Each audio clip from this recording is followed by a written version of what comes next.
To all Reddit travelers, what is your creepiest hotel story? I arrived late at a hotel for a business trip. Flight had a malfunction, so we had to land. They fixed it on the tarmac and we never deplaned. Room already paid for, confirmation number in hand, etc. I got there about 5 hours after I was supposed to be there. Of course, they gave away my room. I already wasn't happy from all the delays and I wasn't going anywhere. The event I was there for was in their hotel. I wanted my room. I was polite but resolutely firm. They did some scrambling and asked if I would consider a damaged room under construction. As long as the sheets are clean, so I can go to bed, I don't care, was my reply. Mistake. The room they gave me was literally a crime scene. The case had been closed so there was no legal issue to contend with, but someone had been killed, or nearly killed, not 100% sure, in that room. They had primed over the bloodstains on the walls and ceiling, but had only taped down semi-clear plastic over the pooled blood on the carpets. Multiple small holes in the walls had obviously been patched and sanded, but there were multiple small holes in the walls. They gave me a completely new bed and TV from on-site inventory, so I was comfortable, but, man, it was creepy as fuck. The creepiest part was the priming job. It was so obviously blood splatter. You could see where the person had been hit and where they fell. You could also see how they had tried to get up, and where they had finally collapsed. Point at it. I'm amazed at the response to this. It's an anecdote I never considered all that interesting, until I saw the question. This happened a while ago, so bear with my memory. I've responded to questions as best as I can remember. This was in 1999. I had a cell phone. It was a StarTAC flip phone. Very stylish for the day. I usually wore it in a belt holster like Robin Williams in the movie Hook. I didn't call the hotel from the tarmac because I had very bad reception inside the plane. We landed at a small airport in Tennessee. I think it was called Minna. Something like that. An ugly girl's name is all I remember it as. Cell towers weren't all that common back then, particularly away from metro areas. I didn't call the hotel when we landed because the hotel was in the airport. Dallas. DFW. I wasn't traveling alone. I was on a later flight than a lot of people because I was part of the planning team. Huge meeting with blocks of rooms arranged for and paid for by my team well in advance of the event. I was made aware that there was renovations in progress, but I honestly didn't care. I had to be on stage presenting to large groups about 5 hours from the time I arrived. I had to get some sleep and have somewhere to shower and take a dump. I was given a new room the next day. I hadn't unpacked much and made sure I was 100% repacked before I went down to the meeting rooms. The hotel arranged to bring everything from murder room to non-murder room. I picked up new keys at the front desk. I would have loved to take pictures. I didn't have my camera. StarTAC flip phones didn't have that function. Believe it or not, I'd never even considered the suicide option before someone else here brought it up. Looking back on it, that may have been the case. I've been telling this story for close to 20 years. I'll raise that possibility from now on. I do not have witnesses. It's just a very odd and unbelievably true story. This was pre-Google, pre-TripAdvisor, etc. The internet existed, obviously, but it was stuff like Rotten.com and abombsworld.com. Fun stuff. Not nearly what it is today. We actually had a planner on the team who booked rooms and space for meetings as something like half a job. Like a semi-professional travel agent. The PR angle would be scary today. I can just see the BuzzFeed clickbait generated by 100 iPhone pictures taken from odd angles. But, no, that stuff didn't happen back then. I was very grateful that they pulled out a brand new mattress and Bagazzoni Trinitron at 2:15 AM. A very large court. I tipped everyone involved in that operation $10. 2 maintenance guys, and 1 maid who was not in a maid uniform. Some sort of sweet suit. She made the bed while I brushed my teeth in the bathroom. She was happier with the $10 than the maintenance guys. They were grumpy. Okay, so I already posted this on another thread, but when I was about 4 years old my family ended up staying at the Cedar Lodge motel where Kari Stayner worked, right before he murdered 4 women. My family drove to Yosemite, and it was a long drive for us. 3 kids all under the age of 7 plus 2 adults and a fuck ton of mountains will do that. By the time we arrived at the motel, it was late, we were all cranky, and we couldn't wait to get out. But the moment we pulled in, something set my mom's teeth on edge and she insisted that we left and found another hotel, reservation or not. My mom has always had this like sixth sense and her gut has actually saved us a couple of times, but my dad was tired and convinced her to ignore her gut and stay for just the night and the next morning we'd leave. I can remember my mom actually refusing to let go of our hands, making us stay right by her side as she kept looking around while checking in. To try and get her to relax, my dad suggested we go to the pool, thinking it would calm her down. Well, when we got there were no towels, so my mom called the front desk. The moment the man delivering towels arrived, my mom immediately grabbed us out of the water and rushed us back to the room. The man gave her the absolute creeps and she says there was just this feeling of pure evil when he looked at us. That night my mom and dad pushed the dresser in front of the door and had us all sleep in the same bed. The next morning, we left to go to another hotel, but my mom couldn't stop talking about how evil that motel was. About 2 months later, she and my dad were up late watching the news when they started reporting on a man who had murdered a woman and 2 young girls in Yosemite. Just as my mom began to say I bet it was at that motel, they showed Kari Stainer's face and said it occurred at the Cedar Lodge motel. Kari Stainer was the man who brought us our towels at the pool. We've never gone back to Yosemite and my mom is always insistent that we listen to our gut feeling and when every bone in your body is telling you something is wrong. But faux point TLDR, we stayed at a motel where serial killer Kari Stainer worked and my mom's gut told her he was a faking creep.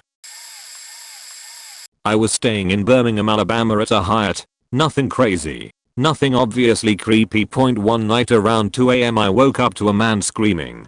Like, stabbed in the heart scream. I sat there in a panic, wondering if I should call someone, but when I didn't hear anything else I chalked it up to a dream. The next night I woke up around 3 AM and had this horrible feeling that someone was in my room.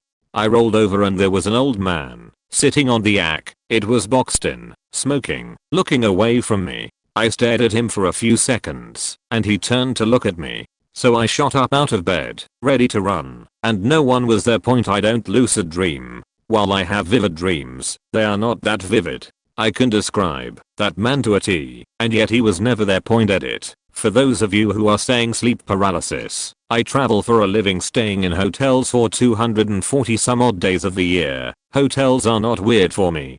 I was able to roll over, pull the covers closer to me, roll over to turn on the light and sit up. I have never experienced this, the closest being when someone literally came into my room at 3 AM, which the hotel verified and apologized for, and I was more unsure of that being real than this. Now granted, who knows? Now for those saying carbon monoxide, considering how little I remember of that trip, you are making me worried.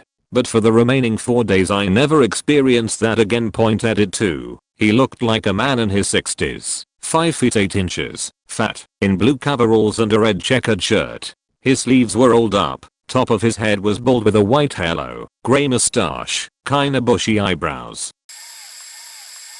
A chalet in the state of Maine, Vermont with 3 others. The lady at the front desk was approximately a billion years old with cloudy eyes and her front desk was a small table next to a recliner in a room full of knickknacks and china dolls. The actual room was what I imagine a hotel room in the 40s would look like, and obviously it had never been remodeled. The bathroom had a metal clawfoot tub. The worst part, though, was the door at the back of the room. I assumed it would be another closet, but we opened it, and there was nothing but cold and darkness. We used the flashlight on our phones and discovered a long, wide, cement-walled hallway. I assumed it was used to travel between rooms when the weather was bad, but the vibe it gave off was making the hair on the back of my neck stand up. The night went smoothly and nothing ever happened, but I still feel like we survived a night in a boring horror movie. I've tried to look for it again, but with no results. I'll have to ask my grandma who booked the trip. Edit. Turns out we were actually in Vermont. Still confused on the timeline of my trip, but it was Dadam's chalet in Brattleboro. And please don't go leaving reviews or shit like that. I'd prefer to not have the creepy ghost lady visit me in the night. Edit 2. Here's a review on the place on Orbitz. Room was okay. Bathroom was clean and modern, but a couple of things bothered us. 1. There were flies in the room. Not many, but we did have to swat several before we could go to sleep. Each room has a back door to an unlit hallway. When we arrived in the room, that door was unlocked and wide open. We closed and locked it, of course. In our second room, the back door was closed but unlocked, so we locked it. When we came back later that evening, the door was again unlocked. Needless to say, we were spooked. We hadn't left anything in the rooms during the evening, so nothing was taken or disturbed, but still, not going back. Okay, I've got 3 creepy stories back from when I was backpacking through India with my girlfriend. We are 2 girls from Europe. In Bangalore, we booked a hotel after 18 hours spent in a night bus. We were very tired and wanted a bed and some food. The boys at the reception were kind of creepy and staring at us all the time, but we shrugged it off and went in our room at around 9 in the evening. At around 11 the lights went completely off. I tried to call the reception, but the phone was out. Suddenly the door handle to our room started moving. I turned on the lantern on my phone and looked at the door. It was slowly opening. My girlfriend screamed, and I jumped off the bed, pushing the door back into its place. The person outside was pushing as well, so we fought like this for a little while.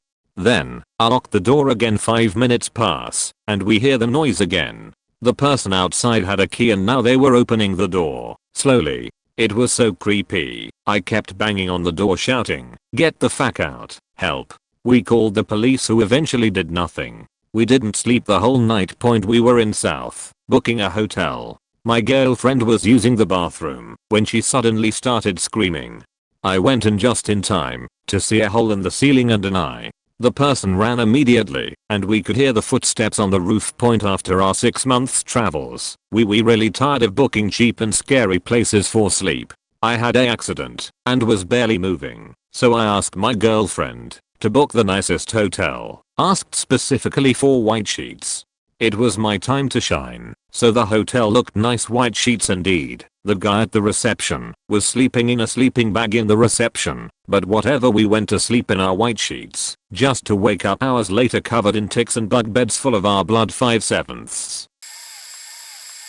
Oh, I have one. Though this has turned out quite long to describe. So mine takes place in a London hostel a few weeks ago. I have 2 friends with me that are both male, and we are staying in a 9-bed mixed dorm. There's 3 sets of 3-tier bunk beds. I'm in the bottom bed of the right bunk, friend 1 in the top of my bunk, friend 2 in bottom bed of middle bunk.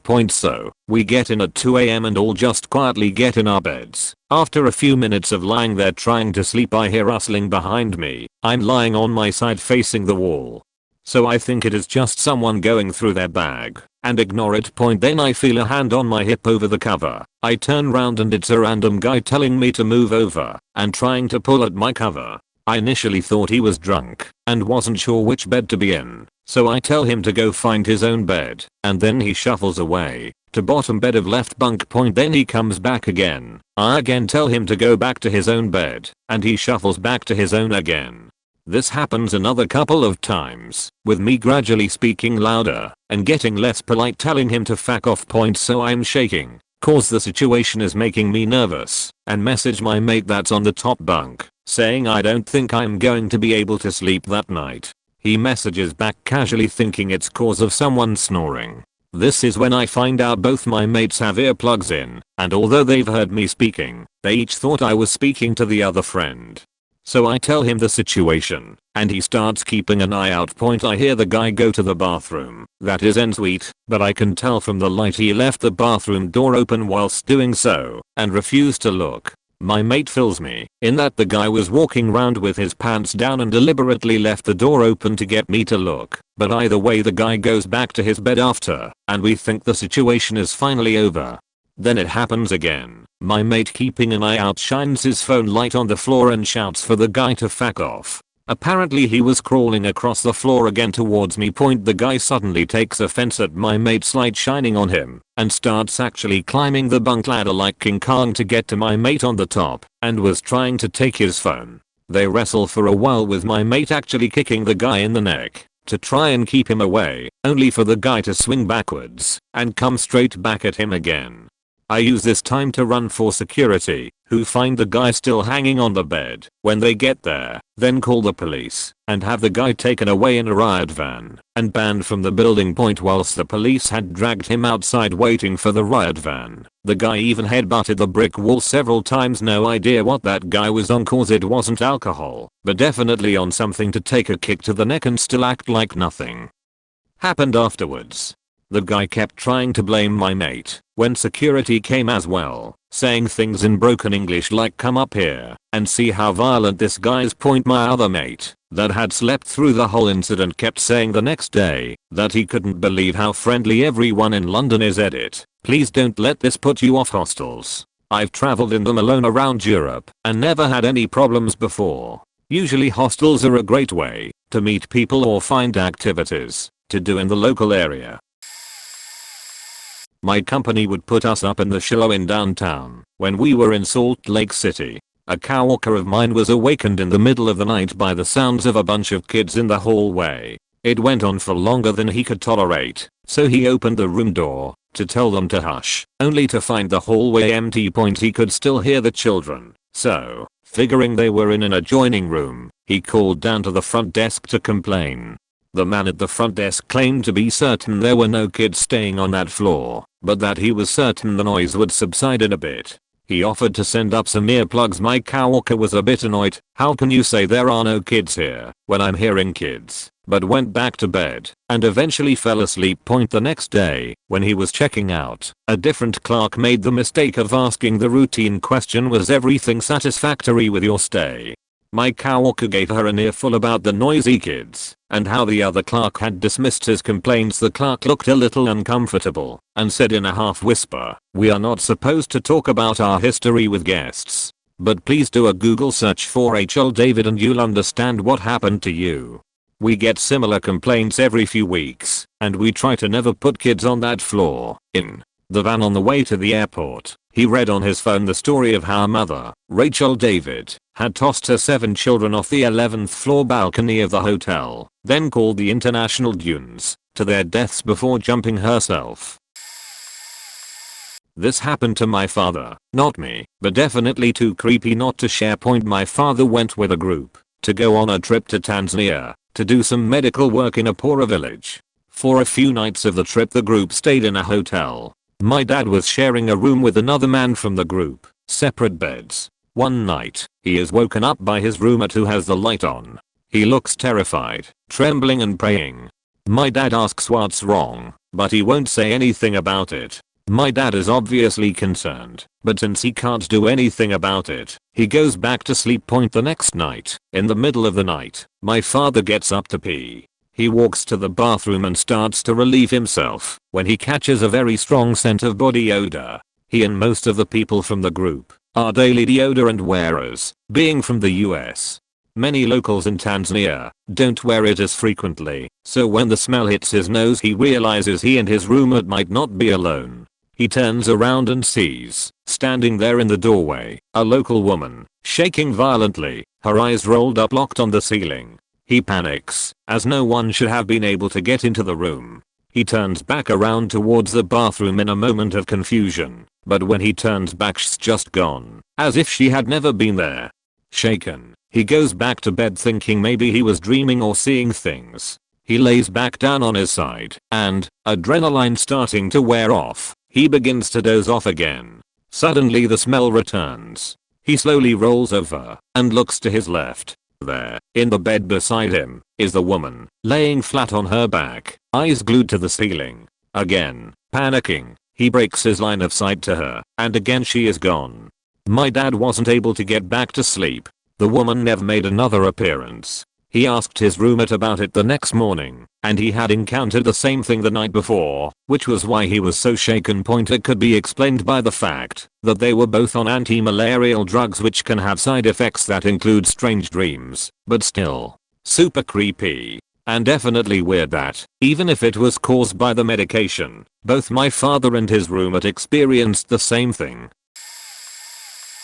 So I never actually stayed here, but my old friend's mom worked at the Golden Lamb, a very old and very haunted hotel in Ohio. This meant we got to visit anytime and just wander around. We visited Harriet Beecher Stowe's room, which is said to be one of the most obviously haunted rooms in the hotel. There was a noticeable temperature drop, and both of us found it hard to breathe.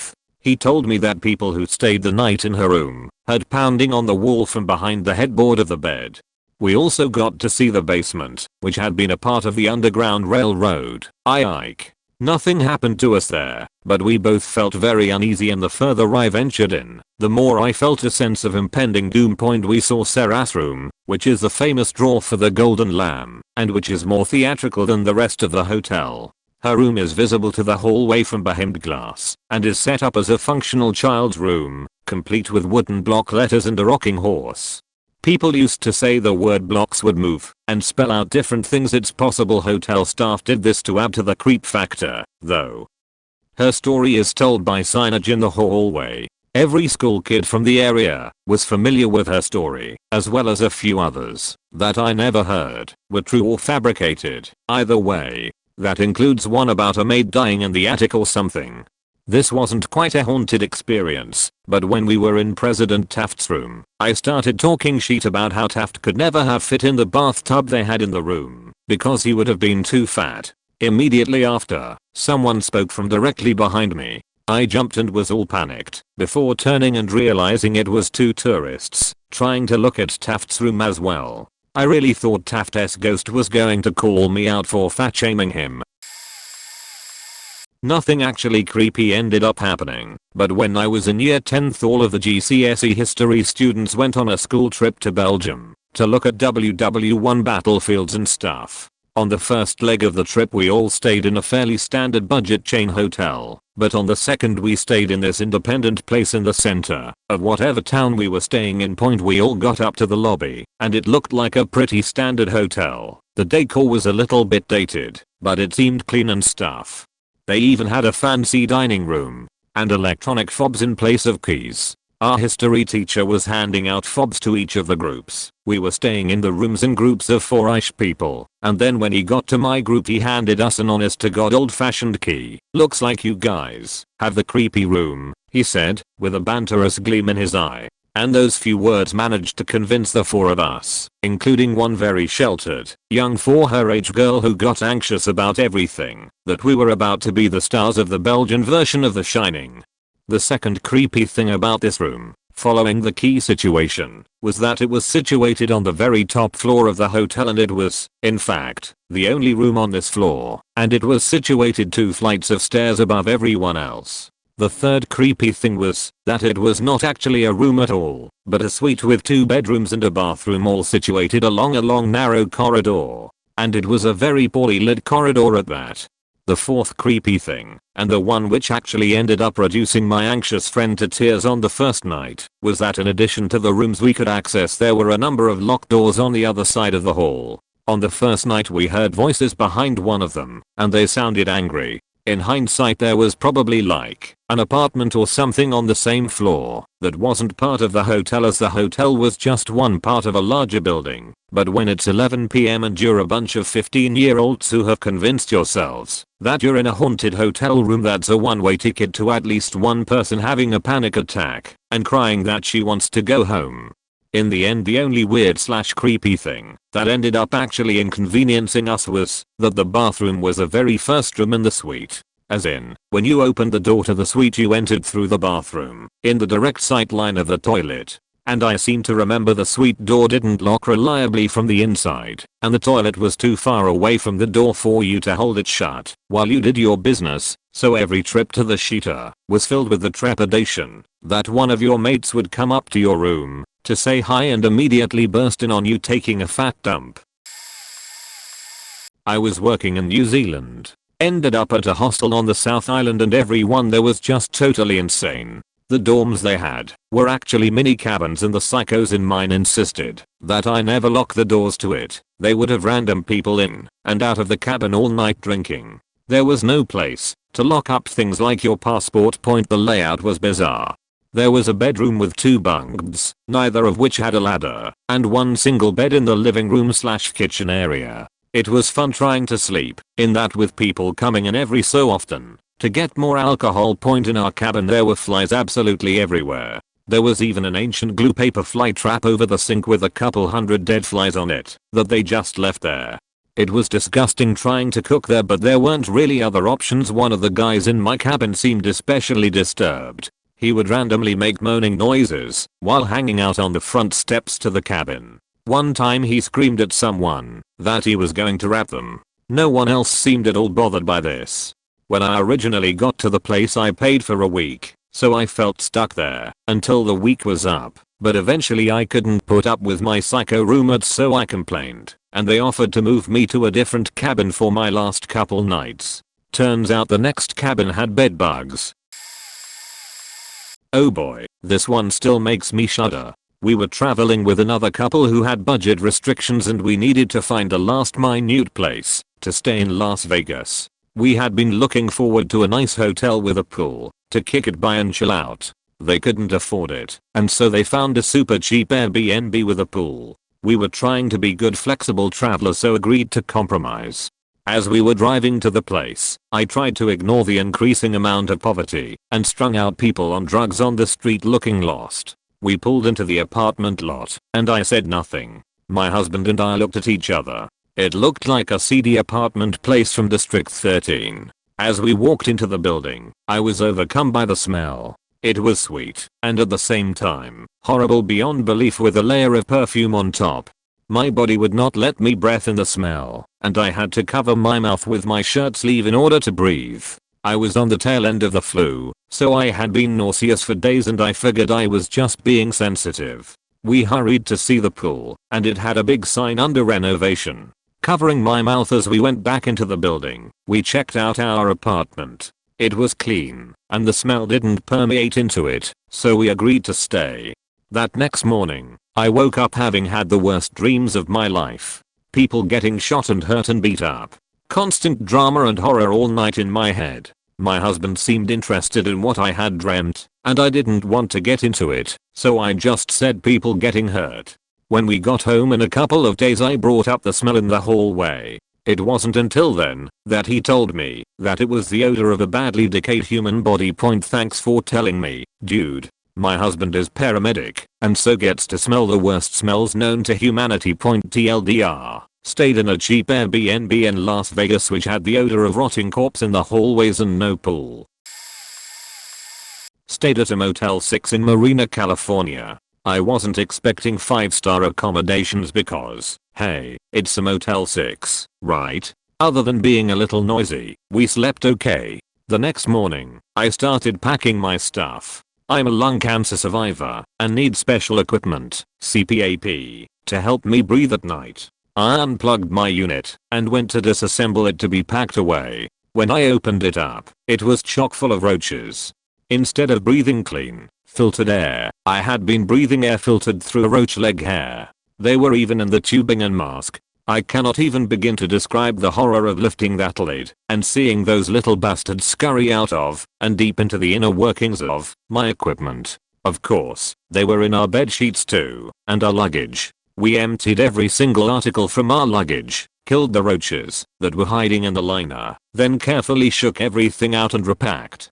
The CPAP unit was bagged tightly because I knew there were roaches inside and I didn't want to bring them home. I complained to the manager who assured me there were no roaches in that room. She was simultaneously sympathetic and unhelpful as hell. After 3 months of back and forth with Motel 6 Corp offices in TX, I was refunded for the 2 nights I had stayed there, which is doubly horrifying when I realized that I had been sucking on roach fumes for not 1, but 2 nights. It gets worse, though. My medical equipment was ruined. Phone calls to various repair shops around the country got the same results. We can't fix it. We won't fix it. We don't even want it in the building for fear that our inventory will be infested. Insurance wouldn't pay to replace it because hey, they bought the first one, so tough shit, right? As a result, I was out of pocket several $100s to replace vital equipment that keeps me alive at night because Motel 6 can't keep their premises clean. It wound up costing me nearly $900 for a 2-night stay in a crappy roach motel. For that kind of money, I could have stayed at the Cypress Hotel in Carmel and had money left over for dinner.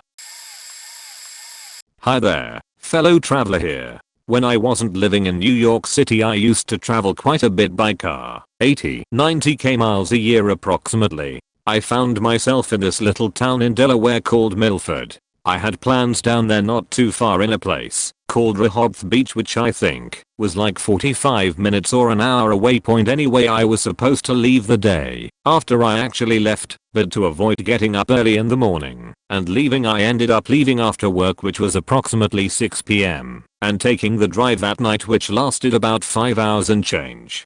Since I was only staying here a extremely short amount of time, I got myself a shitty Airbnb which I use all the time when I travel, so I'm pretty comfortable with. I messaged the guy right before I left if I could rent his $50 little place that seemed pretty nice from the photos. The guy from the get-go was a little sketchy, and it took me some back and forth to get the place rented that night after he informed me his father would have dropped the key off.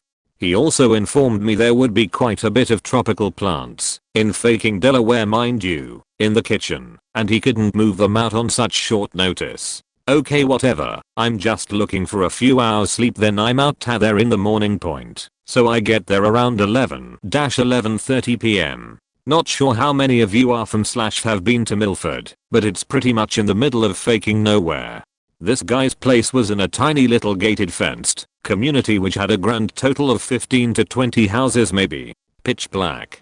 So I roll up to the place and grab my few items I always travel with: duffel bag, backpack, jacket, extra jacket. Use the key code to unlock the lockbox and turn the key, which happens to be the loudest thing that's happening in the surrounding area at the moment.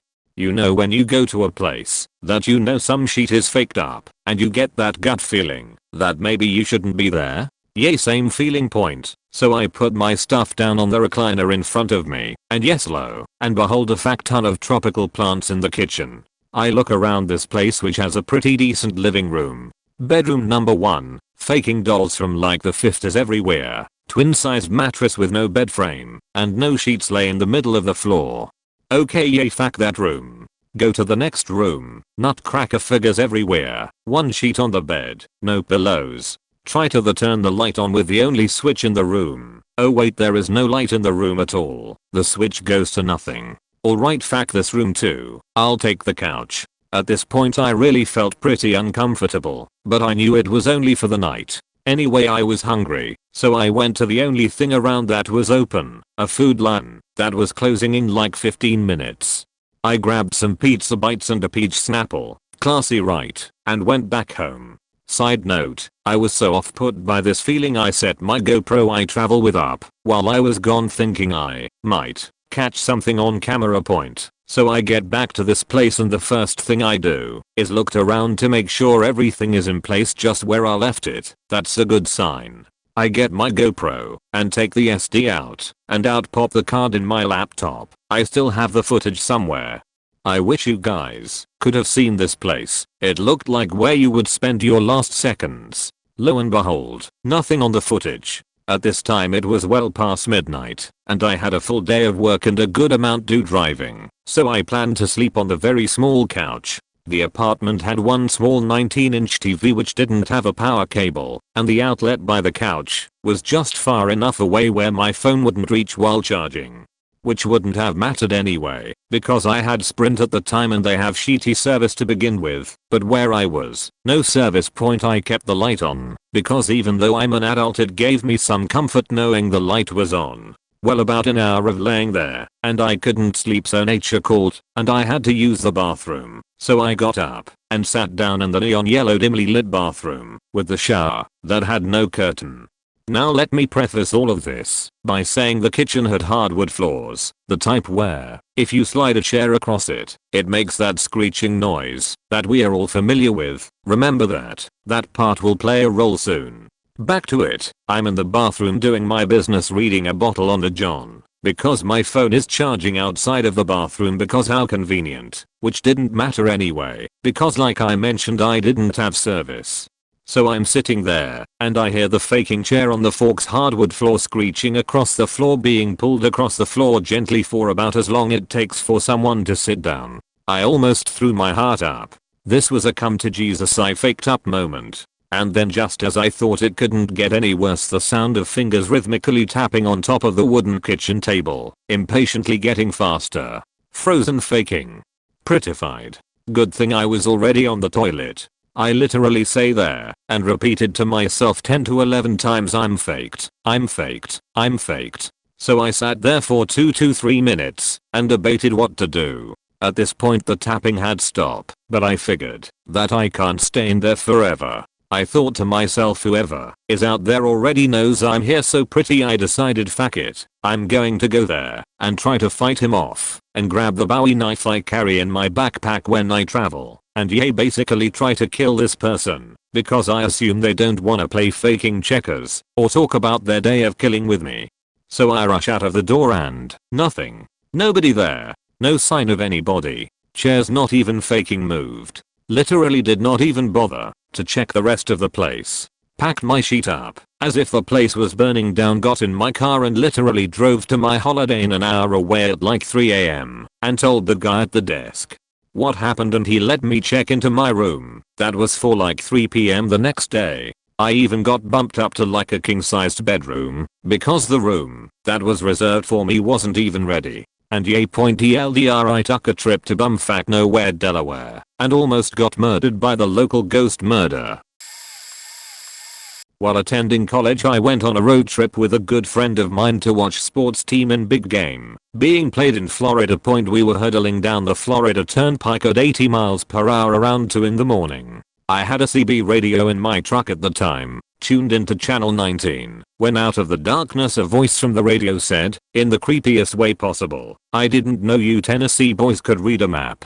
We responded with some nervous laughter. Turns out it was a trucker that saw us pass him as my buddy was looking at our map, trying to find some place for us to pull over and rest for a bit, and noticed our TN license plate. He was super helpful and told us that there wasn't much around where we were, but there was a motel we could try up the road. We thanked him and headed that way. Getting off the exit and following his directions brought us to a motel that, I kid you not, looked exactly like the one from the movie Psycho. We went into the office, but there were no lights on, and it appeared to be empty. A quick walk down to the handful of rooms yielded no more lights, people, other cars, or any signs of life in general. We went back into the office just to see if we had missed a sign or something, and I said, very loudly, "Hello." At that moment a young guy that had been asleep on a cot behind the front desk got up and asked us what we needed. We said we wanted a room. He responded, "Pick whichever one you want. They're all unlocked." We ended up picking one. All had 2 queen beds. They appeared reasonably clean as far as motels go, but it was creepily outdated. The bathrooms were completely covered in old tile that was brownish green, and for some reason reminded me of an old high school gym locker room. We took turns showering and tried to get a bit of rest, which ended up in us laying down on top of the comforters on the beds, since that seemed like the most hygienic thing we could do. We napped off and on for around an hour. Realizing that we weren't going to get any rest, we went back to talk to the guy in the office. After waking him up and telling him that after our showers we would rather just head back out, we asked him how much we owed him. "Dunno," he responded. "How about $10? We paid the man and left. Weirdest and possibly cheapest lodging I think I've experienced. I was visiting New York City with my wife and 1-year-old. My brother had made the hotel reservation for us, and we thought it would be nice. We arrived and checked in, and then found our way to our room. The hallways were a maze, and it took us a few minutes to find our room. The room was pretty sketchy, but it was late, and we were tired, so we started to settle in. My wife had brought a quart of milk for our kid, and since the room didn't have a fridge she asked me to take it to the front desk and ask them if they had a fridge we could use. I took the milk and headed into the maze/hallway. I got a bit turned around, but eventually found the elevator. I got in, hit the L button, and rode the elevator down. When the door opened at the lobby I was met with a dark narrow hallway. I stupidly stepped out, confused as to what was going on. There were several doors on both sides of the hallway, but all were locked. I walked down the hallway and eventually started to hear music playing. After a couple minutes I turned a corner and almost ran into 2 big guys. I stopped and stared at them, wondering what the hell was going on. One of the two, after looking me up and down and pausing on the milk I was carrying, asked me, "What are you doing here?" I just stared for a few seconds and said, "I'm just trying to find the lobby." He then escorted me to the entrance of what turned out to be a strip club. After exiting, I saw the hotel about half a block up the street. Apparently I took the elevator that the strippers would take with paying clients and had no idea. Thought I was in the twilight zone for a few minutes. Edit, a word. Finally, something I can answer. I traveled to Liverpool a few years ago with an ex-girlfriend. We stayed in the Adelphi Hotel for 2 nights. I found it on a booking website for cheap, and I'm a massive history geek, so I thought it would be perfect. For those unfamiliar with the building, it'd been in continuous use from the 19th century. It has these really old-fashioned rooms with high ceilings and generally Victorian furnishings. I thought it was great. If our room was a bit creepy, there was a massive mirror right across from the bed.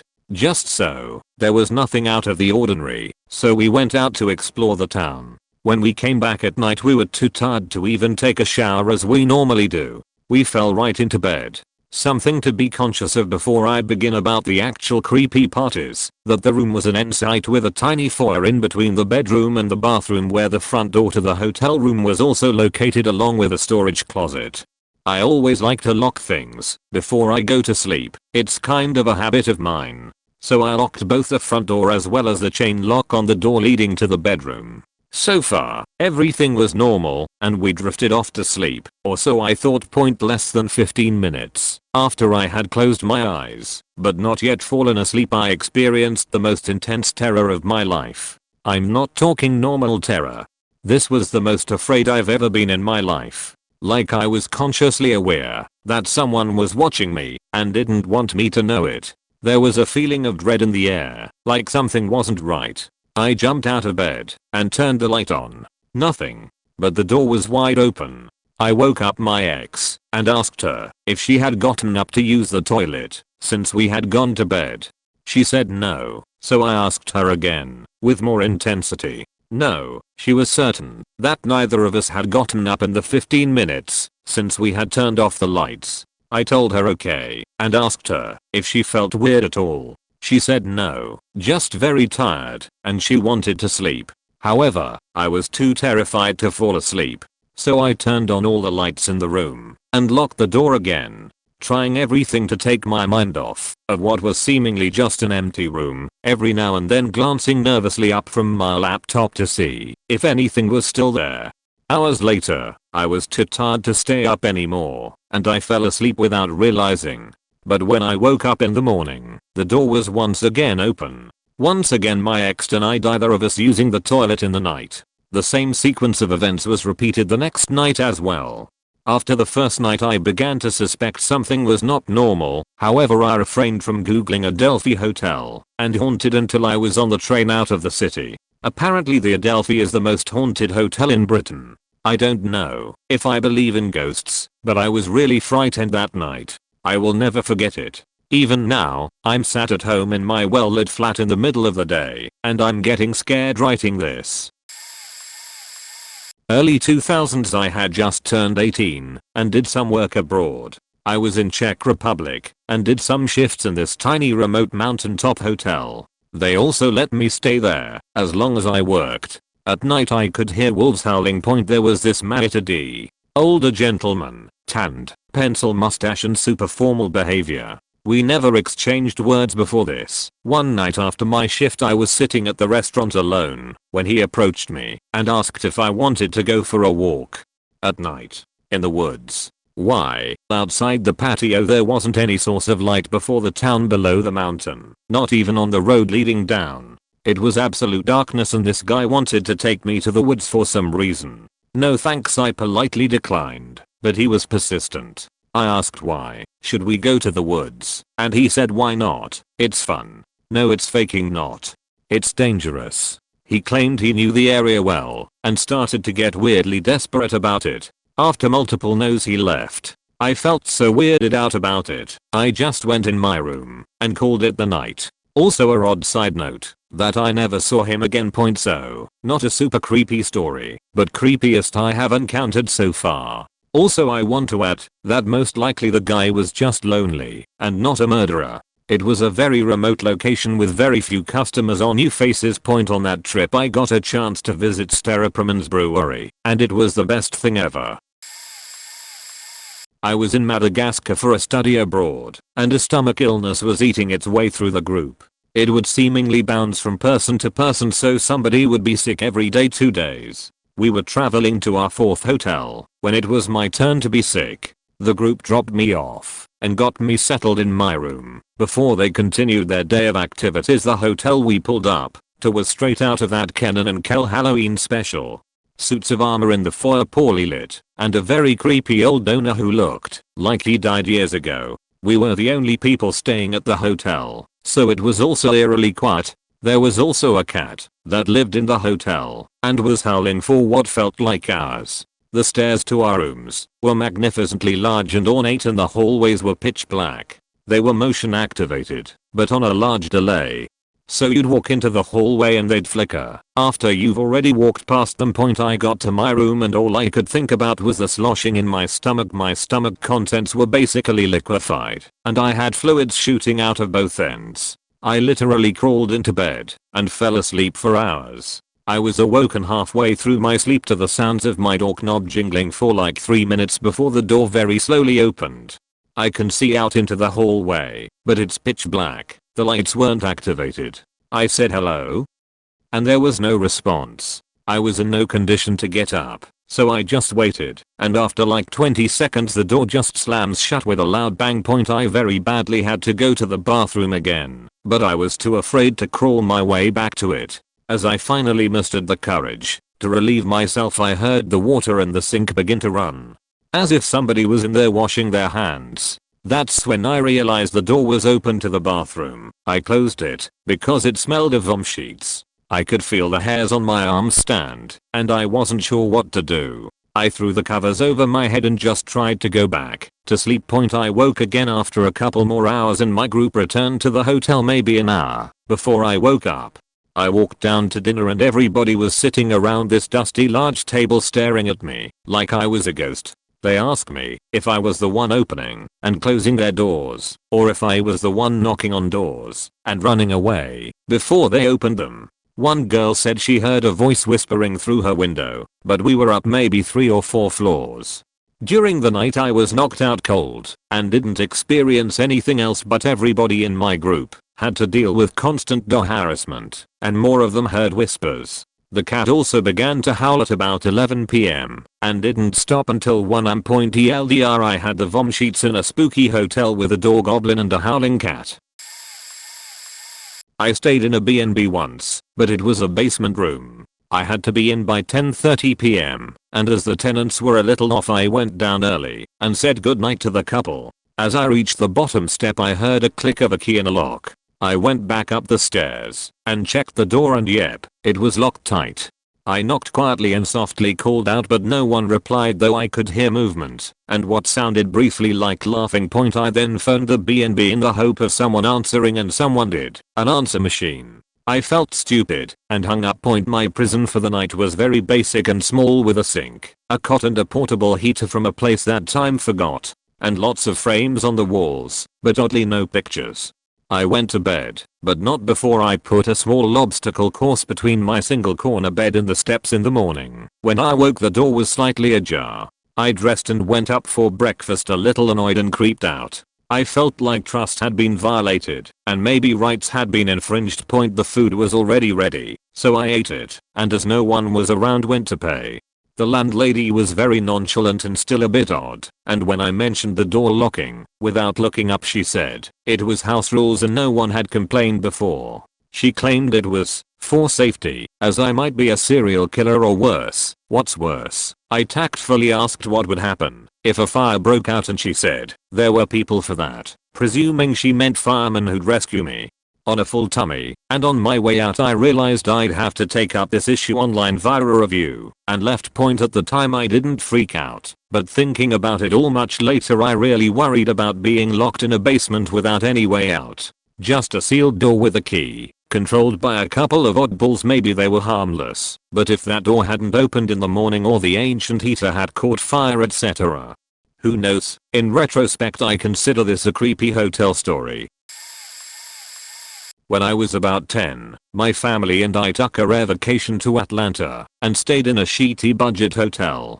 Dad checked in, got the key, and we all filed into the room from the car. As soon as we get in the room, Dad tells us kids, "Now, kids, there's a woman downstairs checking in who has elephantiasis of the face." He proceeded to describe in vivid detail about how distorted her face was. "I'm telling you this, so you won't freak out if you see her. She can't help it, and I don't want you to hurt her feelings." Which, I suppose, is a good way of getting in front of an awkward situation, but it had the effect of sending my 10-year-old mind reeling as to what she would look like. Naturally, I was sent to go get something from the car, which I did. I got back to our room, knocked to be let back in, and nothing happened. I knocked again, frantically this time. Nothing happened. I started to panic, thinking that I had the wrong room. I started running up and down the balcony, calling out for my folks at the doors. I came to the end, which led to the stairs leading down, and saw the woman my dad described sitting on the ground smoking. She smiled and waved. Now, I'd already had this construct in my head about how this woman looked. In retrospect, she didn't look that disfigured. But to a 10-year-old mind, that was already on the edge and panicky over having lost an entire family in an unfamiliar place, I froze and screamed at the top of my lungs, Macaulay Culkin style. My older brother finally poked his head out of one of the rooms, saw the scene, and hurriedly grabbed me and pulled me back in the room. Not so much creepy in retrospect, as I probably just ended up making a disabled person feel worse. But for a dumb kid like me, it might as well have been The Shining. Recently made a trip to Bolivia to see the rainforest and the pampas, fertile lowlands. We took the kids on a nice jungle adventure. We were staying in a nice hut on a river for a few days, making excursions into the jungle.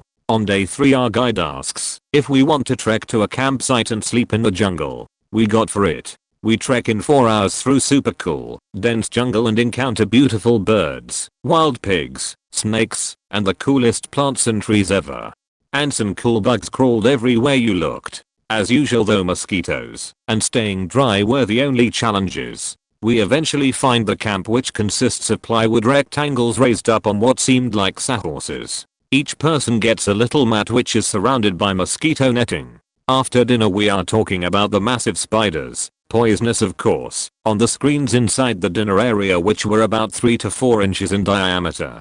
Their prominent eyes lit up in the light of my flashlight, and they definitely seemed to be observing us. The guide reminds us to shake out our clothing the next morning to make sure they haven't crawled into your shirt or something. He says, "Oh, those spiders are nothing. Last season we had some Germans that stayed here, and the next morning they were complaining about animals creeping around the raised plywood beds during the night." He said the next morning he found jaguar footprints all around the sleeping area from what looked like an adult. They can reach over 200 pounds. Needless to say, I went to sleep with one eye open. I stayed awake as long as I could until exhaustion turned to, "Okay, I'm too tired. If you want to eat me, then make it quick. I just can't care any longer." I remember the distinct feeling that I was going to be dragged off into the jungle in the middle of the night, and that this was a jaguar meat market with little meals in nice little netted areas prepared for their selection. Not the best night's sleep. You can bet the next morning the first thing I did was spring up and inspect around the raised beds for jaguar footprints. From her mosquito net meat case, my wife tuned into my inspection of the area and followed me with her eyes. I didn't really have to explain anything to her. When it was over, we exchanged knowing glances and I simply said, "Nope." We were relieved, but remained exhausted all day from a stressed out lack of sleep. As a joke I shook out my shirt and said, "And I bet there's a giant spider who slept in my shirt." Almost on command a huge spider whipped out of my shirt and hit the ground. I still remember the plopping sound it made as it hit the dirt and creepily scurried off for cover. I found another, equally sized monster in my pants that were left on the raised platform just outside my mosquito net. That was almost 4 months ago, and even though we are back at home I still find myself shaking out my shoes each morning to check for unwanted intruders. half expecting to hear that plopping sound as one hits the floor. Back in 2007, was backpacking in Quebec and was staying in a hostel in Quebec City. I was traveling with 4 friends the morning we were leaving. My friends were all in the bathroom doing their morning ablutions, and I was dozing in bed waiting for them to come back as there wasn't really much space for me to do what I needed. I hear the door open, and I hear someone rustling in the room. Just think it's one of my mates getting toiletries. This goes on for a bit, and then suddenly I'm shaken awake by one of my friends. They ask, "Did you see the old lady who just walked out the room?" I'm like, "What old lady? One of you guys came back to fetch something, right?" I kinda laugh thinking they're just messing with me, but quickly realize they're serious. So they check all their bags and all of them are missing their money and id/passports. We run to reception but no one there saw an old lady leaving the hostel and no one saw an old lady enter, so while I was dozing, an old woman was stealing all of my friend's sheet less than a meter from me. I grew up in South Africa and have safety issues and I'm overly cautious about everything, so when I backpack in strange unfamiliar places and stay in hostel dorms, I spoon my backpack towards the wall while I sleep and cuddle my pack. Whoever the person was must have been watching me the whole time and decided not to try anything with my stuff. I'm sure other people can relate to that dirty feeling you get knowing someone has invaded your space. Point to this day I spoon my pack at night when traveling, because that day it saved me from being royally faked over. The day was spent going to the police station and reporting stolen sheet while I tagged along. No one said anything to me, but I know they were all bitter and silently angry with me that I was the only one who didn't get stolen from. At 15 years old, I traveled to Thailand on a family vacation with my mum and sister. We stayed in a fancy hotel in the center of Bangkok which had a rooftop swimming pool. The hotel was deserted at the time, with the swimming pool completely empty, so I decided to swim alone. While my family stayed in the hotel room. I did about 10 laps of the pool before a suspicious looking man appeared on the roof. He wore a thick garment and had a weathered face partially hidden by a baseball cap. The man lingered for a while before he started asking me questions. The questions were innocent at first, like how are you enjoying Thailand, what's your favorite food, etc. But soon they became much more personal. How many people are in your room? How many men? How much money do you have? Feeling uneasy, I jumped out of the pool, chucked a towel on and walked away. The man followed, but I managed to make it to an elevator just as the doors closed. Relieved I had escaped the situation, I traveled down 6 stories to our room's floor. When I got out of the elevator, the man was standing right outside my room. I started to panic, but I needed to return to my family, so I headed towards the door. As I did, the man kept shouting "How many men?" in an increasingly irate tone. I lied and proclaimed there were lots of men, and I was traveling with a large group. In reality it was just my sister, mother and I. I quickly opened and slammed the door behind me. I locked the deadbolt and the 2 remaining door locks. I was glad to see my family as I entered. I told them of the events that had just happened, and they laughed it off, indifferent to matter. I was told I was being paranoid, and he was likely just being friendly. I was distressed and reiterated we were in danger, but my warnings yielded little action. After 5 minutes had passed, my unease slowly subsided, and I got ready for the day ahead. As I did, I noticed a smell drift through the room, and a thick cloud of smoke soon appear above my head. The smoke originated from the air vents. Thoughts raced through my mind. Had the man started a fire? Did he want us to leave our room? Was it a trap? Was he waiting outside? I shouted to my family, and this time my warnings were taken seriously. We met at the door and raced outside. The man was nowhere to be seen. Worried the man was expecting us at the elevator, my sister suggested we take the fire escape stairs. We raced down 20 flights of stairs to the bottom. Along the way there was no sign of the man. We entered the reception and described the situation of the smoke and the man. The receptionist seemed indifferent to the matter and sent security to take a look. We waited in the lobby for a while before we were told the thermostat malfunctioned and we were unable to stay in our room. We were offered another room, however we decided not to stay and stayed elsewhere that evening. The man was never heard from again. TLDR, went for a swim in a hotel in Bangkok. Strange man appeared and asked personal questions while swimming, followed me to my room and checked number of guests and room. Soon after, room filled with smoke due to a malfunction. Man wasn't seen again. Went to Paris as part of a backpacking trip through Europe. Planned everything out, secured hostels and campsites well ahead of time, but we got stranded in Paris when they wouldn't recognize our ticket for the overpass train point. My brother and I, found that out at 2 p.m. and we were lugging our bags through the city trying every place to see if we could find a space in a hostel. Well, after it was dark out. No luck. We were at each other's throats from frustration and we were barely able to keep going, and we finally spotted a sign for a hostel in the middle of a dark alley. Place was pretty poorly lit, not in the best shape, but holy shit, it was a hostel and there were free beds. Except as we went up the spiral stairs, again, not too well lit, we could hear uncomfortable noises, including someone audibly throwing up and banging, and there was a guy sitting in a doorway, just watching us. We got up to what felt like the 5th floor and opened the door to our room, and floorboards were uneven enough you could lost change in the cracks. There was a TV left on in the corner, caught in 2006, with only static. Place was dingy and brown, and the floral bedspread had a red-brown stain on it, smack dab in the center top. Plain view. No idea if it was sheet or dried blood. Legitimate horror movie scene, burned into my mind's eye even a decade later. We just stood in the doorway taking that in, and I know I was warring with myself over being so frigging tired and sick of looking for a room that I was actually considering sleeping in the sheet-blood-stained bed. I imagine my brother was doing the same. The guy who'd rented us the room probably knew we weren't his usual clientele. People who wanted a space to shoot up, because he'd hiked up the stairs to where we were and stood behind us. He asked if we wanted our money back. We said yes. He had the money in hand. He gave it over and we left. My brother called our dad and our dad covered a proper hotel room that night. Stayed in a hotel in Puerto Banús that wasn't really open. We'd booked and everything, but when we arrived, it was clear the hotel wasn't finished. We were taken to a room anyway, which had bare wire and no water. A different room was found, and we were so tired, I just wanted to sleep, so I said it was fine, even though it was not decorated. Tools were left in a pile in the corner, and the plaster dust was still hanging in the air.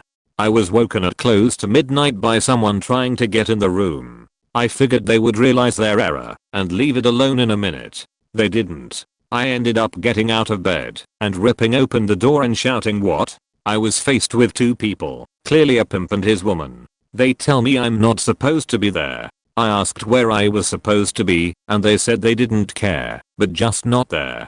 I told them to fornicate off, close the door, and went back to sleep. About an hour later, someone is trying the door again, but this time, they are not just trying the handle. They are trying to take the door out. I happen to notice a hammer in the pile of tools, so I grab it, get close to the door, and shout through the door, asking what they want. The response was that they were here for the meeting.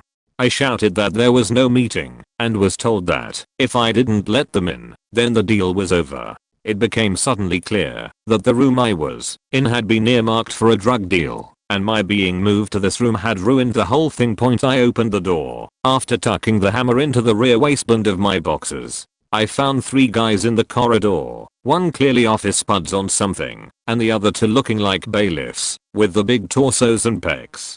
I explained I was moved here by the hotel, and that the previous attempt to enter the room had been a guy and a lady, who had been turned away too. The 3 guys accepted this, and left.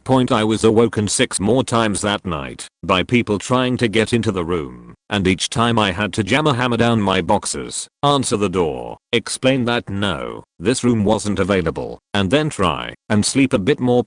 That room must have been used for all sorts, as I believe there were at least 3 drug deals, and 2 prostitute liaisons arranged there. My whole life I've been waiting for this. Askra did my whole life. I was going on a road trip with my sort of boyfriend the summer after our freshman year of college, and we stopped in this small town in California called Susanville. We hadn't made plans for the night, so we just looked up a cheap motel in town, but because it was the 4th of July weekend everything was completely booked, including the Motel 8. But there was one place that was open. It was the Apple Inn, and their sign said they had vacancy. So being the millennial that I looked them up on Yelp, and the only review was from 2 years ago. And it was this woman who was like running away from her abusive husband or something, and they let her stay there. Weird thing to write on Yelp. Anyway, we were like, whatever, it's free, let's go there. So we call ahead to reserve a room, and they're like, sure, stop by whenever. We get to the motel to check in, and the front office doubles as this old gift shop covered in creepy porcelain dolls. I would have noped right out of there at that point, but we didn't have anywhere else to go. The guy behind the counter is wearing these creepy dark aviators, even though we are inside, and has leaning back against the back counter. So I go up to him, and I'm like, hi, excuse me, we booked a room. And has like, yeah, we've been expecting you. I swear to God that's what he said. He has us fill out this long form with a billion unnecessary questions like, where are you coming from? And where are you going? And when will you be passing back through? Just all this stuff. Car license plate number, everything. Then he opens this cabinet behind the desk to get our key, and there's only one other key missing. So the whole motel is basically empty, even though every other place in town is booked. So we take our key and go to our room. It's like a true motel where all the rooms are ground floor and separated. Think the cozy cone from Cars. We go inside, and I just immediately get creepy vibes. My sorta boyfriend starts looking around for cameras. We were a little paranoid, but something just felt really off about this place. I set my bag down, and I'm looking at this painting on the wall next to the bed, and it's this little girl in a Victorian looking dress, and she has a dog on one shoulder and a cat on the other, and she's holding the Bible, but she's looking out of the painting and down at the bed, which is spooky. But whatever, it's just an old painting. So I sit down in the bed, and there's this long mirror directly across from it, and I noticed this weird scratch marks that kind of make a wing shape all the way down the sides of the mirror, like if someone was making a snail angel on the mirror. Weird.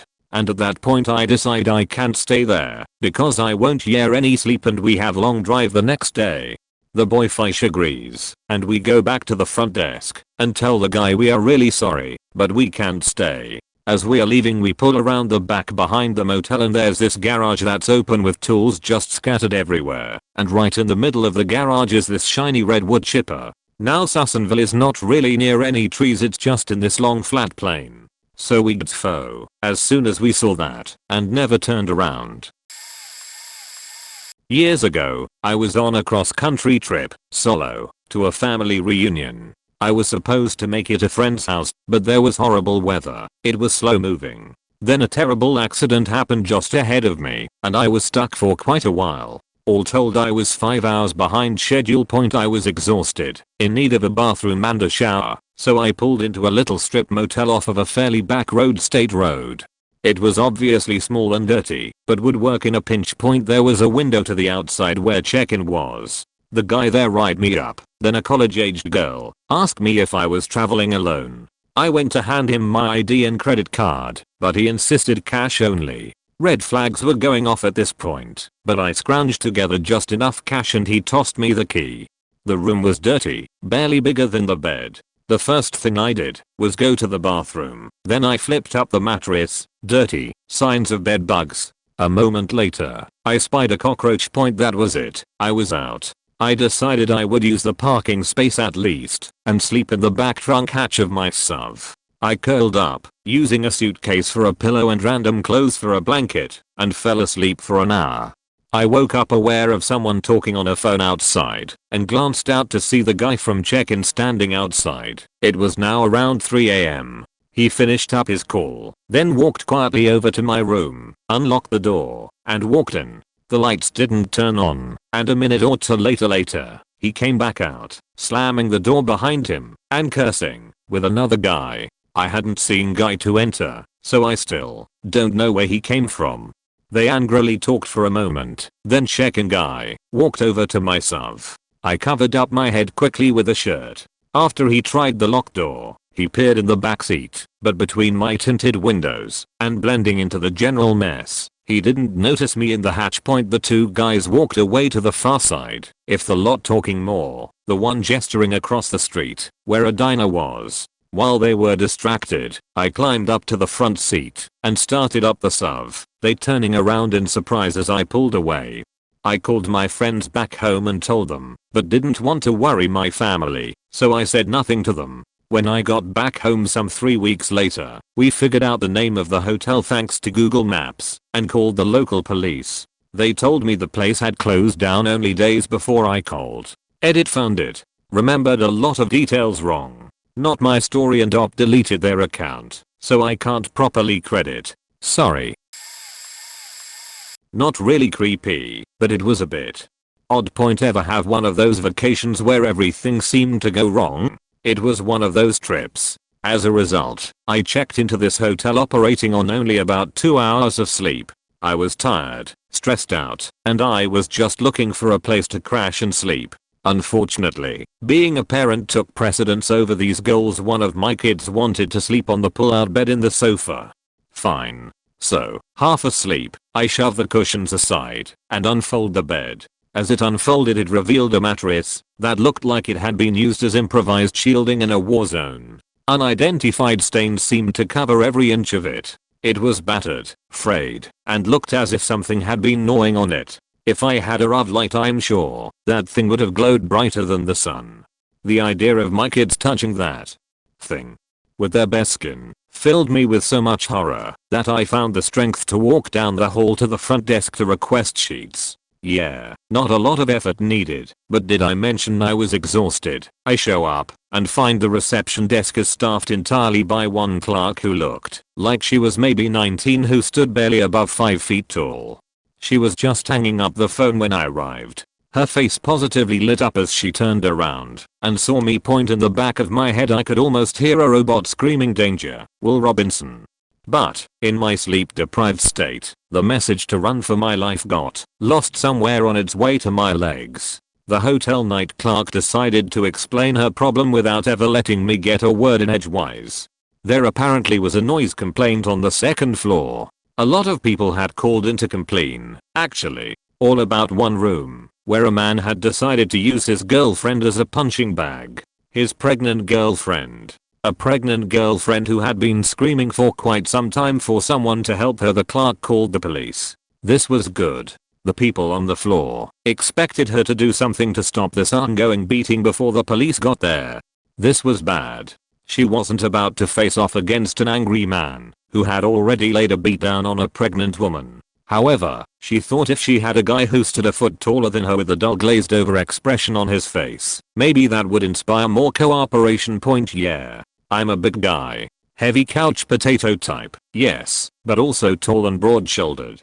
Basically, if you could imagine the id department on a Viking ship, I'd be the guy saying, "Have you tried putting the fire out and starting it back up again?" She explained her dilemma. I realized I wasn't getting my sheets unless I followed her. I fell into step behind her without saying a word. This wasn't because I was trying to impress her with being the strong silent type. No, I just couldn't spare the energy to walk and talk at the same time. We walked past the stairs, down the hall, past my room, and entered an elevator. We rode up one floor, walked down the hallway to the room right next to the stairs we had sauntered past at the start of this trip. Along the way we picked up 4 passengers. It seems I wasn't the only person she asked to be in her posse. I was easily the largest one there. Sort of the showpiece on the thug floor display she was arranging. The rooms all along the hall opened up and more people spilled out. There were now about 10 people looking at this one room. The clerk banged on the door. A voice came from inside shouting, "Go away." The clerk found herself hopelessly outmaneuvered by the man refusing to open the door for exactly 10 seconds. The guy in the room next to the Chris Brown suite said, "Don't you have a key to that room?" The clerk's eyes went wide and she took off running away from the stairs towards the elevator. Did I already point out that the stairs dropped her off right by the front desk? I was really starting to wonder about the crowd I was hanging out with at this point. But that's when the door opened and the battered girlfriend stuck her head out. Now, I will admit that I did not see any injuries or bruising on her body. I will say, however, that holding your right hand over your temple does tend to suggest you are trying to hide some sort of blemish. Possible one obtained from a fist traveling at high speed. With a shaky voice, the woman said, "This is all just a big misunderstanding. You all can leave." No one seemed to be prepared to argue with this, so For the first time, I decided to speak up. A misunderstanding where you ask for help while screaming? I asked. She ducked inside and slammed the door so she could get her story straight. A few minutes later the clerk arrives again. She bangs on the door again and demands they open up. Again, she is defeated by the simple act of refusing. She looks around helplessly hoping someone had an idea how to thwart this cunning tactic. I sighed and realized that if I didn't do something soon I was in danger of being swallowed by the carpet. This guy was standing in the way of me going to bed. One way or another, I was ending this. Say the following words, I said slowly. The police have already been called. The clerk gave me an odd look, like she wasn't sure what this strange incantation I was suggesting was supposed to do, but she repeated it dutifully. The door sprang open and a man rushed out with his fist raised in the air. He stopped before he had time to fully exit the room. Hand still held high in the air, he turned to look. He found a large Sibber Viking staring at him with cold unblinking eyes. They were the eyes of a man who had been pushed too far. A man who had become a cold and calculating machine. A soulless killer driving to set right the evils of a cruel and twisted world. Or maybe I had just fallen asleep on my feet. Something like that. Behind me, there were 4 other guys. Less intimidating. Certainly radiating less of that raw hostility. But there was something about them that suggested that this was the time to be wary. Something in the way they moved. The way they carried themselves. These guys were awake. He did the math. Big guy fist plus pregnant woman equals happy bully. Big guy fist plus bigger guy fist plus more guys fist plus even more guys fists plus possible need to testicles plus definitely being tossed through a window equals unhappy bully. He checked his work. He then sent it to the new Chauvinist Journal of Advanced Aggression and waited for peer review. After lots of peer review and independent testing, his work in cephalic rectal insertion theory and advanced bully dynamics was finally recognized. This all took place, fortunately, in the span of a millisecond, although it did feel as if it took several years. His bald fist unclenched and became a more friendly point in the general direction of the clerk. We'll be out in 5 minutes, he said in a very cordial voice. The door slammed and he went back inside. The clerk strutted and said, "You'll see that." He thought he could mess with me. "I'll show him." She then looked over at me and smiled. "Oh yes. I forgot to ask, what did you want?" Sheets. I snore. Spoke. Somewhere along the line, I got the idea across to her, and I ended up having to ride the elevator back to the original floor, walk to the exact opposite side of the hotel to get the linen, and then stumble back to the hotel room. Somewhere along the line I saw the police arrive. I can only assume that they hauled him away. Frankly, I didn't care. Maybe to this very day, somewhere in some lonely jail cell, a former abuser is waking up from a cold sweat and screaming in terror at the image of the looming giant with the glassy eyes, who breathed with the sound of a buzzing saw. If he is there, I sincerely hope he has to wait for his sheets as well. TLDR, I'm on the brute squad. I travel a lot and have gone to plenty of third world countries, etc. But my worst hotel story, by far, came in Sullivan County, New York less than 2 months ago. We got hit with 2 storms that decimated that area and knocked out power for 10 days. I was there doing emergency work and the entire area was a shit show. So they put me up in a hotel. I'm like, sure, whatever, don't really check it out because a logistics person takes care of it and I'm swamped doing 18-hour days. So I arrive at this hotel around 1 AM, exhausted, and I show up and it's locked. There is a handwritten note in crayon on the door that says "Not here, call XXXXXXX." I notice at this time that the hotel is legitimately crawling with meth and or crackheads. Not just weird people, but people screaming, running through the halls, slamming doors, crying etc. Finally the guy comes and lets me in. The place smells like a sour mix of sheet, death, and mothballs. I really don't have a need for the finer things in life, but this was a little much. So I get to my room and have to walk through these dingy, filthy halls. It was a motel, so my room was exposed to the outside with a little walkway. I show up and immediately see a huge brownish stain on the floor that I can only guess was old blood. The lampshade was riddled with cigarette burns and the room itself was filthy. Someone obliterated the bathroom in what I can only assume was a methed out Jack and Pollock sheet imitation. I was so tired and had to be back at work in like 4 hours that I tried to just say fuck it and pass out in my clothes with my boots still on. The faking door didn't close though, so the wind was whipping on me through a large crack and the heat didn't work. I wrapped myself in the duvet like a human taco, to no avail. About an hour in, people started scampering around outside, screaming and yelling. I got up and jammed a chair under the door handle because, of course, the door didn't lock. I seriously considered sleeping in my car, but it was cold, and I felt like I had a better chance being murdered in a parking lot than a room. Some crackhead crashed into my little bay window thing shortly after, and I sat straight up, grabbed my Leatherman, and prepared myself for having to kill someone that night. When I got back to my station in the morning and told the guys where I stayed, they didn't even believe me. 2 of the cops there said they investigated homicides there, not together, 2 different ones. The Red Cross rep said they used to send their homeless population there, but now they don't, because it's too dangerous. It's a big running joke now, but at the time it fucking sucked, and was the only time in my life I was genuinely worried about where I have slept.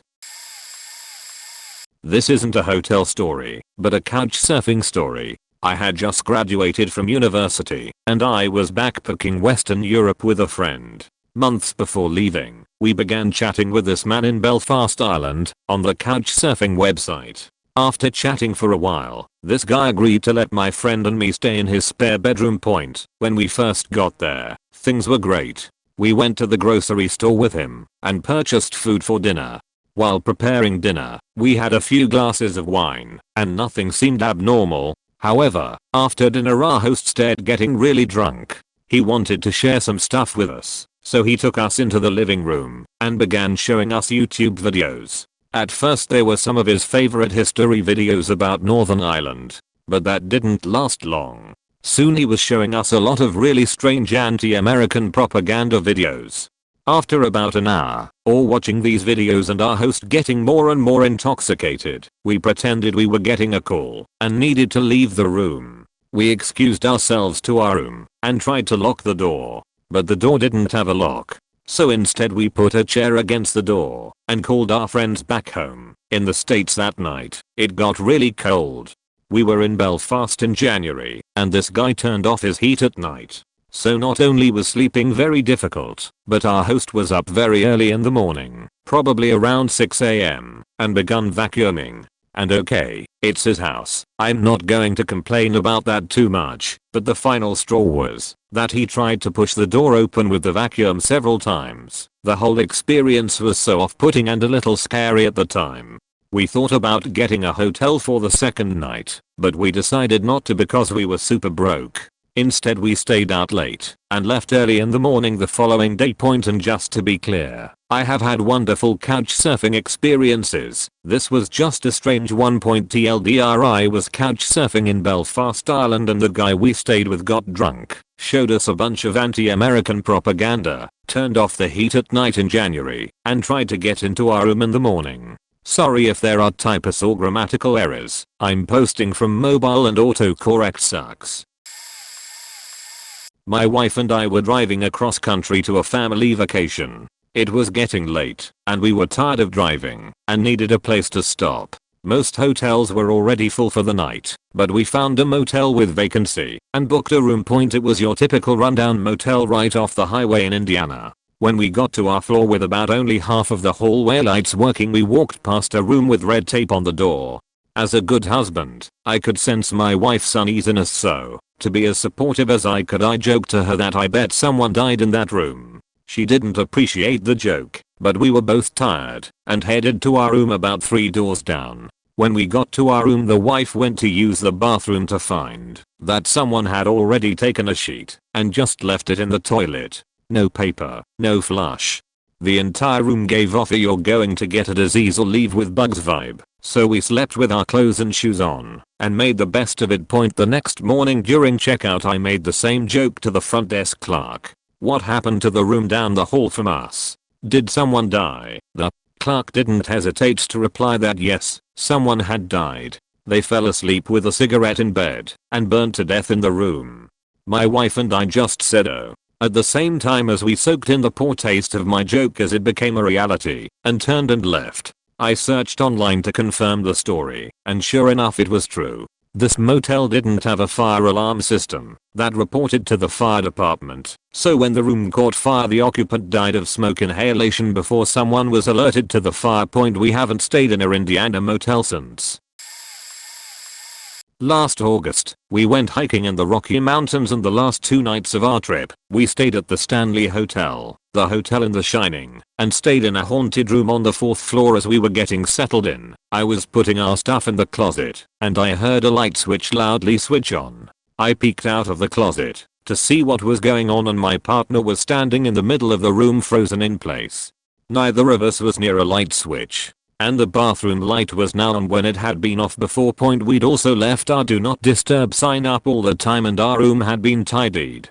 That cold bean housekeeping just ignoring our sign, but previous guests had commented that their stuff had been completely unpacked and put away, which the hotel said they don't do. Housekeeping also worked evenings, which seemed unusual. We didn't spend much time in the hotel as we were out hiking most of the day, but that was creepy. Plus the TV was acting very strangely, flickering and just freezing up. Then the screen would turn pink across part of it. There was also a young child, maybe 2 years old, hanging out outside our room. I'm pretty positive he was a real child. It just seemed weird that he was alone for a few minutes. His parents were probably not far away, just didn't see them. There were also bizarre noises coming from a room by the elevator. Strange mechanical noises, nothing super crazy, but still creepy. TLDR, stayed with a creepy possessive couch surf host with an apartment that locked from the inside, who aggressively offered me booze and back massages. He was also a fan of Mr. Bean and Beyonce. Not a hotel one, but close enough. When I was 23 I planned to travel around and couch surf via couchsurfing.com after a 3-week study abroad program in Paris. I decided to go to Barcelona, but unfortunately waited too long to contact hosts, and most of the highly rated ones were already taken. To my relief, I was contacted by Lucky and offered a place. Though his profile was sparse and his profile picture was just a silhouette, I convinced myself that the 4 positive reviews left by girls around my age was enough, so I accepted. The first red flag was when I arrived at our meeting point in Barcelona and he was not there, followed by the second red flag of his phone number not working. 45 minutes of mild panicked confusion. A large man finally ambles up and asks, "Are you to pick it up?" Because of my relief, I was able to ignore red flag 3. Lucky clearly used a fake silhouette picture in his profile. Additionally, he was also one of the strangest looking people I've ever seen. He had a small head atop a very rounded body with skinny legs and arms, akin to a fully fed tick. But the strangest part wasn't his body, it was his flat effect, and, mainly, his eyes. They were huge and black, with an unreadable blankness that either looked like they had the innocence of a particularly slow child or the emotionless of a shark about to feed. Because I wanted to be an adventurer, and because I didn't want my worried parents to be right, I decided it was probably the former. He takes me to his apartment, and once we get there his family that apparently lives downstairs comes up to share some food, including an adorable little boy.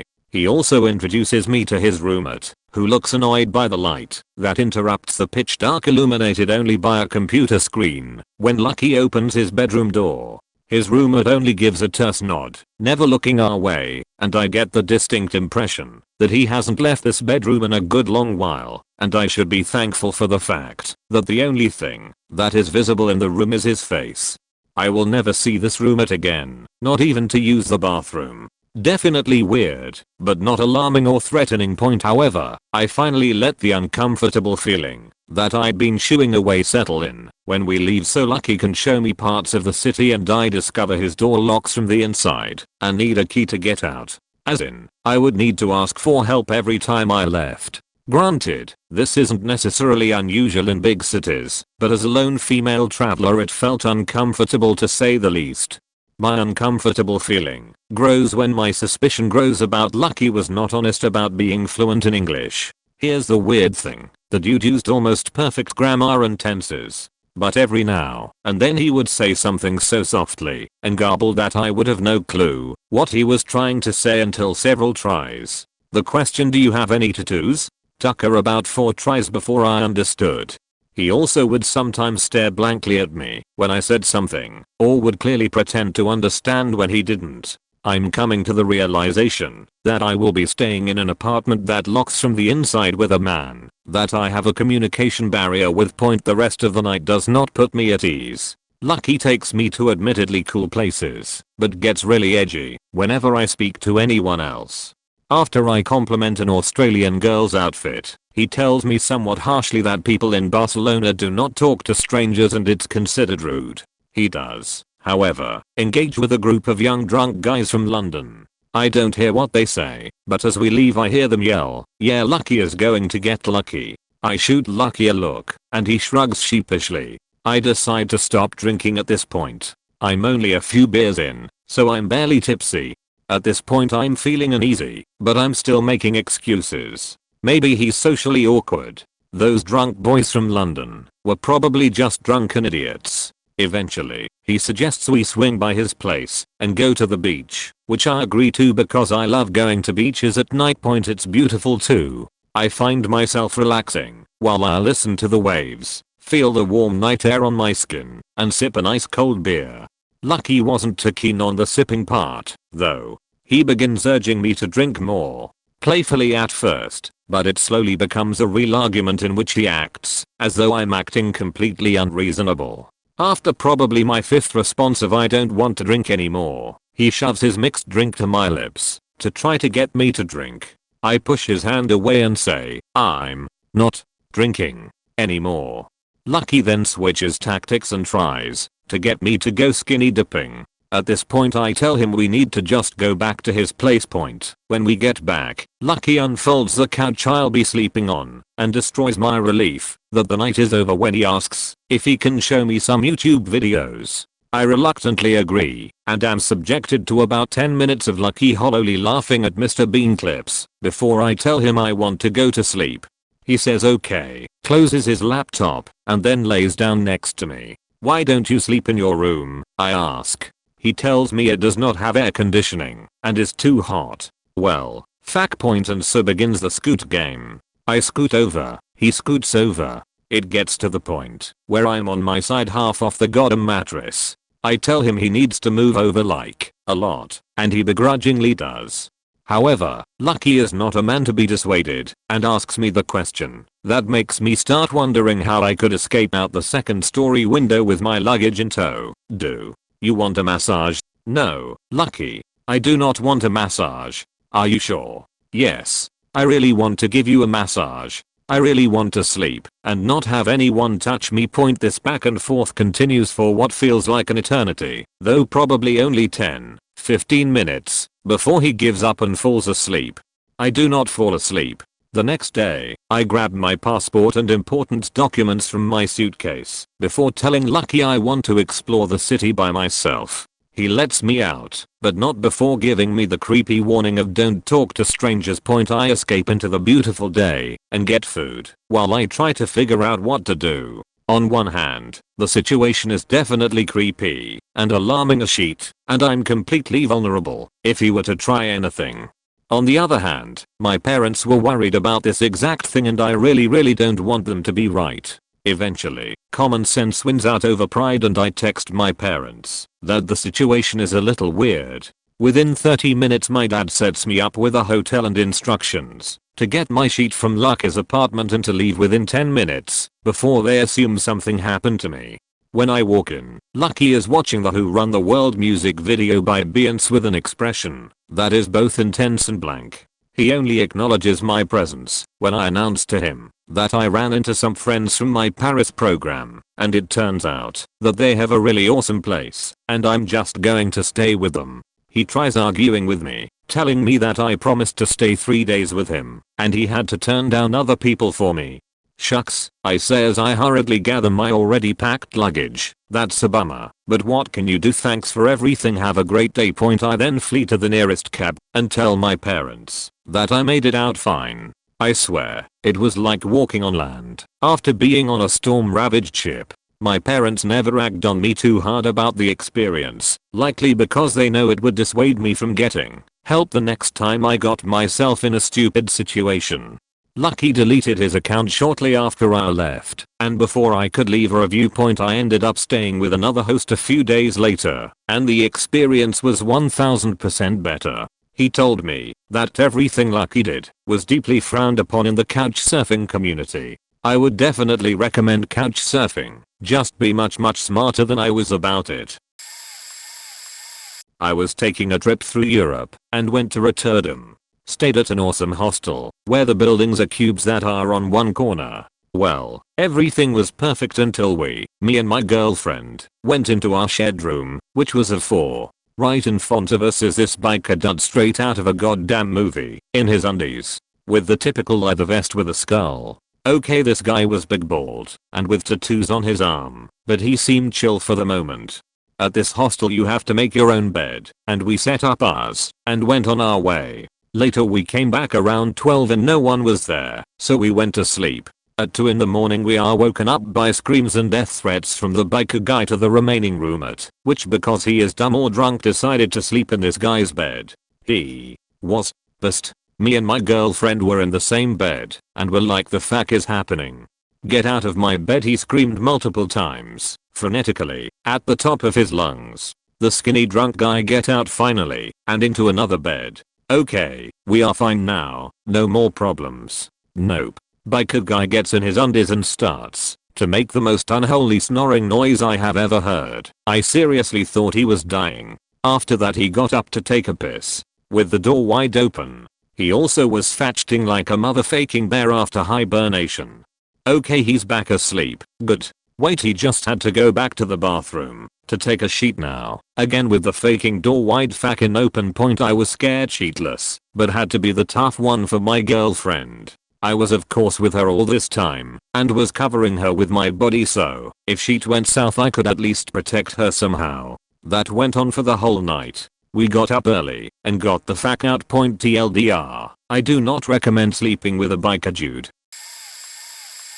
Spent the night at a travel lodge 2 years ago in Amarillo, an overpass stop towards my goal of camping in the Ozarks. Everything seemed fine at the front desk. Place was maybe a little old, but not that bad. I went to my room with my camping gear and several people were talking to each other on various balconies and parts of the courtyard. Point, I was paying for a cheap motel, so it didn't bother me much, as I know tramps and hookers when I see them, and as long as you're a polite person generally people will be polite back. I was however a woman traveling alone in a brand new rental car. I locked my door and went about getting comfortable for the night. I found ashes and stains on the sheets of the bed. I sighed but was prepared with my own bedding, so I got it out and turned on the TV. Just then my door handle shook. I walked over and looked out the peephole and see a tattooed dude was trying the handle. I asked out the door, "Can I help you?" and he ran off instantly. A bit upset, I called the front desk and they sighed and told me they'd take care of it. I heard some yelling, then everything went quiet. Point, normally I would have listened to my gut and just drove off to the nearest tent site, but I'm a penny pincher and got stubborn about it, so I put everything I had in the room and barricaded the door. I slept in my sleeping bag against the wall with my billy club / flashlight that does strobe lights in one hand and a knife in the other. Cause politeness only goes so far. Well, 3 AM rolled around and you'd unlocked the door with a key. I screamed like Xena and turned my strobe on. After he tripped in, he tripped right back out. Being crazy and intimidating can work, but don't stay at a travel lodge in Amarillo if you're a single female. I was in Portland, Oregon, or more accurately right on the outskirts of Portland. I was a freshman in college and on a road trip with a few of my friends. We were splitting everything 5 ways to make the trip extra cheap. Despite this, 2 of my friends on the trip decided executively that the hotel we had all picked was too expensive. It really wasn't. When we all split it up, they just weren't thinking about it that way, cancelled our reservation there, and booked us at the seediest, most remote hotel possible to save a grand total of $10. The trip was already off to a rocky start with the driver refusing to let anyone else split the 14-hour drive with them and speeding at 100 miles per hour because that's how people drive in the big city. Then as soon as we got there one of us was mugged. We get to our hotel exhausted, frightened and already worn very thin to find that it's not the nice hotel we booked, but the seedy hotel. We all are irritated by this, but we get set up for bed and I decide to call my mom. I didn't want to vent about the so far horrible trip in front of my friends, so I stepped out into the hall and started walking towards the lobby. I'm on the phone with my mom for a grand total of 2 minutes when a drunk dude stumbles down the steps towards me and slurs, "Wow, you're faking cute, how old are you?" I tried to ignore him, but then he was coming towards me faster and now he was trying to touch me saying, "Damn, I don't even mind if you're underage." I scream at him to get the fuck away from me and run down the hall with him chasing clumsily after me. I get to the lobby and from the look on my face the hotel clerk immediately asks me if I need to come behind the desk with her, which was in its own locked room separating her from the guests. I jump behind the desk with her just as this guy's rounding the corner. He tries to play it cool, like he wasn't just running after me, and asks the clerk if they have any extra forks. Very smooth point. The clerk tells him they don't, and he should return to his room. She convinced me to call the police and they evicted him from his room. I didn't know at the time was that the clerk had been watching the security cameras when everything happened and had watched him stalk me down the hall, then wait around the corner listening to me talk to my mom on the phone before he approached me. I only found out because I felt a bit bad about him getting booted out into the rain and asked one of the officers if they really thought it was necessary. Fairly spooky, and I have never traveled with that same group ever again. Was backpacking around the world and ended up in northern Thailand, with my girlfriend at the time. Stunningly beautiful place, but pretty damned remote and wild. We arrived in our supposedly luxury jungle residence shack, dropped our stuff off, and went out for some food and drinks. Arrived back at the place a little later, drunk and quite high. Got into bed and I happened to look at my backpack and saw it was moving. Assumed it was just me being high. Oh fuck no, there was a hole in the floor and all sorts of hideous jungle bugs were streaming in towards the light. Girlfriend freaked and picked up a can of bug spray and sprayed it down the hole and over any bug she saw before I had a chance to realize what she'd done. The entire army of jungle bugs it seems took this as their cue to attack and swarmed in looking for a rumble.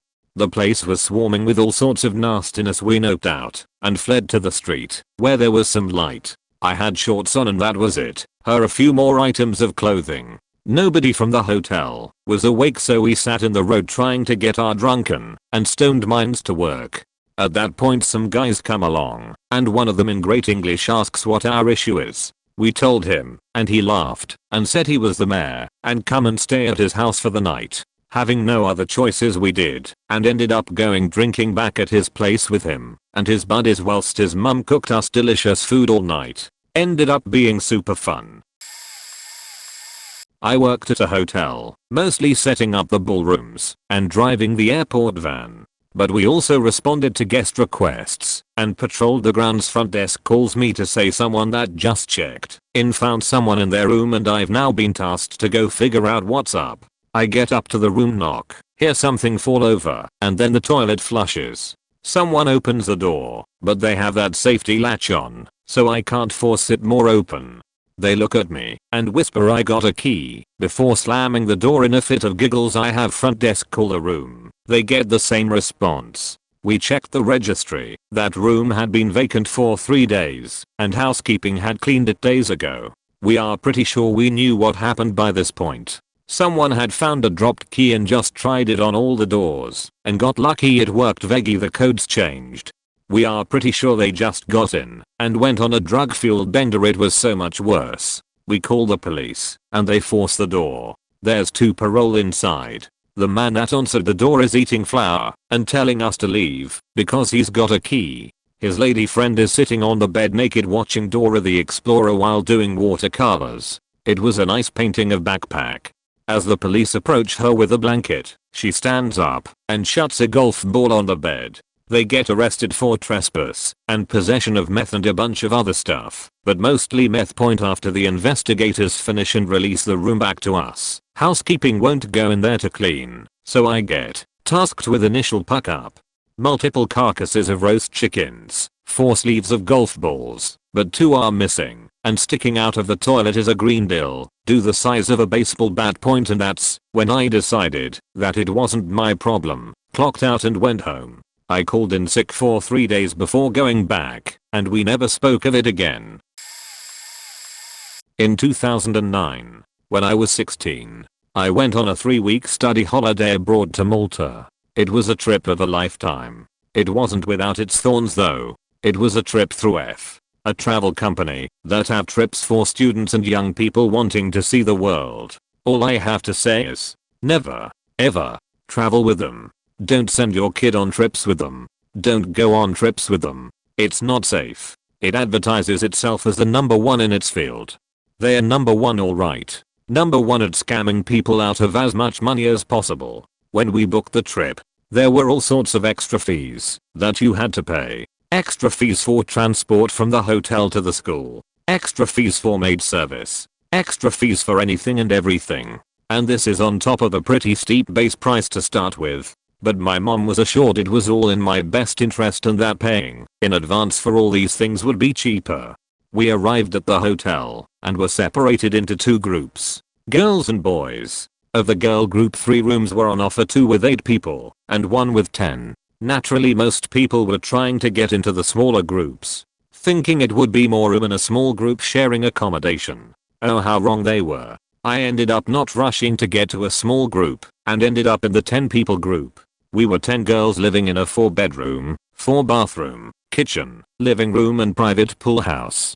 And how did the 8 people groups live for those 3 weeks that they had scrimped and saved to be able to go on? In a regular 1-bedroom hotel room. I kid you not. Makeshift, old moldy mattresses were placed on the floor of the common area where some were forced to sleep. Insane. My heart broke for this one girl who had used her dead grandmother's inheritance on this trip and who ended up in a 8 group. Not that everything was hunky-dory for us in the 10 group either. You'd think that with all the extra fees, we'd get what we paid for. Nope. The first stark realization of this was on day 1, when we were promptly told that we would not be getting any toilet paper. We were told we would have to find our own way to the nearest convenience store a kilometer away and go buy our own. That's nice, huh? You send your kid on an expensive vacay that's supposed to be all inclusive, and you don't even get toilet paper. The maids didn't even clean. Ever. Not joking. That was just the beginning OFC. From then on, to get any of the services you had already prepaid for, you had to cough up more dough on the spot. Bus from the hotel to school that you prepaid for. Nope. Not valid. Had to pay more on the spot. Or you'd be left stranded at the hotel while everyone else went to school. And the list went on and on. That wasn't the worst though. As we settled in on the first day, to our horror, we discovered that not only were the windows and outer doors cheap and of sheet quality, most of them didn't work. Nothing like sleeping on the first floor with a window that won't lock and a back door that's equally useless. Did we get robbed? Yes. Of course we did. In fact, all the houses with students did. I strongly suspect an inside job, as none of the house stuff was taken. Only belongings of the people staying there. So yes, robbed we got. And if that wasn't creepy enough, it's when they did it and what they stole. When, middle of the night, while we were sleeping 10 meters away. That's safety in a nutshell for ya. What did they take? And this is where it truly gets nutty. The house next door, all the underwear of the girls living there. Pervy right. A house, bread. That's right. Everything else was left undisturbed. But every single piece of bread, circa 10 breads, 1 per person living there, was gone. Not that the people at the resort seemed a bit concerned about everyone getting burgled in the night. I'm telling you. Inside job. Inside job. There were plenty of other things that were not as they were supposed to. For the students' safety, passports were supposed to be placed in a safe with the travel guide. Did it happen? Of course not. Not that all the guides were people you'd want in charge of your travel documentation. Although guides were supposed to be vigorously vetted. This one guy was a total pedo creep who got 2 girls wasted. And even though he was caught and fired, he still had our itinerary and would accidentally show up everywhere we went and talk to the very young underage girls, to which no one was trying to stop him. He would just be there watching us, creeping, as we went to the beach, the market or school, always following the bus closely in his car, like a true predator. But it's not over yet. As the trip drew to a close and we were on our way to the airport home, I met one of the most unpleasant people I have ever met in my life. A bus driver who, when I asked a simple question about where to put my luggage, stared daggers as he literally grabbed my upper arm forcefully and manhandled me into the bus, out of nowhere, blindsiding me completely, muttering ferociously under his breath. I was in such shock I didn't know what to do. I didn't know whether to break down and cry or laugh hysterically in disbelief. A grown-ass man had just flung me around like a ragdoll, literally. What the fuck point. I'm glad my mama taught me well, and to always be on guard when traveling. To always lock the bedroom door when possible. To always lock the luggage. To carry my passport and valuables on me at all times. Because otherwise it could have been an entirely different trip. Malta had wonderful people in it. I don't blame them at all. Don't trust F. They will bleed you of every dime they can, and give you the shittiest service imaginable, at the expense of your safety. Every time. The only thing that made my trip great was great guides who cared, and wonderful co-students that cared about each other's safety too. If it weren't for that, it would have been a trip from hell. Just recently in Valparaiso, my girlfriend and I booked a last-minute cheap room online as we were passing through the city for a few days as long-term travelers on a budget. We've stayed in plenty of dodgy places, but they are usually just junky guest houses kept by a sweet, poor old couple. This was different, very different. We arrived at night and they showed us to our room, which was decorated in the most gaudy red ruby hearts and mirrors and a seemingly Kama Sutra style painting. The room had no bathroom, shared bathroom down the hall, which is normal for guest houses and hostels. However, it did have a shower in the room. A makeshift shower built out of a tarp and various scrap wood. And the best part, there was a cubby hole type door in the wall with a list of sex toys, lubes, condoms, etc. that you could purchase and have discreetly passed to you through this hole. Next to that was a price list for the room showing the 1 hour, 6 hours, 12 hours and full day prices. We quickly realized this is an hourly motel that probably sees a dozen prostitutes each day. It was too late at night to wander around looking for another place, so we changed our reservation from 3 nights to 6 hours. It's the only time I really felt dirty in a hotel. TLDR girlfriend and I accidentally stayed in the nastiest little Chilean alley hotel, where you could buy sex toys through a hole in your wall. Not quite a creepy story about staying at a hotel as such, more a creepy encounter with someone at a hotel. My uncle and I had booked a 3-week holiday to Australia for 18th birthday. We were staying at a hotel in Brisbane, which we had no problems with at all. Was a lovely hotel, and we had a lovely breakfast. However, this is where it takes a dark twist. We were just leaving the hotel to get to the airport to catch our flight from Brisbane to Cairns, and this woman behind us overhears that we were in need of a taxi to the airport and were about to book one. She was on a business trip and kindly offers to pay for our taxi to the airport as she says her company will pay for the fare. So we gladly accept this offer as it would have been rather pricey to get a taxi for the 2 of us from our hotel to the airport. So we were pretty chuffed at first. We get into the taxi, no problems as of yet, and then all of a sudden she starts telling us about the things she did the night before at a party. It was silent, and all of a sudden she starts to open up about how she rapped her male colleague the night before and threatened to tell his wife that he was cheating on her or tell the boss that he rapped her. Ironic how, to get him fired. She went on about how this sort of thing always happens when she mixes alcohol together, and it was fair to say the both of us were pretty shook.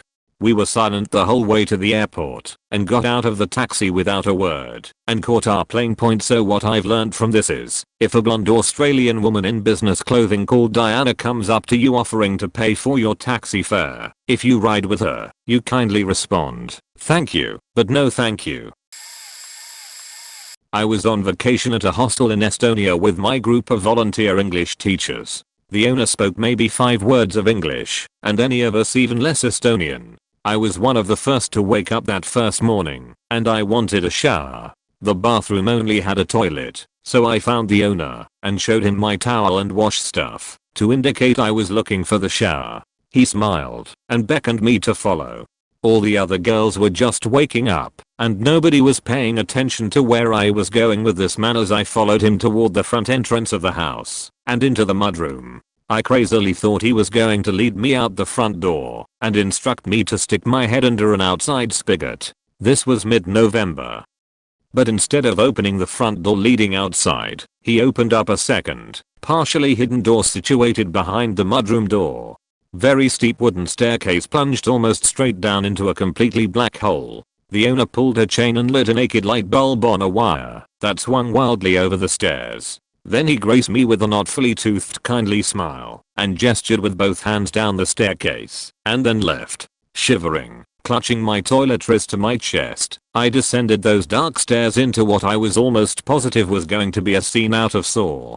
It ended up fine. The basement has been converted into a cedar-lined sauna of sorts, and the shower was really hot and nice. It just had a really bizarrely strange entrance, and that combined with the foreign country, language barrier and roommates not seeing where I went, my mind went to all sorts of freaky places. I was in a hostel in Montenegro and there was a bunch of Belgian French scouts sharing my 10-bedroom. It was the weirdest night of my life. Firstly, I should point out that I speak French. Not perfectly, but I spoke to them earlier and had a decent convo with them. They seemed fairly normal. Mostly boys, 17 to 18 years old, but a few girls are part of the group. Troops are sometimes mixed here in Europe. After I spoke to them, they proceeded to talk about me, Langlace, with each other, cracking jokes and talking shit. I asked them to cut it out, and they just shrugged and left. The first thing that was weird happened around midnight. They only had a single key card for the room apparently, and they had all gone out drinking. It was World/Euro Cup time, as if they needed the excuse. A couple came back without a key and knocked on the door. I didn't answer because I was asleep, and if they needed to get in they could just go down to reception to figure it out. Of course, their response was batshit insane. They hammered on the door for over 10 minutes, howling like a wolf. Eventually, another of their group came to let them in, and they all made an exaggerated show up not wake me once they realized someone was in. A few hours later, I woke to the unmistakable sound of sweet, forbidden hostel sex. Good for them, but weird because they were in a room full of all their friends. Whatever, Belgians. The noise was coming from the top bunk across from me, but something sounded off. I rolled over to have a look, and there was not 2, but 3 naked teenage boys having unbridled passionate sex. The rest of the room seemed to be either asleep or pretending, but I suspect it was the latter considering how much noise they made. I quickly noped out of that one, and went back to sleep. The last straw for me was in the morning. After that night, I had a sheet over my head to survive in a cocoon of my own innocence. However, it was light outside, and I could hear the others getting ready in my room. I decided to let them finish, so I didn't have to face the source of those animalistic noises from last night. You know, that feeling of being watched and how your body reacts. My sixth sense kicked in, and I decided to get out of bed. As I rolled over and took my sheet off, there was 2 teenage boys watching me sleep wearing only boxers. One had his hands down his pants, the other had his phone out taking pictures. I'm an overweight mid-20s guy, so this is somewhat of a novelty for me. I didn't like it. I flew out of bed and started yelling at them in a mix of English and French. The 2 apologetically said it is for them memories, but I was in full rage, snatched the phone from his hands, and threw it out of the window to the cobbles below. They obviously flipped out at this point, and engaged in a shouting match as I stuffed my things in a locker, pushed my way out of the room, and went to breakfast at 6 AM. I told the house for a summarized version of events and she stormed off, and I got to watch as they were summarily kicked out whilst I waved at them. I've told this story a few times and it always gets incredulous looks. I still can't believe it happened, but I've always been wary of Belgians since. When I started working my current job I was not paid that well but still traveled over Sweden. So during my first week I ended up in a small non-classy hotel. Usually I take the receipts and give them to accounting and they pay me back next payday, no biggie. I was poor and didn't wanna throw a lot of money on a bed and breakfast for one night.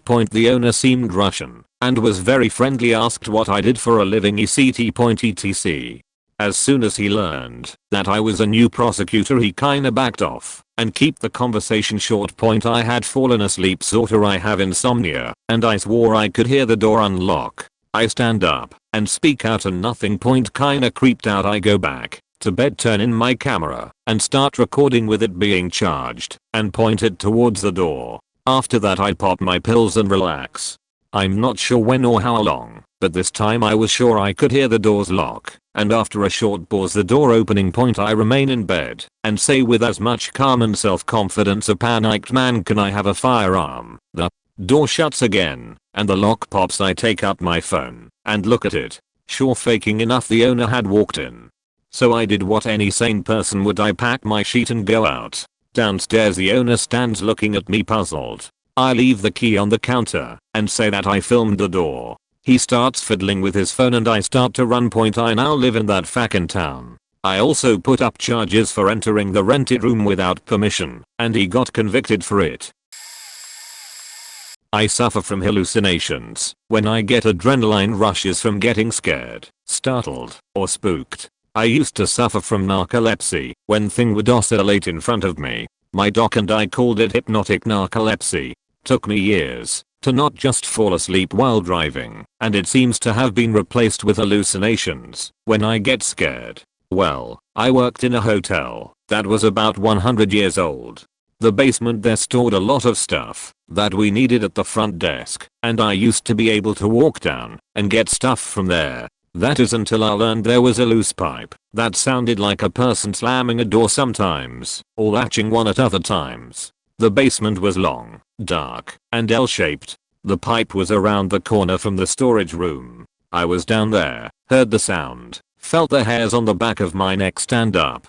Good sign that I was about to have another episode, and suddenly the room, to me, was filled with screams, and every 4 feet there was a person hanging from the pipes, like a meat processing conveyor belt. It was about 45 minutes of me crying and screaming, which certainly didn't help the hallucinations go away any faster. Then someone decided to come and figure out where I'd gone to for the last hour.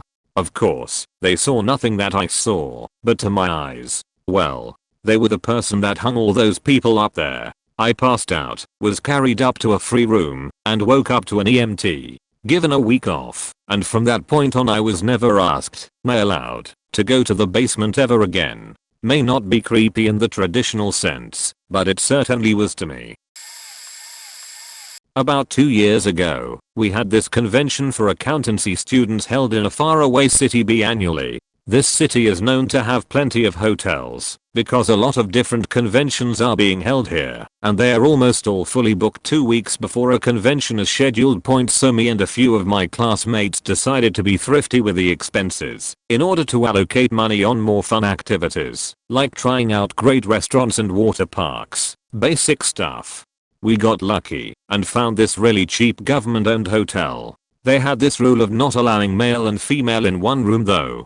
Still a good deal though, considering it's 7x cheaper compared to the other hotel rooms in General Point. So I was the only guy and got a solo room for myself. The other 4 girls got a room good for 4. Being an ectophile, I kept all lights turned off in my room at all times. I went to bed really early that night because we got to be up early for the convention. About around 1 AM, I woke up to my phone ringing as I was about to answer, but I missed the call. I checked and I had about 10 missed calls and 30 unread messages from one of the girls. So I skimmed over the messages because I'm too sleepy to read them all, and it's generally, "Are you awake? Please pick up the call. We need you here." I called her back directly when I got the gist of it. I said sorry, I was asleep and I just woke up. What's the matter? And then she said no time to explain. Pack your things and come to our room as soon as possible. So I did, but I had too much things to carry and decided to ask for a little assistance. She came and helped me carry a few bags. Strangely, when we got out of my room, I noticed all lights were turned off in the hallway and kinda cold despite having no air conditioner in any of the rooms. So inside their room, they had 2 double decks and we just put my things down on the side and she hurried up one of the upper decks. The other 2 girls were on the other upper deck, while one was on the bottom deck asleep. I just sat down on the other bottom deck and asked what's going on. No one would answer. They just gave me strange looks. So whatever, I just decided to watch some anime series on my phone. I hear the girls above me screaming a few times, but I just thought it's what girls do. I assumed they were screaming about stuff they talk about like boys and stuff. Around 4 AM the other girl woke up, and she was in a really good mood, smiling a lot and laughing at the other girls for some reason. I'd smile back at her, because I thought it's nice to do so. She even went to the toilet, and she was really laughing out loud.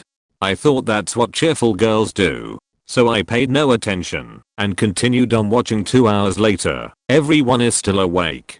Girls above still screaming, and the girl below still laughing too much. One of the girls above dropped her hairspray. It rolled over under the bed. She asked me to pick it up for her. As I was about to, it rolled out the bed towards me. I picked it up, and gave it to her. All 3 above were somehow shocked and speechless. We waited for a few more minutes until the sun came up, and they said we gotta hurry, pack our things and get out. I kept asking why. No one would answer. I kept saying we paid for 5 days already, and it would be a waste of money to leave. They just told me to hurry up and help them.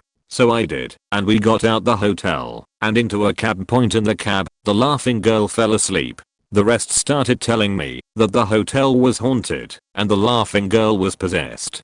We found out later from a friend that back during the war, soldiers dumped all corpses in that area before that hotel was built. After building the hotel, people noticed it was haunted, and business was bad.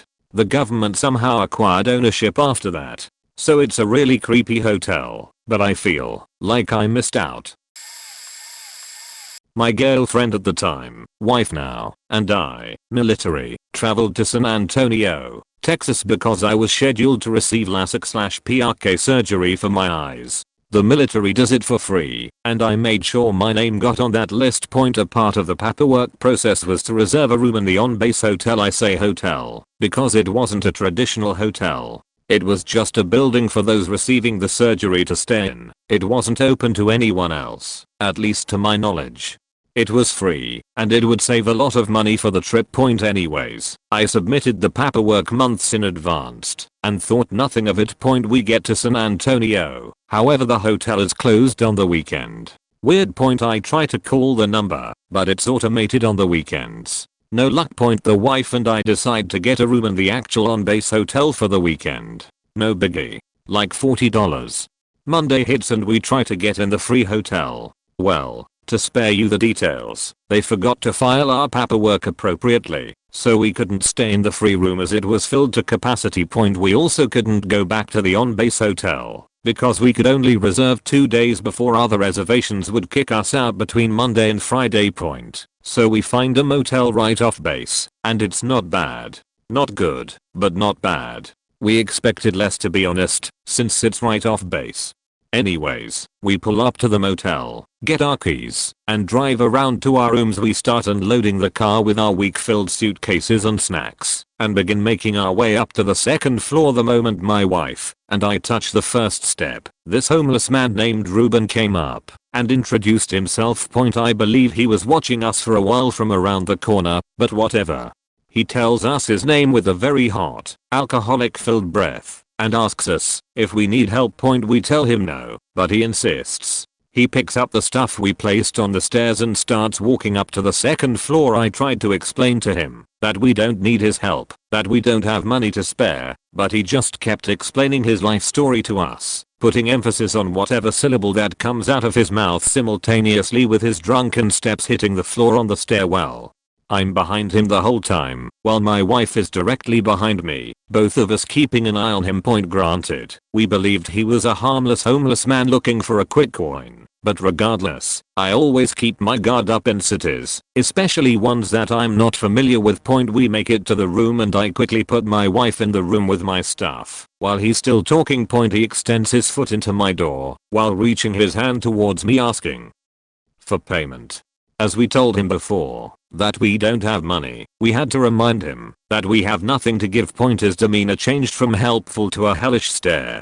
Like my wife and I just stole his childhood away from him, and he's looking for vengeance. I have my hand on my pocket knife as I'm a little uneasy now. Without stuttering, something that he seemed to have trouble with due to the alcohol in his system, he utters the bone-chilling phrase, "Keep your doors and windows locked tonight." And I'm pretty sure he said it's quite dangerous here too, but I was kinda frozen from the initial phrase. He moves his foot from the door and leaves. I shut and lock the door and the windows. My wife and I didn't leave the room for the whole night. We half expected to see him by our car in the morning when I left for my appointment, but he was gone. I know it's not ghost creepy, but that stare and that phrase still haunts me a year later. Good news is that I have 20/20 vision, 20/15 on good days. For free. Bad news is I have nightmares of Ruben.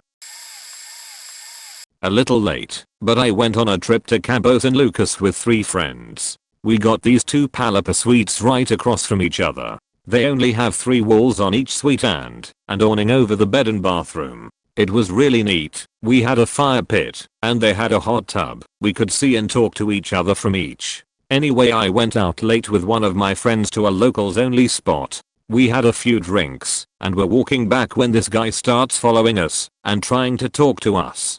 He's speaking English and wearing a Raiders hat. He starts telling us he has weed to sell us. We kept declining, saying we don't smoke weed, until he whips out a pair of nugs in a cigarette wrapper, insisting we at least smell it. My friend takes a whiff and says, "Yeah, that smells like weed." The guy then says we owe him $20 for it. He said now that he opened the package he can't keep it on him anymore. I said hell no. We just said multiple times we don't smoke and we don't want it. We don't even have cash. Anyway, we were almost at the suite, but it's locked because there's a shared kitchen and library right at the entrance. Even though we have keys to our own suite. So we started ringing the doorbell and we turn around and this guy has a faking knife out. I said, "What the fuck, dude, we don't have any money. Are we gonna get stabbed for weed we never asked for money we don't even have?" And he said, "Maybe you should go get some." Right then the sweet little lady opens the door, sees what's happening, and made room for us to dash in there. But behind her is this 300 pounds ripped guy barreling toward us from inside on his tiptoes. The mugger sees him and runs, and the big stops at the lady, grabs a column, regains his balance, and asks the lady, "Can buy GI a glass water?" This guy was faking trashed, but he saved our lives. We ran in and just put our hands on our knees and gave the lady a hug. She said, "No problem, I'm going to go call the police." I said, "No, I don't feel like dealing with federales," and she said she understood. The next day we saw the guy at breakfast and told him the story and gave him a hug. He was like, "Holy shit, that's scary. Glad I could be there for you, lol." Creepy, but not especially notable. There was a resort in the North Georgia mountains my family used to go to when I was a kid. The resort eventually went bankrupt, but my dad's best friend, who was from the area, was friends with the caretaker. So my dad and his friend would slide the guy a couple $100 to let us stay at the now closed resort for the weekend. It wasn't too strange at first. It was the same old resort, just with my family and my dad's best friend's family being the only ones there. But as time went on, it got creepy. The golf course, once so carefully maintained, went to seed. The tennis courts started to crack, and we just started poking up through them. Creepiest of all, to young me, was the resort's dining room. Like a failing restaurant, the resort shut down without warning, so employees couldn't make off with cases of scotch and steaks. So the dining room sat, perfectly preserved, as if ready to serve dinner that night, for years. There were bread plates, silverware, ashtrays and cloth napkins, carefully fanned into peacock shapes, on every table. Silk flowers sat in vases frozen in time. The dining room bar remained perfectly stocked with whiskey, gin, and vodka. The golf pro shop was the same, just frozen, with boxes of golf balls and sets of clubs sitting patiently on the shelf, awaiting purchase by people who would never come, and by the cash register.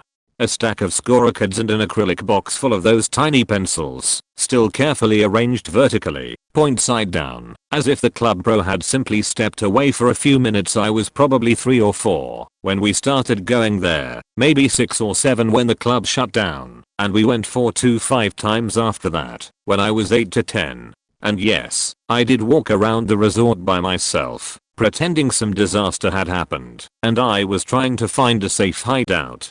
Walking Dead style. I don't travel much, and when I do it's normally for business. I haven't had a creepy experience yet until very recently. I was staying at a Hilton in New Jersey. I already wasn't very excited for this trip, but the experience as a whole was a bit off-putting. I arrived Monday around 10 AM. I had to go to the client site almost immediately, but wanted to drop my bags off in the room first.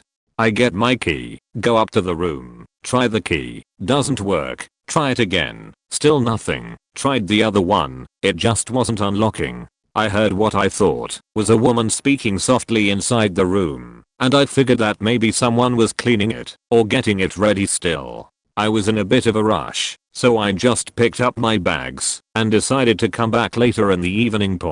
When I got back at night the keys worked fine, and I was finally able to get into the room. I was pretty tired, so I unpacked my things and pretty much went to bed immediately. I'm generally a very deep sleeper and it's hard for anything to wake me up, but around 2 AM I woke up to what sounded like someone running up and down the hall in really heavy boots. My room was at the very end of the floor, and it sounded like they would start running, get to the end of where my door was at, and run back. I was so exhausted at this point I didn't care that much, and promptly fell back asleep. Second night I was in the room I was a bit more awake, and decided to play some Hearthstone. I didn't have the volume on or the TV. The silence in my room was occasionally broken by what I think was someone saying hello. I couldn't say where exactly it was coming from, and it wasn't very consistent. At first I thought maybe it was the phone somehow, but no one was on the line. I would occasionally leave the room to head downstairs to smoke, and I didn't see anyone in the hallway. No one running in the halls and nothing unusual for the rest of the night. The hello seemed to stop, or at least I stopped noticing it, around 10:00 PM. Wednesday morning. After waking up it looked like someone had moved some of my stuff. I had left my laptop open in order to provide some ambient light, but it was closed when I woke up. The clothes I had set aside and on top of each other were definitely messed with / moved. It looked like someone picked up each piece and just kind of dropped it. At that point I was pretty upset about the situation, but didn't want to ask to be placed into a different room, mostly because I was embarrassed that I'd look crazy. Wednesday night nothing weird happened. Thursday morning I woke up and nothing was out of place. Thursday night though was the weirdest. I went to bed around 12 AM, and it felt like I had gone to sleep pretty quickly. Problem was that it felt like I kept being woken up by something. All throughout the night I'd fall asleep and suddenly find myself waking up 30-45 minutes later. On 2 occasions I saw what I thought was someone moving from in front of the window directly across the bed into the hallway towards the bathroom. On Friday I woke up and found that some of the items I had packed away were now outside of my bag. Packed it back up again, got ready, and promptly checked out. Hope I never have to return to that place again. Not a hotel, but the whole procession to the hostel, and during the stay, had me on the edge. Looking back on it after a few years still makes me very uneasy. I had been traveling in Italy, early 20s, for 2 weeks and Rome was the last city I was flying out of before Barcelona. I usually walk to my hostels or hostess from the train, since they are usually close by, but Rome was different. I should have known this. It's a bigger city. Spoiler, I'm an idiot. Background: I usually make no room for errors in where I stay. I do my research and will pay more for cheap accommodation since my safety is worth it. But in the last city prior to Rome, I guess the chemistry I had with an Australian guy distracted me. Whoops, first mistake, walking from the train station a couple blocks to the hostel. Second mistake, walking in the evening without a backup plan. Third mistake, non-refundable hostel. Walking out of the train station was already a bit iffy and it only got worse. I never felt so much fear as a foreigner as I turned a rear corner not meant for young women alone. I did not understand their conversations, but I could definitely understand their body language. It was too late to turn back. Life lesson: it's never too late. Nonetheless, I remained confident in my stroll towards the hostel, having no idea where it exactly was down the street. I told myself, if I looked like I knew where was I going, no one would take a third look at me. I should have realized at this point that it would not get better, but for some reason, I trusted the good reviews of the hostel and continued onward. I reached the end of the street and started to panic. Retraced my steps until I finally saw a small sign. Never felt so much relief. However, when I slowly walked down the steps, my heart sank as the place was as shady as the exterior. I don't know what I was expecting. I was told to wait. I sat down, and this old man sat in front of me. He kept watching me. He watched me with no shame, and I couldn't leave, since it was starting to get dark outside. The street was so vacant. There were no taxis. I had limited service. I told myself it was better in here than out there. The receptionist finally came back, and he showed me the rest of the place. It appeared some men actually lived in the rooms or were regulars. I could not stay here for the nights as planned, no thank you. He was nice enough to refund me one of the nights, since I had the face of utter disappointment, masking my absolute terror. I remained collected to avoid vulnerability. I still have not seen another woman. The sooner I slept, the sooner I'd leave. They only offered co-ed rooms which had 3 other beds in close proximity. I hated myself for getting into this situation. I was hoping another traveler my age would come, so I can feel a little better, but no one did. Since it was a lower level room, a high awning window was open and whistling.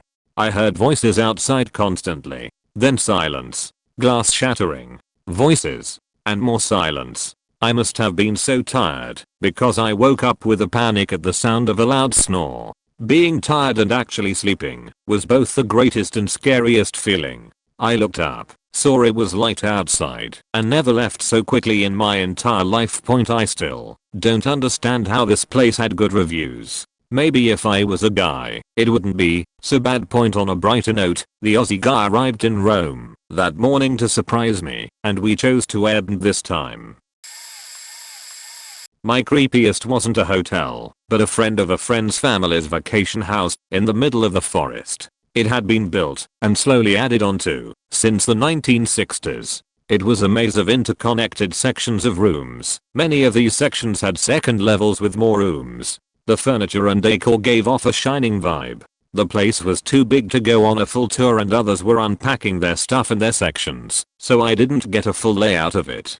The section my so and I were in was the grandparents' room. It had 2 bathrooms, his and hers closets, and 2 full beds, probably about 1300 square feet in total. So we end up getting to sleep late, and it's not really creepy, but we hear creaking sounds from upstairs and shrug it off as another couple had been taking their stuff up a nearby staircase. It wasn't until the next day that I did a perimeter tour and realized the grandparents' room was its own separate building, only connected by a hallway, and there was no second level on it.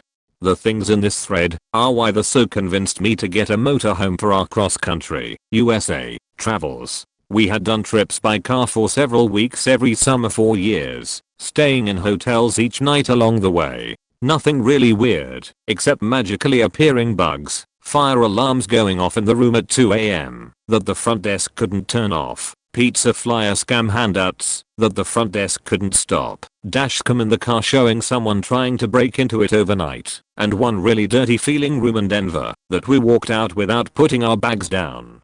Since getting the MH, we've put almost 20k miles on it, crisscrossing the country, and spent enough nights in it to make it cost effective. Yes, that many nights in a hotel. The nice thing about being in a mobile house is that you can just start it up and drive off if something weird or dangerous starts happening outside. Thanks all for making me happy with my purchase.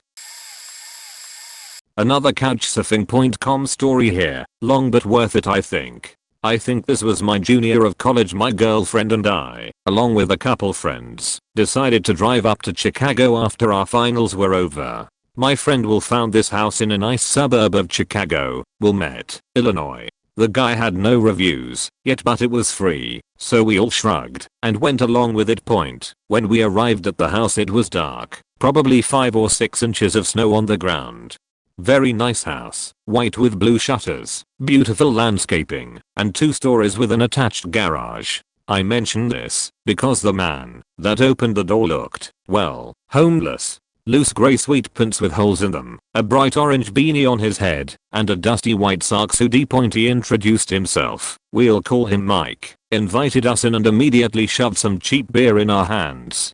He brusquely asked if we're all German exchange students. The other friend with us, Alina, was indeed a German exchange student, but the rest of us were American. He seemed deeply disappointed when we said no. Conversation continues, and what I gradually realize is that this house looks pretty empty. There's furniture and a TV, but that's about it. No personal effects, no shoes by the door, none of the general mess that accumulates when a person lives somewhere.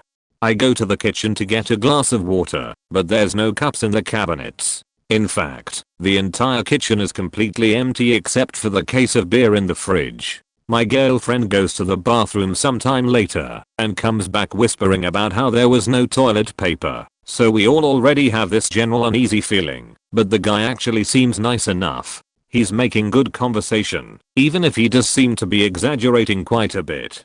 He tells us that his grandfather was the lawyer that took down Al Capone. He tells us he used to be a bouncer at the world famous Cobra Club, that in his younger days he used to act in movies, and that he's a marketing guy who was able to afford this house by helping O.J. Simpson do a full public relations rebranding after his trial. All of it sounded like bullshit, but hey, it was entertaining at least.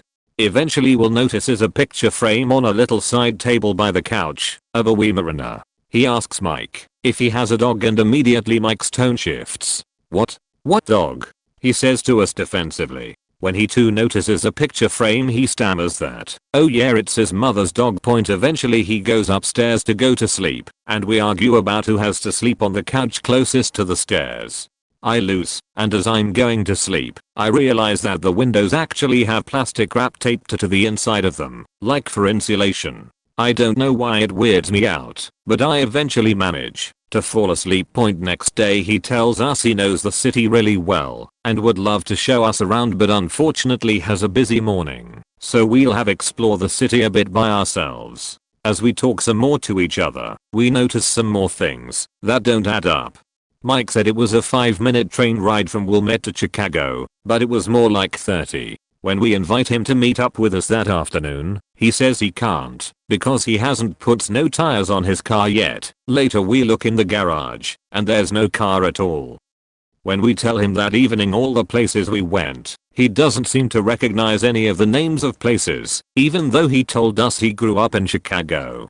When we had gotten back to the house that day, as Will was using the downstairs bathroom, my girlfriend tried to go up the stairs to use the upstairs bathroom, and Mike yelled at her, "No, don't go up there." We froze because he sounded not only mad but scared.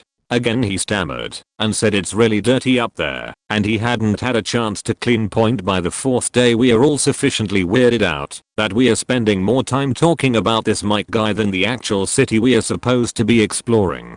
Mike comes downstairs as we are getting ready to leave and says he's free today, so he can show us around the city. We all cringe, but don't really know a good way to say no, so we agree and pile into Will's car. He first takes us to a bar that Al Capone supposedly used to frequent, and claims he, Mike, is good buddies with the bartender, that we'll be able to get the full tour, see the secret passageway Al Capone used to escape, etc. When we show up, it's clear that the bartender has never met this guy. "Hey, it's me, Mike." Bartender says something like, "Okay, can I help you?" "Yeah, I was wondering if it would be okay if I could show these guys the secret passageway." Bartender says no and keeps cleaning, so we go out. Mike then decides, hey, we should get some breakfast at this cool place up the road. The place he takes us to, it turns out, is a local chain restaurant similar to Applebee's or some other low-tier family restaurant. He gets irate when no one else orders a beer for breakfast, ends up having 3 by himself, and complaining the whole time how kids these days don't know how to have fun anymore. Next he decides we really ought to see Lake Michigan. On the way, he suddenly yells for us to stop the car and pull over. Why did we stop, you ask? Some historic landmark perhaps? Some hole in the wall vintage record store maybe? Nope, a liquor store. He emerges with a 36 pack of more sheety beer and throws it in the trunk point after numerous setbacks and dead ends and U-turns. We finally find a parking lot near the lake. Remember how he said he was from Chicago and knew the area well? He tells me to get the 36 pack out of the trunk, and this is when Will finally gets up the courage to say, hey, I don't know if we were really looking to do much day drinking today. Or like any day drinking, really. Keep in mind it's 7 degrees Fahrenheit, -14°C, with snow on the ground. Not exactly the weather where you go crack open a few beers at the beach after a brief argument. He agrees to put the beers back in the trunk and only brings his backpack. We trudge up this enormous snow embankment and come down the other side into a lakeside dog park. This for me just underscored how little this man actually knew the area. If a local wanted us to see Lake Michigan, I would think they'd know a good spot to go take in the sights. It seemed like Mike just saw the water and kept telling us to turn toward that until we found a random parking lot. Anyway, as we are looking around, it truly was quite pretty. We realize Mike is taking pictures of us. Not on a phone, but with a DSLR type camera with a zoom lens attached. We confront him, and he says he likes to make a little photo album as a souvenir for everyone that couch surfs at his place, even though his couchsurfing.com account was brand new. I guess we make him uncomfortable enough with our accusations that he tells us he's gonna take the train back and he'll see us later. After he gets his beer out of the trunk, we part ways and do some other fun stuff in the city point that night. When we get back to the house, he's not sitting downstairs like usual. Instead he hears us come in and calls from upstairs. Oh hey, is that you guys? Come upstairs. I want to show you guys something. I'm not a very religious person, but I have to admit I said a quick prayer before climbing the stairs. We follow his voice to the end of the hall and push the door open. He's standing in a relatively empty room, pretty much just a chair and a desk with no computer on it point, but plastering the walls are those oversized post-it notes that people use in conference meetings. And on it, he had drawn diagrams that I can only guess he found by googling something like marketing 101 diagrams. This is not a joke. One poster just had a triangle with the word customers, product and company drawn at each point, and arrows going between each word point. No to-do lists or math or telephone numbers or anything else you might actually expect a business person to have written down. Our immediate impression was that he bought these posters specifically to make us believe that he really had a job. It doesn't sound so scary writing it out now, but standing up there in a dimly lit office, with a man still wearing the same sweat pants and beanie and white socks hoodie he had been wearing all week, I felt like I was less than an hour away from getting axe murdered. My girlfriend said she'd forgotten something in the car. Alana said she'd help her go grab it. After about 10 more minutes of Mike smiling and telling us all about his made up business, Will and I make an excuse to go back downstairs. We find that the girls have already packed up the car. Everything. Everybody's stuff was loaded up. We have to get out of here, they said. Mike comes down the stairs behind us and gets angry when he realizes what's going on. Alana makes up an excuse on the spot about a family emergency and how we really need to get back tonight. We had booked 10 days. He grumbles that that was fine. Let him just quickly go upstairs and burn the CD of our pictures from the lake that day for us. Knowing he had no computer up there, our panicked minds were sure he was going upstairs to get some kind of weapon to kill us and collect our skins for suits. So as soon as he was upstairs, we sprinted to the car and left. On the way home we calmed down enough to laugh about it a bit, but we googled his full name and could only find an obituary from Wisconsin in the 70s.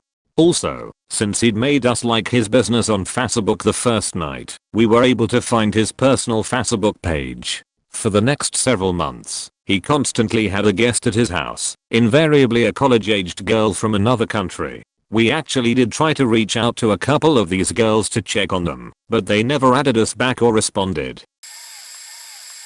Mine is from the other side. lol. 2009, and I'm moving cross country, Portland, Maine to Portland, Oregon. I spent all my money and then some to drive over and put a deposit on an apartment. However, that apartment wouldn't be ready for at least a day, so I booked a $30 room at a Motel 6. I hadn't looked at where the location actually was, and this place was way out in a little town I don't remember the name of. I'm driving a tiny 2-door Honda Civic, so to save space I put all my clothing in black trash bags, so I could shove them in corners around other sheet point. I made the 3,300-mile drive in 60 hours. It sucked. I was strung out more caffeine than I had, or will, ever consume. It was July, so by the end I'm in a sheety t-shirt and a bright orange pair of swim trunks, and look like absolute sheet. I get there, 2 of the neon letters are out, and the place looks generally run down. I park, go to the office and check in. As I cross the lot, 2 women, appeared to be a mother and daughter, get out of a car with a Vegas plate on it. I don't even think about it, and open my trunk. Pull 2 black trash bags out, and shut it quietly, trying to be considerate of other guests, and start walking up the stairs to my room. I walk behind them for 2 floors, turn the same corner, and we end up in adjacent rooms. They gave me some really shifty looks as I keyed in standing 3 feet away. I cleaned up real good and pass out. The next morning I get up and put some nice clothes on to go view the apartment. Ironically, we end up in the parking lot at the same time, so I'm glad they at least got to see me not looking like a meth head who just killed someone. But I always cringe when I think about how creepy I must have been that night at a shitty hotel in the middle of the night. Excuse my English. Not really a hotel, but it was a room story. Went to France with my girl, both from the Netherlands. Because of traffic we couldn't get to our reserved camping spot 100 kilometers further in a different city. Was already dark, on top of that was raining a lot, and went to this English campsite down some lonely road. Owner was a bit skittish, but had one of his mobile homes normally not reserved for guests. We were happy and very tired. We threw our bags inside and went directly to bed. Now the fun starts. I still think it was all in my head, but my girl says she believes me, and that says something. She was asleep the whole time. There was a mirror looking to our bed at one side of the door and a creepy portrait painting on the other side. This creeped me the F out, so I politely took them off the wall and put them in the front part of the mobile home. Something I always do in hotel rooms or somewhere I have never been before is put my shoes against the bedroom door on the floor in front. Somehow I think this stops people from coming in. So now, like 6 in the morning, my girl wakes me up and says she hears something. I look to the bedroom door and crept the F out again. Painting and mirror are back, but switched sides and my shoes were next to the door, like neatly put there. Told her what I did during the night. Never seen her get ready so fast, and says, "Let's get the F out of here, honey." We prepaid, so threw the key in the checkout bin and drove out of there fast. Someone got shot under a hotel room window where we were crashing without telling the hotel anything. This is a bit long. St. Petersburg, early summer of '92. We were there among first real tourists, and the city was not in any way prepared to take on guests. Mafia ruled the town, visibly. We had several encounters with them during those 10 days. My brother got engaged there with his fiancée. It was agreed upon before. Our hotel was several kilometers outside the town, in an old party leader recreational center that was about 1/3 open anymore. One building and the cafeteria, hosted by a group of matushkas who spat on us and called us capitalists. I'm from Finland, so I guess we are that, but it was more or less funny that we were paying them more than they had gotten in years. We even tipped them. We celebrated the engagement in the city center, in a hotel where my brother's in-laws stayed. When it was time to take exit, it was organized by church, so we didn't stay in the same hotel. Think chaperones and no premarital sex. We took a taxi outside the hotel. We settled for a price, which was already quite good for the locals. The ladder started to speed up. No one was following speed limits. We went to the right direction, slightly alarmed by his fuel gauge that flickered red. Then he turned from the highway to some residential area. Took several blocks right and left. I could barely keep my bearing, being slightly drunk. Then he stopped and called someone on the CB radio. We tried to find out what is happening, but he kept watching his mirror and announced a new price that he wrote on the dusty dashboard. It was 10 times more. Well, he did have 3 fins in the ladder, drunk fins. Me and my brother have quite stocky upper body by just genetics, and we fill the car seat, if you know what I mean. It got to the point where I did something that the 17-year-old me didn't know he can do. I threatened a Russian cab driver we managed to make a new deal. Half the price if he takes to the exact point where he picked us off. He agreed. We snuck past the hotel staff back to the room and made some temporary bedding for us. My bro had good excuse to be in the same bed with his fiancée. Father-in-law was in the room too, so no hanky panky, who had, just before going to bed, washed his feet in 2 liters of cognac. We lived like kings. My allowance was enough to not worry at all about money. Things were cheap. I used full bottle of Stolichnaya to wash out my flask, just so I can fill it with another, and washed my teeth with champagne. The room was in first floor. Sometime during the night, there was a lot of noises, some groups were shouting, and it evolved into fisticuffs. Then couple of shots were fired, and things went quiet. There was blood on the streets the next morning. I slept through that, and I was not that far from that window. Just few feet. St. Petersburg in '92 was no joke. We had to actually get a local guy to show us the ropes. Just wandering off the hotel and you saw things that unsettled you. Stray dogs, industry buildings half collapsed. Everything was dirty and broken. Food was awful. Just goddamn awful. Inedible at times. People were not welcoming, but very reserved, and at times even hostile, but that is to be expected. We were wearing jeans, and had money like kings. Even the little kids could pay a month's salary. Pickpockets emerged. Our buses were stalked the minute we entered the town.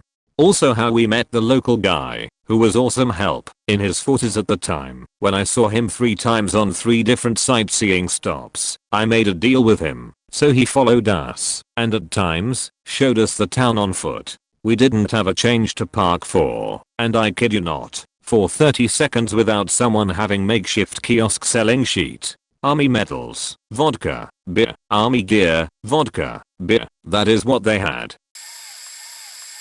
Not a traveler, but I work in a hotel. We have a room that our housekeepers absolutely refuse to clean alone. They say that when they're alone in the room, things move around when their back is turned. I never put much stock into it until I was working a night shift about 2 years back. A woman called to the front desk to say that the person above her was making a lot of noise and she'd like someone to ask them to stop.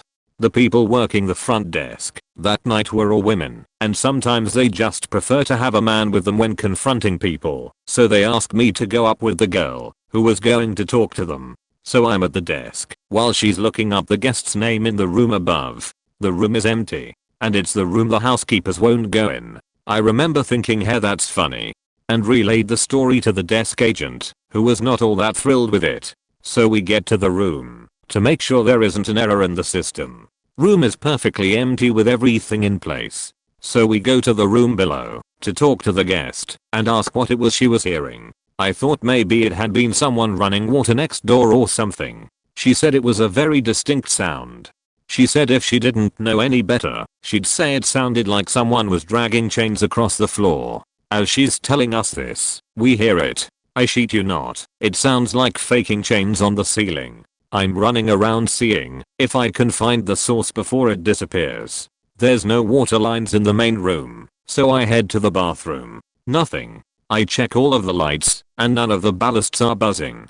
Above the closet is clear as well. I go into the hallway, and there's no sound at all. We went back to the above room, and were later informed that about 30 seconds after we left the below room, the guest stopped hearing the noise. We ended up moving her and told her that we'd find the source of the noise before opening the room back up to another guest. The next day I asked my boss about it, and he just faking shivers.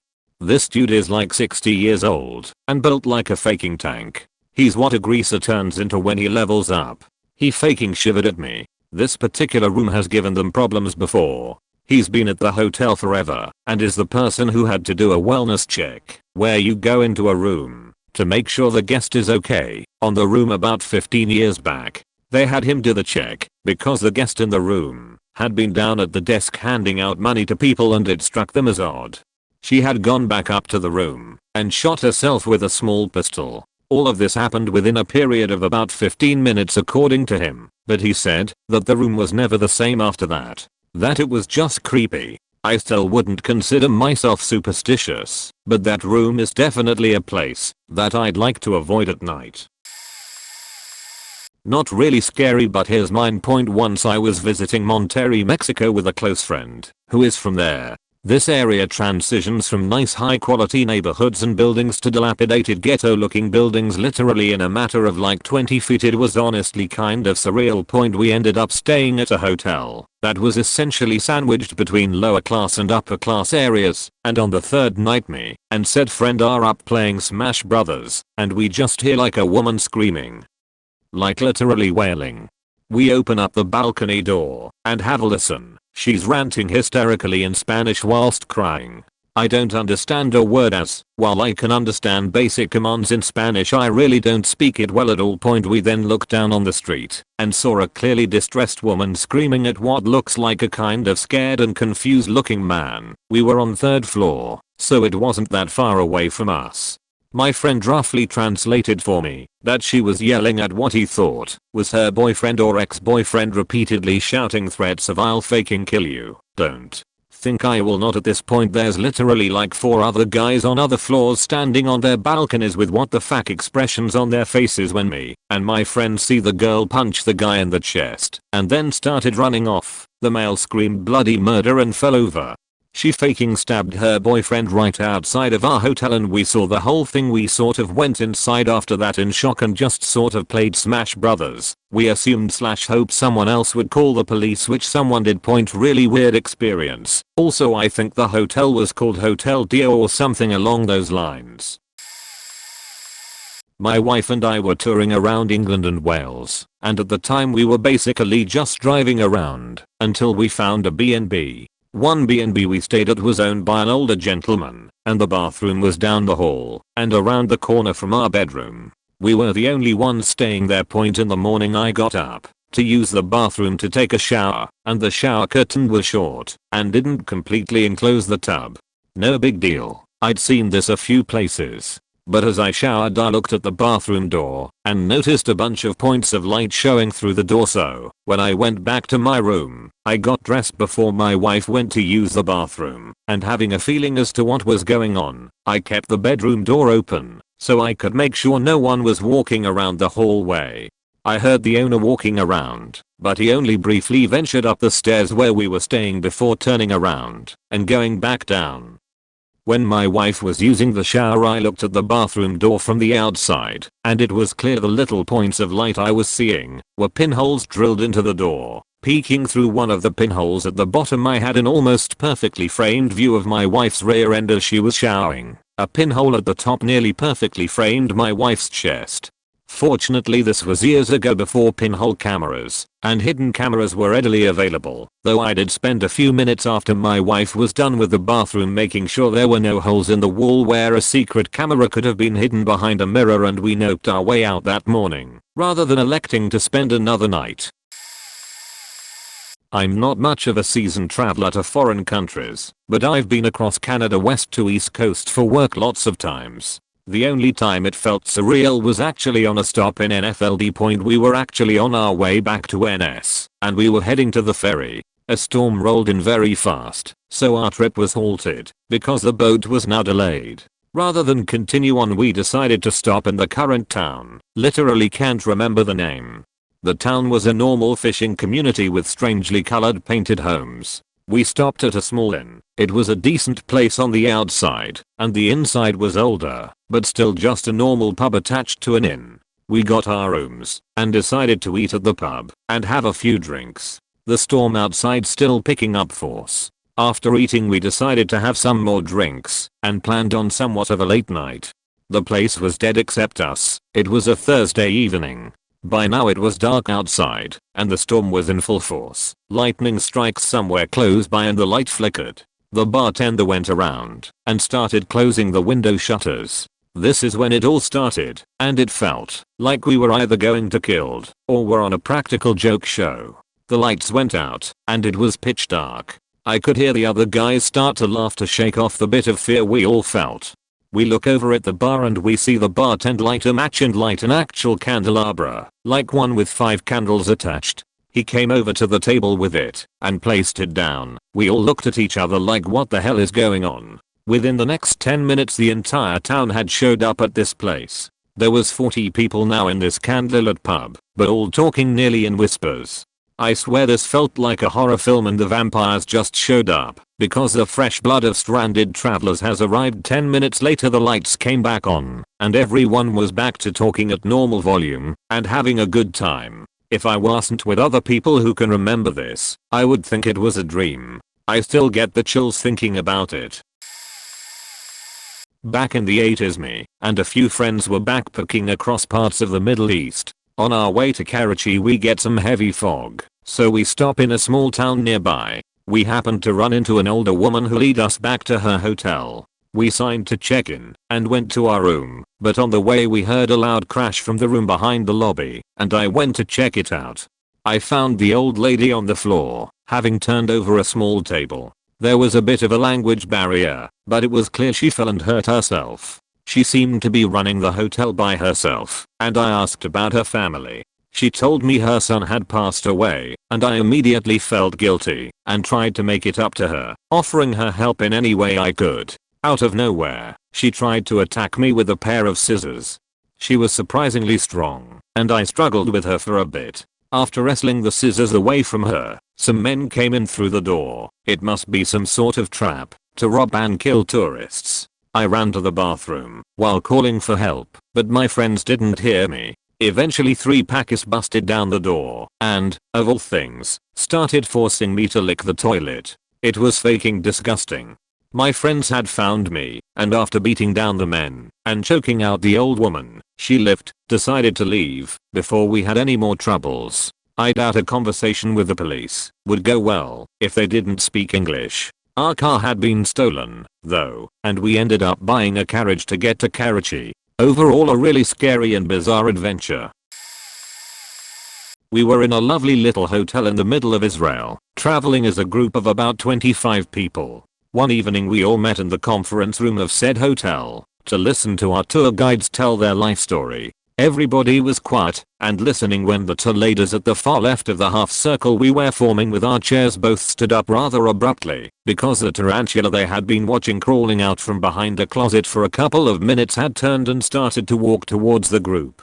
We all got a little excited, being from Central Europe, having this first-hand experience with such an exotic creature, taking out cameras and so on. Our guide went and informed the guy working the front desk of the hotel that there is a huge spider in the conference room. He clearly thought the huge were just scared ladies exaggerating and came in with a glass and a postcard to rescue us.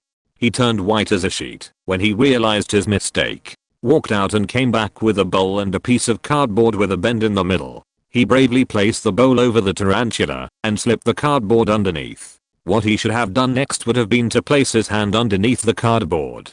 But he didn't. He grabbed the bowl and the cardboard on both sides and the bend in the middle gave way to a now very quick tarantula. Everyone in the room screamed and fled point except for one plucky lady who simply raised her foot and stepped on the spider with perfect aim, trampling it. Several years ago I went on a business trip to Seattle and decided to meet some friends in San Francisco after. I had a few days to kill, so I took the opportunity drive down the coast to get there. I had no agenda other than the drive, so I just planned to stop and stay wherever I ended up along the waypoint. The first night I stopped in a small town on the coast of Oregon. There was a chain hotel, Comfort Inn, which wasn't usually my first choice, but it seemed fine and there didn't seem to be many options. This particular one had a small building up front where registration and breakfast was, and a completely separate building behind it with the guest rooms. A parking lot separated the two. I pull in, and a kind of chubby guy is at the desk. He seemed pleasant enough, and we chatted a bit as he checked me in. I asked him if he had any recommendations on where I could get dinner, and he pulls out a photocopy of a hand-drawn map with a few places highlighted. The top of the map says Chad's Picks, and it isn't until that I look up at his name tag and see Chad. Kind of amusing, but innocent enough. He gives me my keys, and I drive back to the building and park. I have the only car in the parking lot. I drop my stuff off in the room, and walk down out to eat. When I get back to the hotel it's complete dark, and it seems that I'm the only guest staying there. I go into the room, lock the doors, and start unpacking some of my things. The room is on the ground floor, and the window faces the back of the check-in building. I'd left the curtains open, and as I'm moving around I casually glance out the window and notice an odd shadow in the building across the way. I get a little closer to look directly at it, and see that someone is standing in the middle of the completely dark breakfast room looking right at me. Chat. He doesn't move, even after it's obvious that I have spotted him, and am looking right back at him standing there in the dark. I quickly close the curtains and kind of just try and shake it off. I turn on the TV and a few minutes later I get a phone call on the room phone. Chat. Hi, this is Chad at the front desk. Just wanted to check and make sure you had everything you needed in the room. How was dinner? Yeah, everything's good. Dinner was fine, thanks. What did you get? Just the burger. Okay, thanks for calling. Good night. I didn't hear from Chad again, but I feel like I definitely slept with one eye open that night. Not creepiest, but the scariest. So, after I graduated from college, I took an Euro trip and was visiting Berlin, Germany. I get there, and turns out there were no hotels rooms available at the hostels I visited, and the hotel rooms were $600 a night. Yikes. So near the train station I discovered a McDonald's that was open for 24 hours. I walk in and found that the staff were okay if travelers slept there. So, I think perfect. It's free and safe. I find a small booth and claimed it mine and slept there for 3 nights. On the 4th night, there was a riot outside the train station and there were Nazis, yes, Nazis, trying to walk inside the train station with guns. The police started barricading the station and was not letting anyone out or in the station. I was already freaking out. The McDonald's staff smart thinking closed the store and turned off the lights. All the travelers inside the McDonald's hid out under tables far inside the store and we all tried not to make a noise. The cops and SWAT were arresting people. It was the longest hour of my life. Once the ordeal was over, the cops came in and made sure people were safe. The McDonald's staff reopened the store like nothing. The next morning, I left Berlin, Germany to another city. I was amazed it never made headline news. This was mid-August 2015. I have no photos or videos of the event. I didn't want to start recording and something bad would happen and have a delayed response because of my phone. Everyone at the McDonald's made sure their cell phones, including me, were on silent, just in case. Few incidents not at the hotel, but in my Airbnb while traveling in Japan. I had just checked in for less than half an hour and was unpacking my luggage. Heard loud solid knocks on the door, thought it was the host, so I ran to open the door immediately. To my surprise no one outside. My apartment was at the end of the corridor. The lift was quite a distance away and so were the stairs. No way someone could have knocked and ran that far off so quickly to hide, unless it was someone next door. I heard no commotion, no footsteps, no voices. Needless to say I had trouble sleeping most of the nights there. Bumps, creaks, unknown noises and me waking up at odd hours for no reason. Could be the traveling, but I usually have no issues sleeping alone while traveling. 2. Also in Japan, non-paranormal, non-hotel. Just thought it'll be interesting to add. I was on the train from Osaka to Kyoto early in the morning. A dude standing diagonally across kept looking at me while mumbling to himself. Mostly ignored him until he started fiddling with his dick from outside his pants while mumbling and looking at me. A few people nearby took notice, so I didn't feel that I was that much in danger. After a while that dude looked almost like he was about to whip his dick out, and at one point he even sighed loudly about how I was cute while rubbing his dick from outside his pants. Gross. By then everyone around was already staring at him, and I moved further away to the other side of the cabin. It was crowded, so I couldn't move too far. A few other guys on the train stood in front of him, like they were trying to block him from me. After an excruciating hour, he finally alighted. I saw him board the train on the opposite platform, and he took a window seat. He looked out of the window still looking at me, and with a creepy grin on his face, almost like him. So gonna fap to the memory of you later. More horrifying than ghosts. To be honest his train departed, and he waved goodbye at me. 3. Posted this before. Hotel in New York with 4 of us to a room. Received 2 morning calls from the reception one morning. I saw someone pick up the phone, while my friend heard someone pick it up, so we didn't bother. After we got out for the day, we realized none of the other 2 had picked up the phone. They didn't even hear it ring twice. I clearly saw a tall dark figure walk in between the beds towards the bedside table, bend down to pick up the phone, put it to his/her ear, and then bend down to put it back down, and then walk off. We slept with the lights on subsequently. Not quite creepy, but certainly disturbing. In 2015 I and several others belonging to a theatre tour group stayed in a hotel in the business district in Melbourne.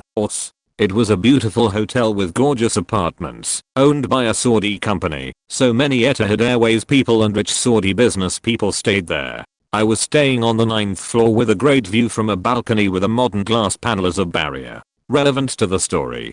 So part way through our second week I'm awakened at around 2 AM by a strange loud noise outside, kinda like a loud waterfall, that tapers off suddenly. I get up, but can't see anything, so go back to bed. The next day I found out that the hotel had been raided by police, who stormed into the apartments above mine without any kind of warning. Quite a shock for the young women in our group, to find armed men bursting into their rooms. A young teenage boy had apparently plunged to his death after being pushed through the glass balcony. The "waterfall" sound I heard was the glass breaking and falling down the side of the hotel. The words "rent boy" and "drugs" kept being thrown around, and I don't know how true that was, but it was what our tour group manager was told by hotel staff at the time of the raid. But afterwards, hotel management were all "nope, it was another building, not here," and totally denied anything wrong had happened.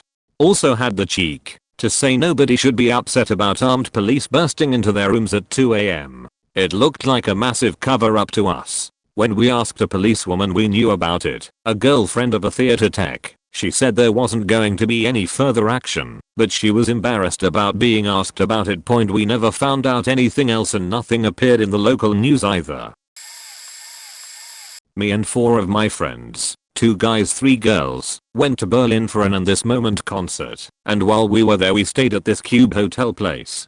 Basically it's out in a grassy open area kinda like a small gated park, and the rooms are all little cube things with nothing more than 2 bunk beds inside. No kitchen, and the only bathroom was a public one up at the front entrance of the gated area. Weird and quirky, but most importantly, cheap. They're relatively private. The only way to see in or out was the large glass door, but you can draw a large curtain to completely obscure the view inside or out. After the concert we are chilling inside drinking, and one of the girls starts panicking, saying she saw somebody try to peek in on the side of the curtain, where we didn't have it completely drawn. I pull open the curtain and lo and behold there's some portly dude standing there, probably in his mid-40s. He doesn't run away. When we reveal him, he doesn't budge. So we yell at him to get out of here, and he doesn't react. We close the curtain again, completely this time. We are laughing about it, and go back to drinking. 15 minutes go by and out of curiosity one of the girls goes to peek out of the curtain, and she screams cause dude is still there. We yell at him again, but he doesn't even twitch. Me being one of 2 dudes, obviously now we have to go into protection mode and rough this guy up, so me and my buddy get up and get ready to go outside, but the girls are begging and pleading with us not to, saying we don't know if he's high on something, or what his intentions are, or if he has a weapon or something. So we call the cops instead. It takes the Berlin police about 5 minutes to show up, and the entire time the creepy dude did not move or say a word. They walk up calmly, grab him and detain him, and during a frisk they pull this huge meat cleaver out of the back of his pants. He didn't try to use it on the cops, but I'll never know if he would have tried to use it on me and my friend if we would have walked out to go fight him. Needless to say, as soon as the cops took him away, we gathered all our things and left to stay at a real hotel. Didn't even try to ask for our money back. This would have been around 98 to 99. I was staying at an Airport Express hotel near Washington DC for a conference. At 3 AM, the fire alarm went off. It took me a while to figure out what the fuck that buzzing noise was, as the fire alarm was not in my room, but out in the hall. I looked out of my peephole, and I saw some people in robes and such outside their doors, looking around in confusion. I decided to get dressed, in case it was real, and some of the other people I was in the conference with banged on my door, and said they were evacuating. We all filed out of the 3-story hotel, and the parking lot had a few dozen people in their jammies. Thankfully, it was pretty warm out. No hotel staff in sight. The alarm continued for an hour with no smoke, and no fire engines showing up. My boss makes a circuit around the building. It wasn't very big for hotel standards, and says we are the only people. Finally, my boss calls the hotel's toll-free number, and after speaking with a few people, they determine the hotel is unstaffed. So he calls 911. The fire department gets there, and mistakes my boss for the hotel manager for some reason, because he has to keep re-explaining to the fireman that he does not work there, he's merely a guest. Eventually, the FD turns the alarm off, having found nothing, but won't let anyone back in until the hotel staff shows up. Apparently, they called someone, because a hotel shuttle drives up, and a woman gets out, stating she's from another hotel in the same chain, and corporate called her to find out what's going on. The FD refuses to let anyone back in until a minimum of staff is present on the property, so that woman calls some numbers, and eventually we are let back in, after being outside for several hours when the morning crew, it's now dawn, shows up. I'm not sure how long the hotel was unstaffed, or what tripped the fire alarm, but that was kind of spooky. School trip, foreign exchange program. Had to tour the city, eat real food and lay overnight in Budapest, beautiful city until it's time for the hotel. It was in a poverty zone, so bad people were clawing at our van begging for food and money, when the idiot chaperone tried to open the door. To help our driver child lock the door, and held up a cabba to the beggars. He told us to never engage, especially the white kids. The chaperones were white, 2 students were white and 3 Middle Eastern. Idiot chaperone was still waving them over to the van, stuffing money through the window crack. I still hate her. Our hotel was a tall, nearly 20 stories, building named the 5-star hotel. It was once nice, but horribly run down on the inside. Our rooms were on the 13th floor. 1 for male chaperone, 1 for female idiot chaperone across the hall for the 2 rooms for the 4 guys. Think 5, 6, 7, 8 on the end cap, not near stairs or elevator. My room was 23, 2 rooms away from the stairs and 7 from the elevators. I saw this and wanted to be moved closer. The chaperone said not to make a fuss and enjoy the privacy. I was close friends with one guy, just spent 3 plane rides next to another, and the other 2 said, as long as I didn't snore, I could stay. The male chaperone escorted me to my room and told me to stay, then had to take 2 breaks on the walk back.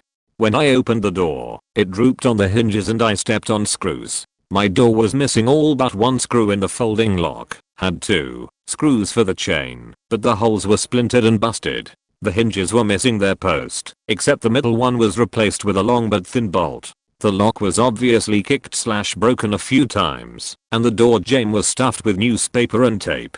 My chaperones refused to let me move, or let me share the female's room. She wanted privacy to call her husband after her wine kicked in. We did sprint tests and scream tests. It took nearly 3 minutes for the fastest by BFF to get out of his room, down the hall and knock. My screams couldn't be heard from in the room, even with the doors open. It was decided that I would stay in one of the boys' rooms, without chaperone approval/knowledge.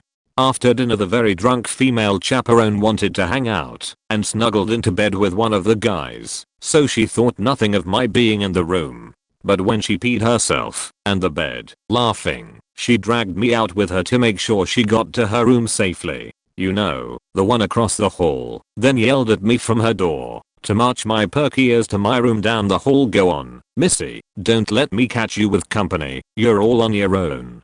If I could have beat her to death with a coffee stirrer. My BFF and plane buddy walked to my room with me and freaked at the door. Buddy grabbed my bag while BFF gagged at the bathroom and pulled me with him. The male chaperone, woken up by drunk idiots screaming, caught us walking back. He shoved the guys into their doors, across from his, and dragged me back to mine. I showed him the door. He said to keep the lights on and yell if I needed anything.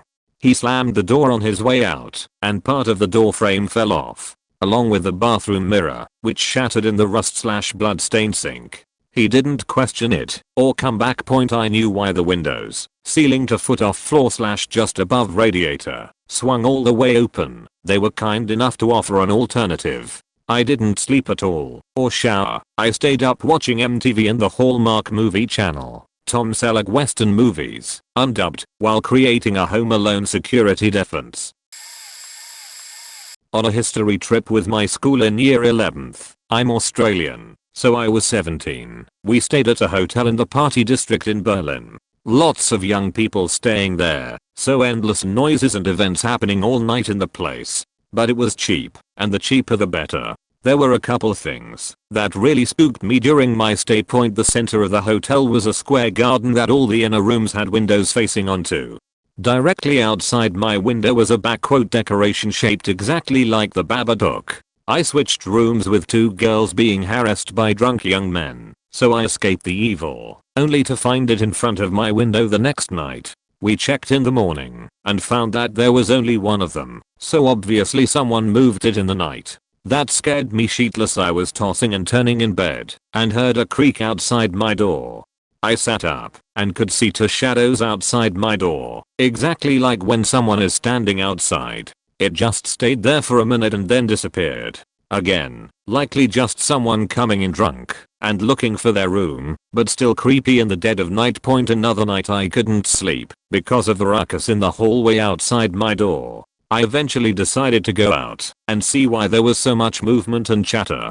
As soon as I opened the door, all the noise cut out and the hallway was empty. I put that down to me having daydreamed intensely or some shit like that. The school principal was staying on the 6th floor and I had borrowed his umbrella during the day and wanted to return it. I texted a teacher to clarify. The principal was 652, something like this. Let's just go with it, and then took the elevator to 652.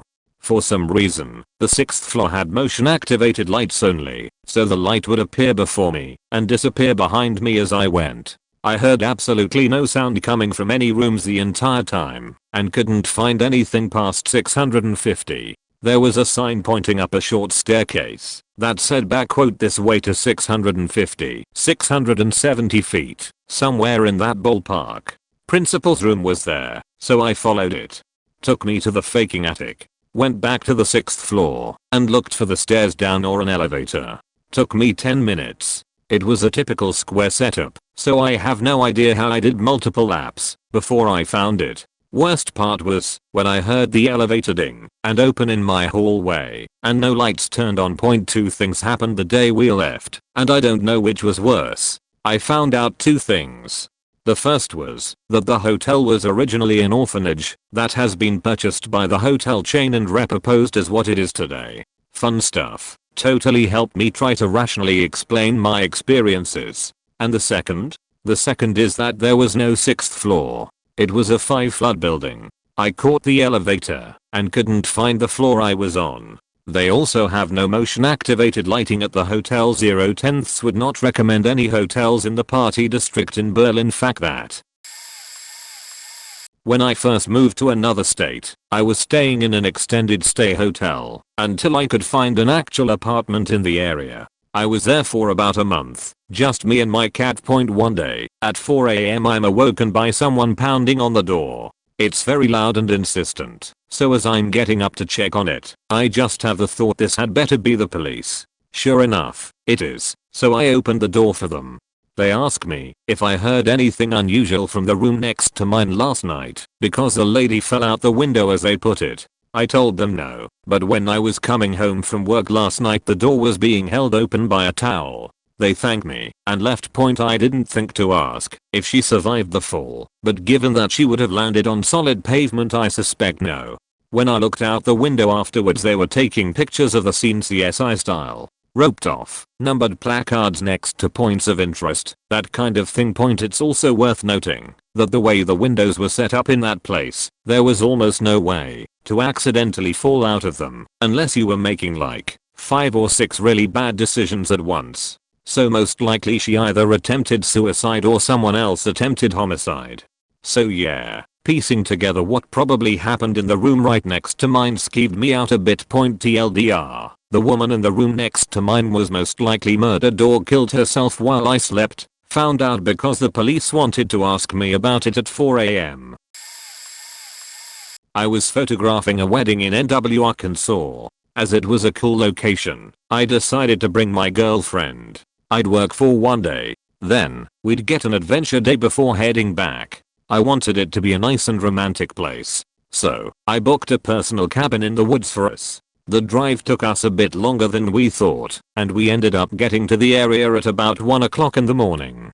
As we were getting away from the main highway, there were much fewer lights. The road was winding, and a clear low-hanging fog was starting to roll in. A break in the trees showed a lake with the moon overhead, which just added to the horror movie feel of the night. After a few wrong turns, we finally arrive at the cabins. At this point, I'm just tired and need to get to sleep before I have to work the next day, but all the lights are off. We walk up to what I assumed was the main office and find that it's locked. Of course it is. So we get back in the car and decide to head into town to find the hotel that's still open. We'll spend the night there and check into the cabin in the morning. After another 20 minutes or so getting into the main town, everything looks closed and abandoned. It looks like a town that got stuck in time nearly 50 years ago.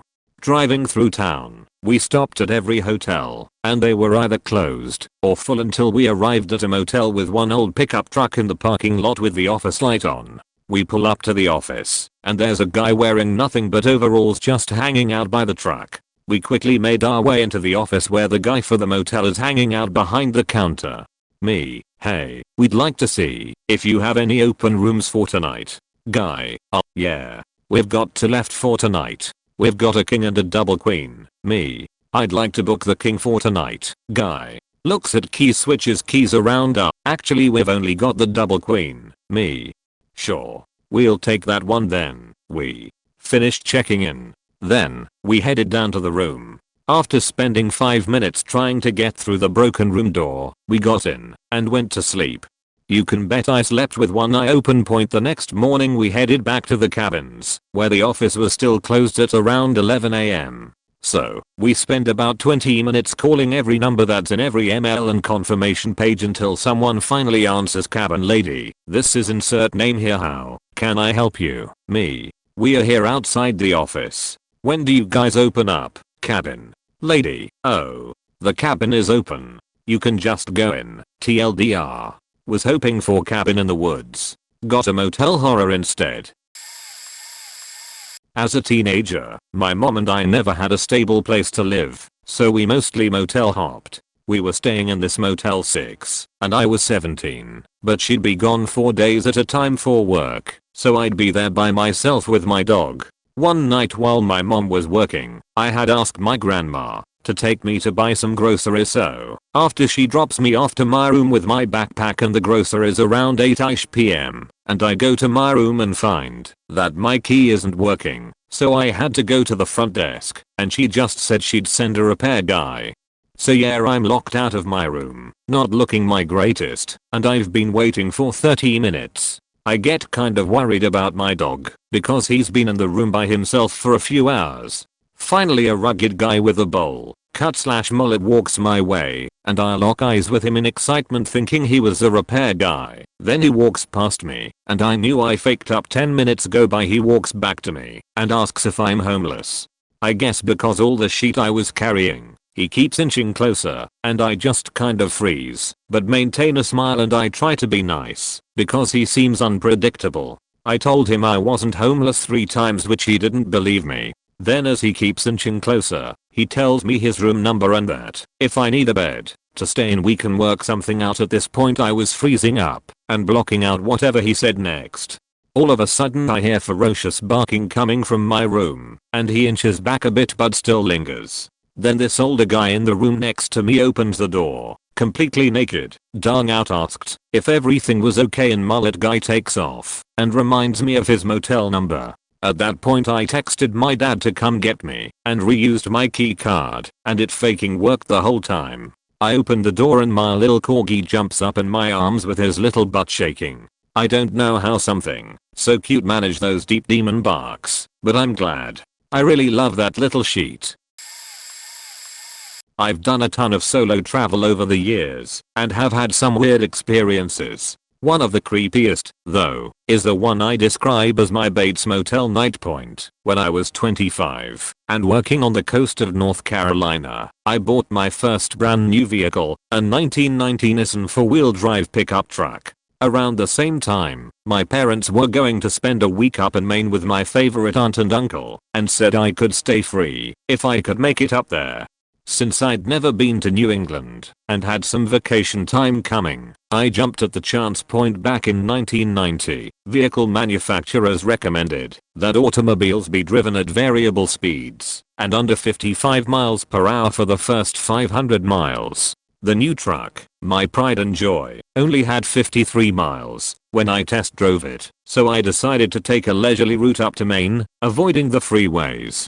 This was long before everyday cell phones, much less smartphones, MapQuest and Hotel Tonight, but I traveled by myself regularly and was confident of my ability to manage independently. It is also important to note that I worked for a non-profit and was still paying student loans. Essentially, I was broke. Point staying off the freeways, I meandered my way up to the Catskills in New York. As a Westerner, my mental picture of New York tends, even now, to be New York City, and this first experience in upstate New York was eye-opening. Since it was mid-October, the peak fall colors were over, but I enjoyed the drive and learned that the state of New York is much more than New York City. It was also surprisingly empty of people or signs of civilization. Autumn was nearing its end, with a forest of bare trees and no other tourists in sight. I hadn't realized that there are places in New York where there were potentially no people for miles. It was a desolate sensation to be driving through the hills and low mountains of eastern New York at that time of year. As afternoon turned to dusk, I began looking for motels. This late in the season, many places were already closed, but just before full dark I found a strip motel with a "let vacancy" sign. It was in the middle of nowhere. There were perhaps 20 rooms in an L-shaped, one-story building, and no other cars in the parking lot. My overall impression was that it was a little rundown, but that meant it was likely in my price range, and at least the office lights were on point. The office itself was standard for a strip motel in those days, a small entry space, and one person behind the barrier manning the cash register. The guy behind the barrier was youngish, maybe my age, round-faced and a little soft. To this day, I cannot identify specifics, but something about him just seemed a little off. It could have been simple social ineptitude and easily excused, but somehow it bordered on the Ike, even though I don't remember any obvious leering or predatory behavior. Other women and those who have worked with sexual offenders will likely understand that sensation. Although I was a little wary, at $20 for the night the price was right, and it was late enough. I figured my lodging options were limited, especially within my budget. The fact that the room assigned to me was nearer the other end of the building was mildly comforting, but that relief vanished as I tried to close the door behind me. It would not fully latch. Crap. Remember, this is before cell phones were common, so I was entirely on my own. I was a young blonde female, reasonably attractive, in the middle of nowhere. No one knew exactly where I was, and the only person nearby was the mildly disturbing desk clerk. Even now, I seldom bother with the door chain on a hotel door, but on this particular night I supplemented the door chain with a chair underneath the door handle. It was somehow just that skeezy. As far as I know, I was the only guest at the motel for the evening. Nothing unusual happened the remainder of the night, and I checked out first thing in the morning with no issues. Nevertheless, it still sticks in my head after all these years and countless trips across the US. I've had weirder, and even more traumatic, experiences, but that one left me with a permanent "psycho aftertaste." It is also the last time I paid $20 or less for a motel room. Edit. Spelling. I was driving from Vancouver Island to Winnipeg and wanted to drive through the night to avoid traffic. It's a 24 hours plus / trip including the ferry. Got to the other side of the Rockies late in the night, but couldn't keep my eyes open anymore. It must have been 3:30 or 4 in the morning and I saw a hotel and pub just off the highway. Lights were barely on, so thought I'd give it a shot. For those of you who don't know how vast Canada can be, this was just about as secluded as you can find. When I finally decided I should stop, I had to drive another 45 minutes before I came across this hotel. No houses, no businesses, no signs, just trees. And here in the middle of nowhere looked like the hotel from The Shining. I kept going. The exterior of the building had one light for the whole parking lot, unpaved. It resembled logging camp bunkhouses, but was totally empty save for a couple of vehicles in the lot. The pub was creepy in itself. Dark, glowing green lights, old school beer and tobacco advertisements lined the walls. A person was there who gave me a key to a room. A person, I say, because he didn't seem to be a worker, more like a regular in the pub 4ish in the morning, and he's having beers all alone, no bartender. Again I should've known. I got the key, which could open any room upstairs, and climbed the rickety stairs that seemed to be built as an afterthought. It didn't matter which room I chose, because they're all free. The upstairs was a long hallway with doors lining either side all the way down, 100 feet long or so. There must have been about 15 doors on either side all the way down. Stuff lined the hallway, stacked against the walls, like they were in the middle of a move.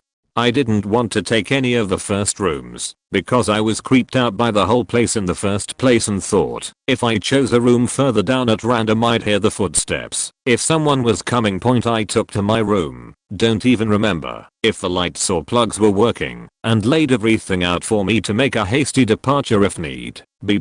Less than an hour goes by. I must have slept, because my brother's call woke me up. Are you okay? You said you'd text when you took a break for the night. Normal big brother stuff, checking in on his little C's. I'm extremely groggy from driving 12 plus hours and sleeping maybe 45 minutes, but I recall very clearly, while biggest bro is chastising me out of worry, that peeking through the stream of light at the bottom strip of the door were two dark strips, the legs of a person standing right there. Standing there, who knows how long this figure was casting a shadow through the bottom of my doorway. It listened to my conversation at length and then stepped away. I purposely kept the brother on the line for longer, all for my own illusion of security. I hurriedly dressed, grabbed my stuff, and peeked out the door both ways down the hall. I truly thought I'd get a big ol' smack to the backside of my head when looking down the wrong side first. No snack to the head. Nobody in the hall. I couldn't get out of there fast enough. Left the key, that opens any room, on the bar. Sprinted to my car and burned out of the lot. This was more than a decade ago, and I can still feel that creepy feeling of having my door being watched for who knows how long and by who. Yup, scary stuff. Weirdness related to it too. I've never seen this place since, despite driving the same road numerous times and in both directions. I looked for it on my return trip so I could see it in the daylight to see if it was really that creepy. Missed it. Creepy and weird. I count myself lucky to have come out of that experience unscathed. TLDR, listen to your gut. I stayed at Hotel Galvez in Galveston the night before leaving on a cruise. I'm handicapped, and my wheelchair wouldn't fit through the bathroom in the room that I had rented out for me and my parents. So I contacted staff and they were very accommodating and moved me up to the 5th floor. I'm not sure what room number, as it's been a few years back, but I know that it was close and on the same floor as their notoriously haunted room. That night, there were a lot of noises in the hallway, which I assume were staff and guests working and walking around. I woke up a few times that night to loud crashes, but I passed it all off as the workers in the hallway. My parents were dead asleep the entire time and I just rolled over and went back to sleep. I awoke the next morning to find my wheelchair had been tipped over and laying on its side, and my shoes that were right next to my bed were in the middle of the room, as if somebody had put them on and walked off with them in a stride motion with the left foot in front of the right. I woke my parents up, who were just as baffled as I was, and we took pictures. There's no reason for my parents to fabricate any of this, as they are both very conservative people who do not have any interest in ghosts or any of that sort of stuff. I grew up in a haunted house and my parents deny it up and down and only acknowledged it in conversations a handful of times in my life. I'm not here to say ghosts are real or argue about it, but what happened definitely happened. I do have those pictures on my Facebook which I deleted permanently. However, I did back up my account before doing so. I may be able to retrieve those photos depending on how all of that works. I really don't know. Edit. Corrected my autocorrect. While sitting in the lobby in a hotel in Mexico, waiting for my girlfriend to come out of the restroom, I half noticed a group of school kids come into the lobby. They were looking at me and huddling together, whispering, giggling, and showing a little apprehension as they moved towards me. As they approached, the hesitation grew stronger as the nervous laughter lessened. They looked genuinely intimidated, but determined to move forward, as if dared to do so.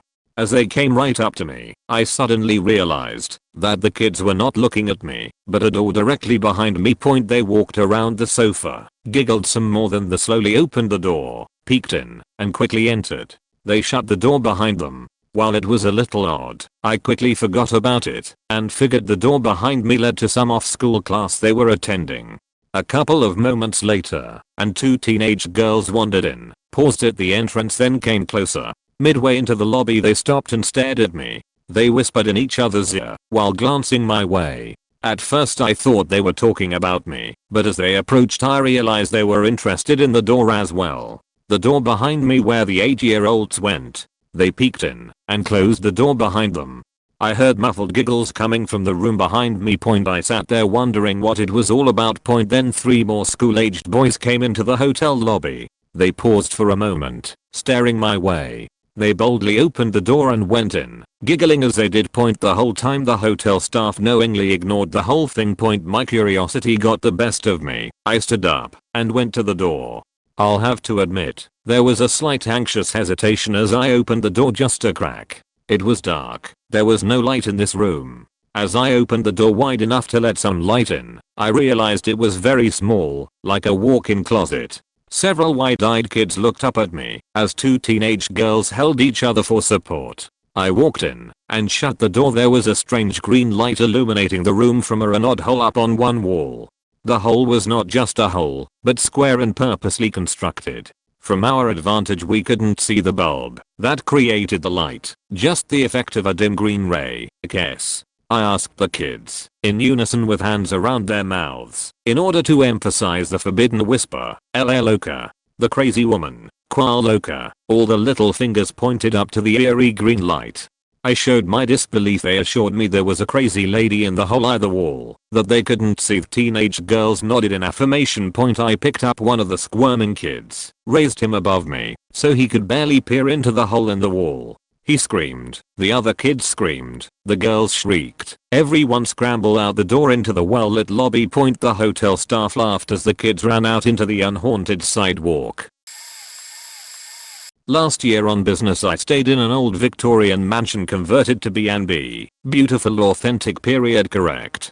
Think of the original Addams Family house, except warm and fuzzy. I got there late so was given the top floor suite, which was really the attic. Had a tower room and almost the entire room was a portico with far-creating skylight. Apparently this home was used by cipher breakers and telegraph operators in WWII. Anyway, the place had a vibe, but no red flags raised.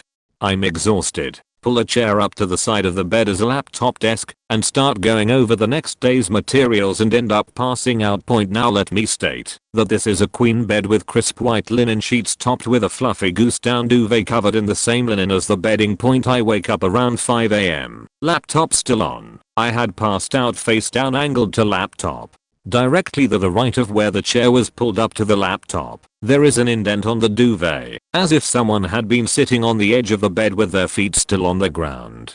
In the indent, sand, like if someone had rolled around on the sand at a beach after being in the water. My blood curdled. I jumped out of bed, went through the apartment. The place was spotless, no sand anywhere else. Freaked me the fuck out. The owners lived in what was the servants' quarters, and I got dressed and still stunned wandered downstairs seeking answers and that lovely smell of bacon. When I found one of the owners, the source of the bacon smell, starting on continental breakfast, I asked if they had pets. They confirmed they did not as they were allergic. Shit was getting creepier by the minute. No logical answers for anything. I just packed my sheet and got fo. Had breakfast at the local McDonald's. I don't believe is ghosts or supernatural, but that experience had no logical or even illogical explanation. Just one big nope from me. Well, there are certainly some crazier stories, but traveling with my family in South Carolina, we had planned on driving straight through, but it got late, and we decided to stop for the night. The first place we found was very isolated, and didn't have any affiliation to a national chain, but it was large and close to the interstate point. It's almost empty, and furnished entirely with second-hand stuff from other hotels, branded things from corporate places, old bedding with cigarette burns, etc. Whatever. I go in the bathroom to read and listen to music with the lights on, as we were all in a room with 2 beds and everyone else was exhausted. I couldn't quite get comfortable, and I realized we had a balcony, so I should head outside, smoke a cigarette. I breeze out quickly and quietly, then sit down on the narrow balcony, perhaps 2.5-3 feet wide, and light a cigarette. I'm pretty happy, until I notice a spider web near me. Ugh, I'm terrified of spiders, so I scoot down a bit, but there's one on the ground near me. At this point I quickly stand up, and with a slowly rising horror I begin to scan the balcony. Spiders. Everywhere. Big faking porch spiders on webs inches from my face, and skittering around, and climbing the wall are wolf spiders and daddy long legs. These giant fakers are all over the place. I have no idea how I missed them initially. But then when I move to get back in the room as fast as possible, while also not touching anything, the biggest one of all is inside, on the curtain, right by the door latch. I knock/yell for my mom, who angrily wakes up, flings the curtain aside, and opens the sliding door. I run into the room behind her, and my siblings and I spend a sleepless night in the bed farthest from the balcony, watching in fear for the giant spider on the curtain, in case it came out, and feasted on our flesh while we slept. My friends and I went on a cheap holiday to Corfu. After a long delayed flight we arrived at our hotel at 7 AM, instead of 11 PM the night before. No one was there, but we were in the middle of nowhere, so we just waited until the reception opened. I noticed the hotel was tiny and the pool we'd seen in the photons was the weird water area in front of us. It was so creepy. Then a couple of women came out with their cases and were sat waiting for their airport transport and were gushing about how amazing the hotel was whilst feeding a stray cat with some tuna they had. But they smelled so bad and dressed awfully. It was terrifying. Then the hotel owner came out and we explained we had a room booked and he had no idea we were coming, but he'd find a room for us. This is strange, because we were meant to be there the night before and apparently the airline had called ahead. This was Monarch, who no longer exist. He put us in a room that was so damp that I couldn't breathe. You couldn't sit on the bed or your clothes would get wet. And the shower was a tap in the wall about 3 feet above the ground. We called our friend's mum crying. Long story short, our friend's mum managed to get a Thomas Cook rep to us who was British as well, and just as appalled, and she packed us all in her car and took us to a nice hotel about a 15-minute drive away. Whilst we were getting in the car and packing up, the hotel owner was furious at us and demanded we stay, trying to grab our bags. He ran down the road behind us driving away, begging us to stay. It was so scary. This is a bad thread to read when you are staying in a hotel. Started reading this thread earlier today, laying on the bed after a shower. Slowly scooter out of bed and put a towel on when I read one of the first posts. Then been in an all-day wedding and during the day progressively made my way through the thread. 2-hour break during the day and had to get changed. Drew my blinds when I changed and latched the door whilst checking for cameras, bugs, and ghosts. Haha. Kept on reading. Just the first part of the wedding went on for 3 hours, so no one was bothered about me reading 5 minutes here and there. Total time of the wedding, 11 hours. Now I'm supposed to go up and sleep in my room and I'm sitting in the bar having one last whiskey to work up some courage to go back to the room. My scary hotel story. I went to Cuba with 5 girlfriends. We stayed in a casa and the proprietor followed me around for 2 whole days. The last night I came back earlier than the rest of the girls because I had to get up for an early flight. I woke up sometime during the night, still dark, by someone working the door, scratching noises, shouted and it went quiet. Bear in mind this was a gated house. The next morning I asked the owner about it and got nothing but obscenities in response. I was clearly the crazy one. The next morning, when I was supposed to leave, I got up and had breakfast. The owner sat next to me about 1 inch face to face, watching me the whole time whilst I was eating and asking me all these personal questions. I left most of my breakfast and jumped into the pre-ordered car when it arrived, and I could not believe the audacity when I was asked to write a TripAdvisor review. Well, just finished my drink whilst writing this, so I guess it is time. Wish me luck. Edit. When I walked to the lift, some creep followed me from the bar and tried to get into the lift with me, but managed to push the button really quick. TLDR. Staying in a hotel. Freaked out after reading this thread. My story. Freaky proprietor. Following me. Scratching noises and questions with no personal space. Stayed at a hotel in Atlanta, Georgia on business, and the first night was okay and chill. No problems. Room was clean, large, and spacious for just one person, but whatever. Second and last night woke to my heart pounding hard and fast. I was scared, but didn't know why. It was mostly dark in the room, except for the barest illumination from the light around the windows from outside and around the door leading to the hallway. I tried to remember what I had dreamt, thinking maybe I'd had a nightmare or something, but couldn't recall anything. Then I realize I feel a sort of malevolent feeling in general, and like something is staring at me. I feel compelled to look up, and there, couched in the corner of the ceiling, is what I can only describe as a roiling dark mass. Like a cat, it seemed to be readying itself to lunge. With one hand I scrabbled at the lamp, fruitlessly searching for the button to turn on the light. I didn't want to take my eyes off the thing, but had to in order to find the light. As soon as I looked away, I felt a swoosh of air as it swooped down over me. I hit the button for the light at the same time and watched as something, a sort of shimmery shadow, dissipated as it moved in the direction of one of the hotel windows. I was scared as fuck, but told myself I had to go look out the window. There was mostly darkness, and the following morning I noticed a mound of earth, like a hill, behind the hotel. Creepy.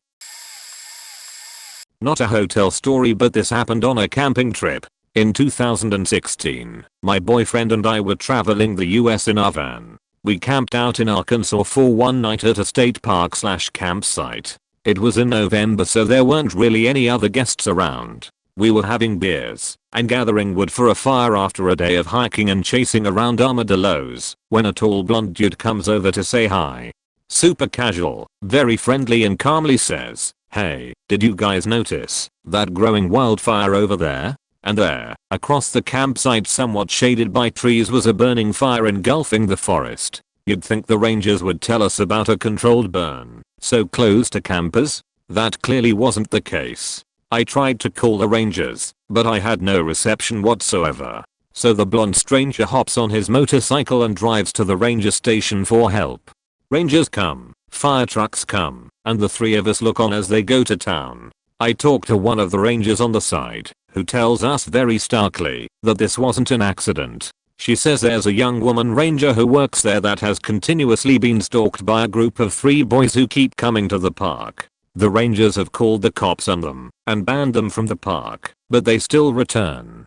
And now they were back and trying to burn the park. Once everything is cleared up, we headed back to our site. I'm all sorts of freaked out at this point. What if those boys are still here somewhere hiding? Will they start another fire? Ambush us? Hey, everything's possible when you're scared. But still, I wanted to see the full moon, so we walked around the campsite a little bit in the dark and heard rustling. It was so loud, I was ready to run, but my boyfriend decided to take a closer look. I stood by, panicking. The rustling got even louder when a fierce armadillo popped out of the bushes to say hello. TLDR. Blonde hero saves the day by spotting a wildfire started by 3 guys stalking a park ranger.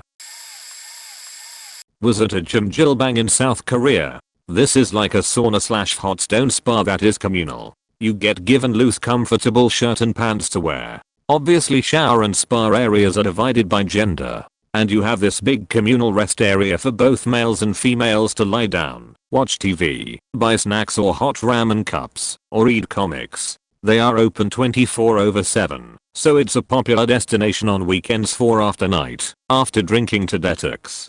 so I went with a girlfriend. We had a nice relaxing time in the hot stone rooms and spas, and had a hot shower. In our comfy pajama-like outfits, we get some floor mats and find a spot in the large communal rooms. Maybe 20 to 30 people are in various areas, watching TV, or sleeping. My friend and I lie down and fall asleep.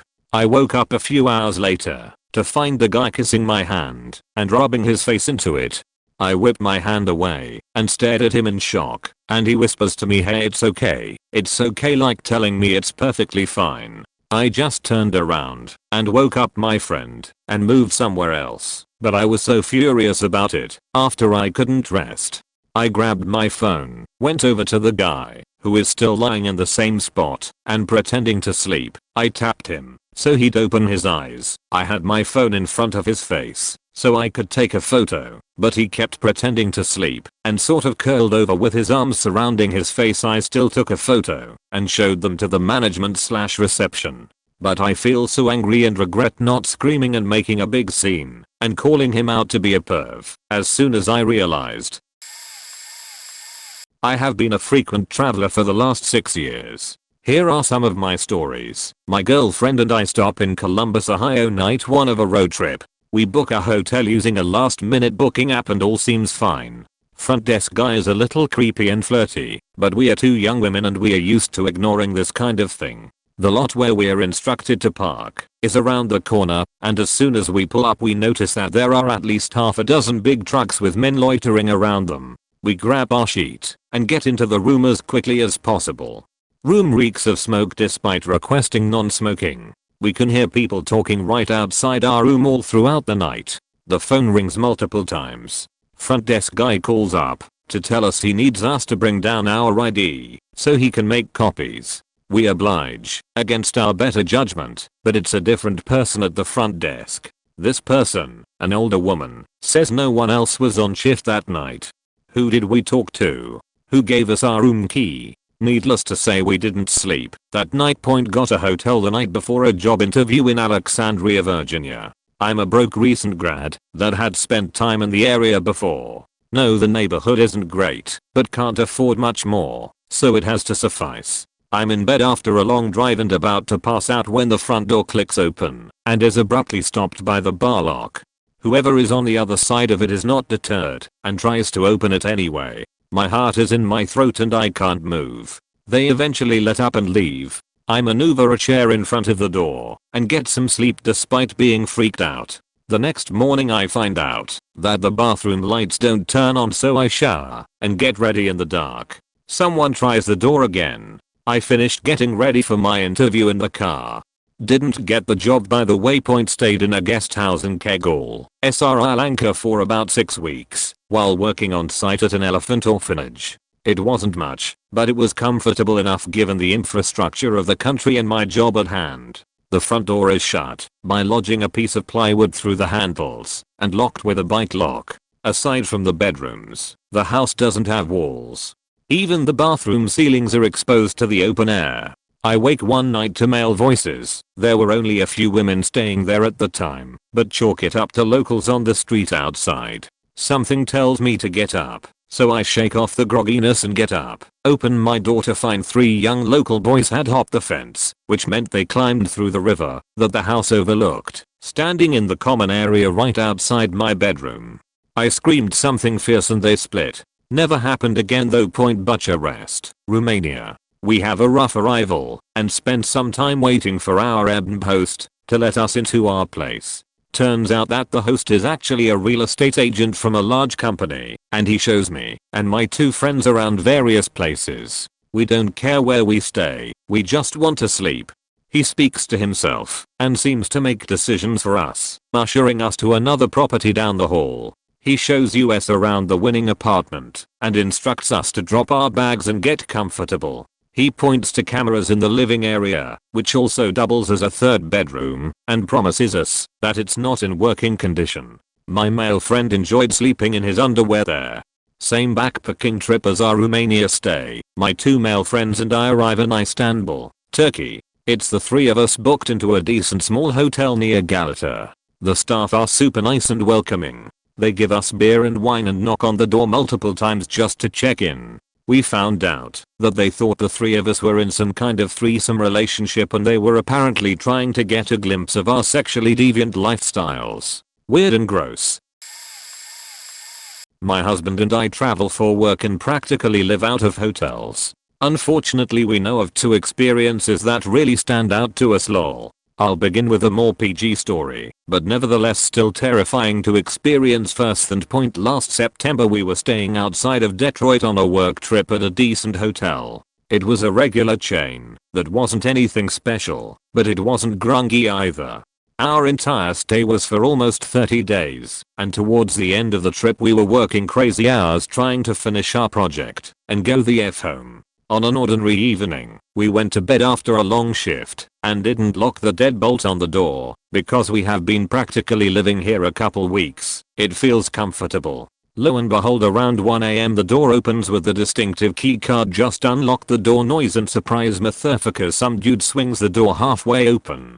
Thankfully my husband and I usually sleep with the TV on, so intruder dude immediately knows something is wrong with his hotel room that he is trying to check into. There was a small hallway that prevented bro from seeing us in our bed. He just stood in the doorway and kind of stammered, "Hello." Poor guy. He was probably just as freaked out as we were. We answered hello in response and he apologized and left hastily. The next morning the hotel desk confirmed they accidentally booked him under our room and profusely apologized for the inconveniences. Hearing the sound of the door unlocking while waking up in the dark is nightmare fuel. Though point, slightly NSFL story occurred around the summer of 2015 in Kentucky. My husband and I are in a different hotel chain than the one from our previous story, but again it is a well-known average US hotel stay. We were in the middle of a week-long stay and had gotten our room serviced/cleaned the day before. This detail is important, I promise. We were getting ready to go grab brunch and my husband goes to take a morning shower before we head out. After a brief rinse, he reaches for the stack of newly folded bath towels sitting on a shelf outside of the shower. He wrapped the towel around his waist, like he always does, before beginning his daily ritual of grooming and shaving. Upon putting the fresh towel on, he realized he smelled the familiar smell of a poo. He thought maybe the toilet was the culprit, since the towel shelf was right above the toilet, and began to sniff around the bathroom, because now there was definitely a sheet smell coming from somewhere. Sniffed around the bathtub, nothing. Smelled around the toilet, nope, it's pristine. Perhaps the trash can had something in it. Nope, totally empty. Out of curiosity and desperation to figure out where the putrid smell was coming from, he pulled off the towel and examined it, to discover a 1-inch x 18-inch streak of sheet in a perfect line on the towel, almost as if it had been folded perfectly and placed in our room for us to discover in some sort of treasure hunt. Point, he promptly took a scalding hot 30-minute shower while scrubbing all skin to the bone, and we delivered the sheety towel to the reception desk downstairs. I'm still puzzled by the perpetrator to this day. I'm probably too late for this to be seen, but here it goes anyway. A few years ago, my friend and I went on a 4-month road trip around the US. We are both mid-20s females. We were on a long stretch going from Kentucky to Colorado and needed to stop for the night. We had brought a tent and sleeping bags, so we found a RV/tent campsite along the highway and started setting up our tent. This was mid-May, so it was still getting down into the 40s at night. The RV park was full of oil rig workers in RVs and a couple of the guys came over to us when they saw us setting up camp. We were literally the only people there using a tent, and the guys start telling us that it's going to be too cold to sleep outside. They seemed nice enough and invited us to come hang out and have some beers with them, so we do. Eventually one of them, an older guy maybe in his 50s, tells us he has a pull-out couch in his RV we could use for the night instead of the tent. We thought about it and agreed it would be better than being outside, so we went. He was nice and welcoming and there wasn't any funny business once we got inside. Then the lights went off and we start hearing some noises. Dude was watching porn on his tablet with no headphones. He had mentioned he had bad hearing and the volume up. We didn't know what to do, but we ended up staying the night anyway. I barely slept with my phone in one hand and my pocket knife in the other. He got up early for work and let us sleep in until 8 or so when we got back on the road. Luckily nothing happened, but it was definitely a scary moment and not the best night of sleep. I have one that still creeps me out to this day. A group of friends and I, 7 of us in total, decided to stay at an Airbnb in New Orleans within that was walking distance of Bourbon Street. And yes, we were in the hood. We were there for a buddy's bachelor's party, so needless to say there was a lot of alcohol involved, which makes what happened even more confusing, but here goes. So we come back to the house at about 2 AM after a long day of drinking, and we all head to our designated sleeping spots. A buddy and I slept on the 2 couches in the living room near the front door. Important for later, 3 others were in the 2 bedrooms of the house, and the last 2 were in the upstairs living room. I woke up in the middle of the night freezing cold. I look over to see my buddy still asleep on the couch and the front door to the house is wide open. Drunk me didn't think much of it, so I got up and closed the door, locked it, and just assumed someone was drunk and went out for a cigarette or something.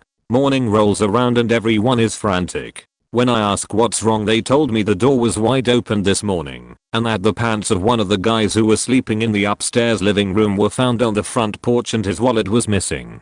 To make this even worse, there was a rusty knife left sitting on the windowsill next to the couch I was sleeping on all night. At first we tried to shrug it off as a weird coincidence. Like maybe he lost his wallet while we were out, maybe he took his pants off outside in a drunken stupor, and maybe that knife was there the whole time and we never noticed it.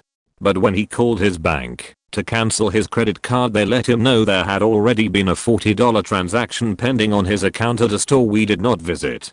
To this day I think about some stranger walking by my sleeping body with a knife in his hands and leaving it on a windowsill that was 2 feet away from me. Did I trap him in the house when I closed the door? Who knows? So, I went to a bachelor party in Atlantic City. My friend was invited as future Bill, and I was invited as to be someone he knows on the trip. Good time. But as a result of not knowing the guy well and not really having a reason to be there, I opted to stay at a roadway in just outside of the casino area. This was slap down right in the middle of a wetland. When we got there, my room turned out to be one of 4 rooms that were in the rear of the motel facing the wetlands vs the casinos. On top of that, the lights were out, glass shattered on the ground. I go into the room and it's essentially an entirely tile floor with wall tiling that goes up about 1.5-2 feet on the wall. The bed is just a rickety metal frame with wheels. At this point I'm imagining this room being the optimal design for cleaning efficiency when blood is spattered all over the place. I don't worry too much at the time as I was with my friend and we were just dropping stuff off before heading to the casino. We go out, have out fun, and head back to the motel. No big deal. Get into the room, turn on the TV, brush teeth, etc. All of a sudden, the people in the room next to me just start yelling. Unable to tell whether they are yelling at each other or being brutally murdered, I try to peek out the door. It's at that point that the minimal light that creeps through from the front is enough to notice the peephole is blurry. I wait for things to calm down, look at the peephole from the outside, and realize it's blurry because someone, or something, scratched it and made it impossible to see out of. So, at this point, I'm shutting the door, propping the chair up against it, and locking the flimsy deadbolt. I attempt to sleep for about 30 minutes and proceed to have the worst night in a hotel/motel ever. Nothing happened in my room, but I woke up to the sounds of someone having sex in their bathroom, noticed the shower was brown, and decided I would shower at home in a few hours. It was the only time I wrote a formal complaint to request a full refund, which I was granted. Since there was no fight, I'm assuming I wasn't the first to request it. I was visiting Atlanta for Dragon Con a couple years back. I couldn't get a flight back for an extra day after our Dragon Con hotel reservation, so I decided to get a cheap airport motel for one night. I was traveling by myself at this point. I was 20 years old, female, and totally unprepared for this place. The motel surroundings should have warned me. On one side, an empty lot with a building foundation of some kind poking out of the weeds. On the other, the creepiest of creepy forests, the kind you definitely find human remains in. This forest wrapped around the back of the building and seemed to envelop the motel. The motel upgraded me and put me in a room with a single king-sized bed. It was 2 doors down from the main office. It was dingy and worn down, but not the worst I've seen. However, there was a giant gap between the door and the frame that extended about 2 feet from the ground. Anyone could have just crouched down and seen everything in my room through this gap. It was over an inch wide. The lock was very loose, and I suspect someone had kicked the door in at some point. The curtains also had big holes in them, and you could clearly look into the room through them as well. People walked by constantly, to and from the main office. I used all of my clothing to cover as many holes as I could. All night, police cars drove by with sirens blaring. Not an hour went by without a siren driving by the motel. I was pretty sure someone was gonna knock down my splintered door to murder me that night. According to locals, it was an incredibly unsafe neighborhood to be in during the day, let alone at night in a motel room with a broken door. I didn't sleep all night and have had anxiety problems when traveling by myself ever since. This happened in Fayetteville, North Carolina years ago. I had training I had to go attend. My wife figured she would tag along because she did not have anything else to do, and free vacation. I was at work and my wife was doing laundry in the hotel. Our room was on the 2nd floor and laundry was on the 3rd floor. She was taking the clothes out of the dryer when this guy comes up and starts talking to her. She leaves, gets in the elevator, and the guy follows her into the elevator. He keeps talking and she starts getting this odd feeling about the guy. When the elevator got to her floor, she hurried to her room and quickly opened and closed the door. She claims within seconds the guy was trying to open the door. She calls the police, who show up and could not find him. She stays in the room until I get back from training, and I figure we should talk to the front desk and see if they might know who the guy is. At the time I was sure the police already tried, but I was 21 and was pissed. We're talking to the front desk and my wife points over to this guy who was outside by the pool. We should have just called the police and waited, but I had to confront the son of a bitch. He starts yelling at me and just runs for the stairs. Now I followed him thinking I'm going to find out what room this guy is staying in. The guy made it to the 2nd floor, stopped and pulled out a faking asp baton. I was lucky it was not a gun, but who the fuck carries around an asp baton? He started swinging it at me, and I backed off. My wife had already called the police. When they showed up they told me there wasn't anything they could do. At the time I listened to them and figured the guy just got away with it. Now that I'm older and work in law enforcement, I know the Fayetteville Police Department were a bunch of lazy, useless fucks who give law enforcement officers a bad name. There were cameras in the hotel's hallways, so they should have found the guy the first time we called them. Also, the video evidence would have proved our side of the story was true. The guy should have been charged with assault and attempted breaking and entering. For all I know, the guy is still out there and has raped or robbed hundreds of people. My ex and I went on a trip together to Cuba back when we were still together. At first the resort seemed perfect and out of the way, but we realized immediately, after arriving in our room, that our 2nd floor balcony overlooked a crowded garden that backed onto what was pretty much the highway. First few days we thought nothing of it, until the 3rd night when my ex couldn't find a necklace she had brought. She insisted she hadn't worn it yet but had definitely packed it, but didn't want to blame the housekeepers without proof, so we let it slide. The next day, just to be safe, we took our valuables with us. We had a blast and had quite nearly forgotten about the necklace until we got back to our room that evening. A few of our drawers were open and my bag was on my bed. Red flags for us, so we reported our findings to the hotel manager, who called in the housekeeper. She swore on everything to us that she'd left the room in perfect order and went over the list of mandatory tasks that included folding a towel to look like a swan on our bed. We said there was no towel swan when we arrived. The manager gave us some free vouchers for taxi services and apologized, but we were still convinced something was wrong. I went out to our balcony to have a cigarette that night and noticed something wrapped around the railing bars. It was a makeshift rope made out of room towels. This was super chilling to see, and we immediately freaked out. We ended up reporting it to the local police and changing rooms, but some other guests in rooms neighboring ours had their rooms broken into during their stay. Turns out people would park their cars and bikes off the highway, walk through the gardens and scale the walls up onto people's balconies, then use the towels to get back down easier with their whole point. Spoop Central.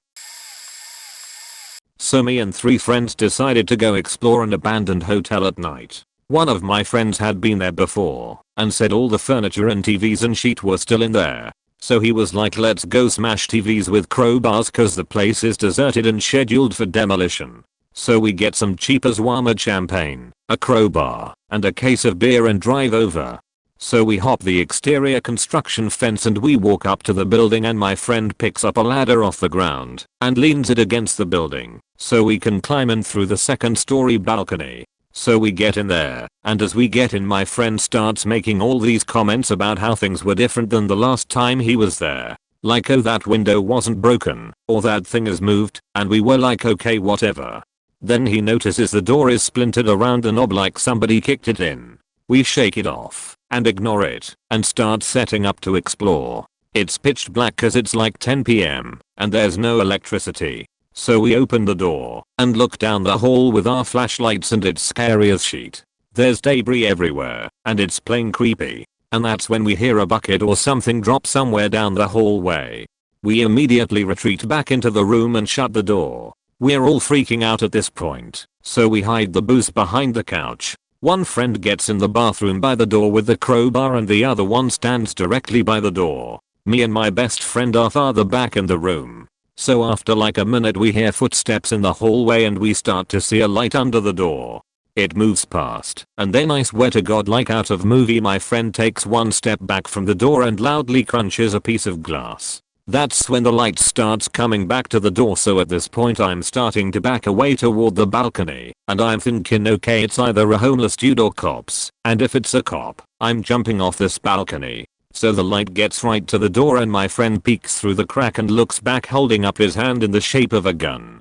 That's when the door is kicked in and 2 police officers, guns drawn, come flying into the room, and I vault off the balcony into the parking lot and sprint like all hell towards the nearest building, which ended up being an Applebee's. Then later, after frantically trying to get in touch with my other friends to help, I get a call from my friend saying everything was cool and to come back. I was suspicious at first, but he swore everything was cool. So I went back, and they said all they got was a stern talking to. So we grabbed the booze, went back to my friend's apartment, and got trashed to celebrate not being shot by cops, or cut up and murdered by gang members that had apparently been cooking drugs on the top floor of the hotel. TLDR, went into an abandoned hotel, almost got busted by cops, jumped off a balcony, got drunk. Did a road trip with family through Mexico back in 2012. As most do, we got hit with the coro, diarrhea, right as we set off on our road trip. Went through a couple of states before it hit, so that was fun. Then we went through Michoacan, drove into Morelia at night, and I immediately felt the stomach pains. I tell my pops I'm gonna need a toilet soon, and we were just pulling into a hotel to get a room for the night. My dad said he'd been holding it for a while himself. My uncle said he'd been doing the same. My brother, a vegetarian, was fine. So 3 out of 4 of us needed toilets. At that point we get to the lobby and the clerk says it's gonna be 500 pesos for a room. My dad says back quote fuck that, and decides we can find another hotel for cheaper. I look at him with contempt as I'm battling the fudge factory that's building up in my bowels. We get back in the van and drive. My brother has his handy dandy AAA travel guide that he brought along and says that there is a 3-star hotel a couple miles away from the city center, described as quaint and simple. My dad asks if it's cheap. My brother says $2 so it's fair. We go, and 3 of us are feeling the pains all the way over 2 miles, felt like 200 at this point. We arrive at the hotel on this very dark, pretty industrial stretch. Nothing open in any direction we look. We walk into the lobby, and it's not great, but not concerning. We ring the bell, no answer from anyone. After a minute wait, ring it again, no answer. We're looking at each other, only the audio from an old TV is heard for another long minute. Then we hear someone getting out of their chair from behind the counter wall. The clerk comes over and asks what we need. "1 room please," my dad says. The clerk asks, "For how long?" My dad says, "1 night." The clerk asks, "The whole night?" We look at him puzzled. Then I notice the sign above him with the hourly rates. My dad completely glosses over the clerk's questions and says, "1 room for the 4 of us." The clerk had a puzzled look of his own, but then grabbed a key and said, 50 pesos. My dad felt like he struck gold. I just needed a toilet like now. We get to the room, and all three of us needed the toilet. My uncle runs to the toilet first. I couldn't wait any longer, so I said I'd go get another room. My dad didn't have the stomach to argue, as he was waiting in pain for his turn for the bathroom. So my brother and I run down. I find the clerk and say I want a second room. He grabs the key, I give him the cash, then he hands me a roll of toilet paper. It's probably empty, he said. I've never received toilet paper before entering a hotel room, but whatever, I need to go before I pop a squat in the lobby planter at this point. We head up to the room as fast as my anus can hold it together. When I tell you the hotel room was a disaster scene, that's an understatement. It was a faking wreck. Tagging on the walls and ceiling, one single overhead light, no sheets, one blanket, a stained pillow with no case, stains on all the walls, and the toilet seat was missing. But I needed that toilet like a meth head needed a fix, and I just hovered, as if I was on Aladdin's brown carpet. Needless to say, my brother and I didn't get any sleep. It became clear that this was indeed a trick house. I said to my brother, what year was that AAA guide published? He looked at the date. 2000. The next morning, after taking yet another sheet, we walked over to check on my dad and uncle.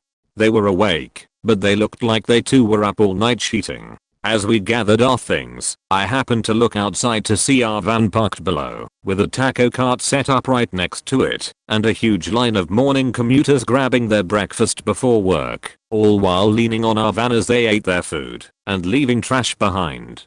Yet another slap across the face on this rocky road trip point, and in the end, as sick as we got from the trip, and the struggle to find proper toilets, don't use the public ones, that we endured, the one sole person who cruised along, and enjoyed himself without a hitch, was my brother the vegetarian. 5 years ago I was visiting Rome with my mother and my sister. My mother works for an international company, and we got a discount through her work on a hotel on the edge of the city, in a place that was rather dark and run down. Lots of things were being sold on the street, and very few people walking around seemed friendly. The hotel building itself is a resort, so story renovated office structure. One half of the office structure was our hotel, and the other half across the street was totally empty. Many parts of the hotel building were still empty as well. The rooms are all very large, classroom sized. I was tired and went to sleep. My mother and sister turned on the TV and watched MTV music videos, which are apparently still a thing in Italy. Not long after, around 7 PM as the sun was going down, my mother and sister woke me up quietly and told me to listen carefully. We stood up on the bed I had been sleeping on, and we listened curiously to the sounds coming from the room directly above us. It sounded like there was 15 to 25 people above us, arranged in a circle. There was an obvious leader, who began a sort of chant, speaking in what I assumed to be Italian, and the people in the room would repeat the chant back, over and over. The chant would get faster and faster, and progressively louder, until they couldn't speak any faster, and they were all stretching the limit of discretion with their volume.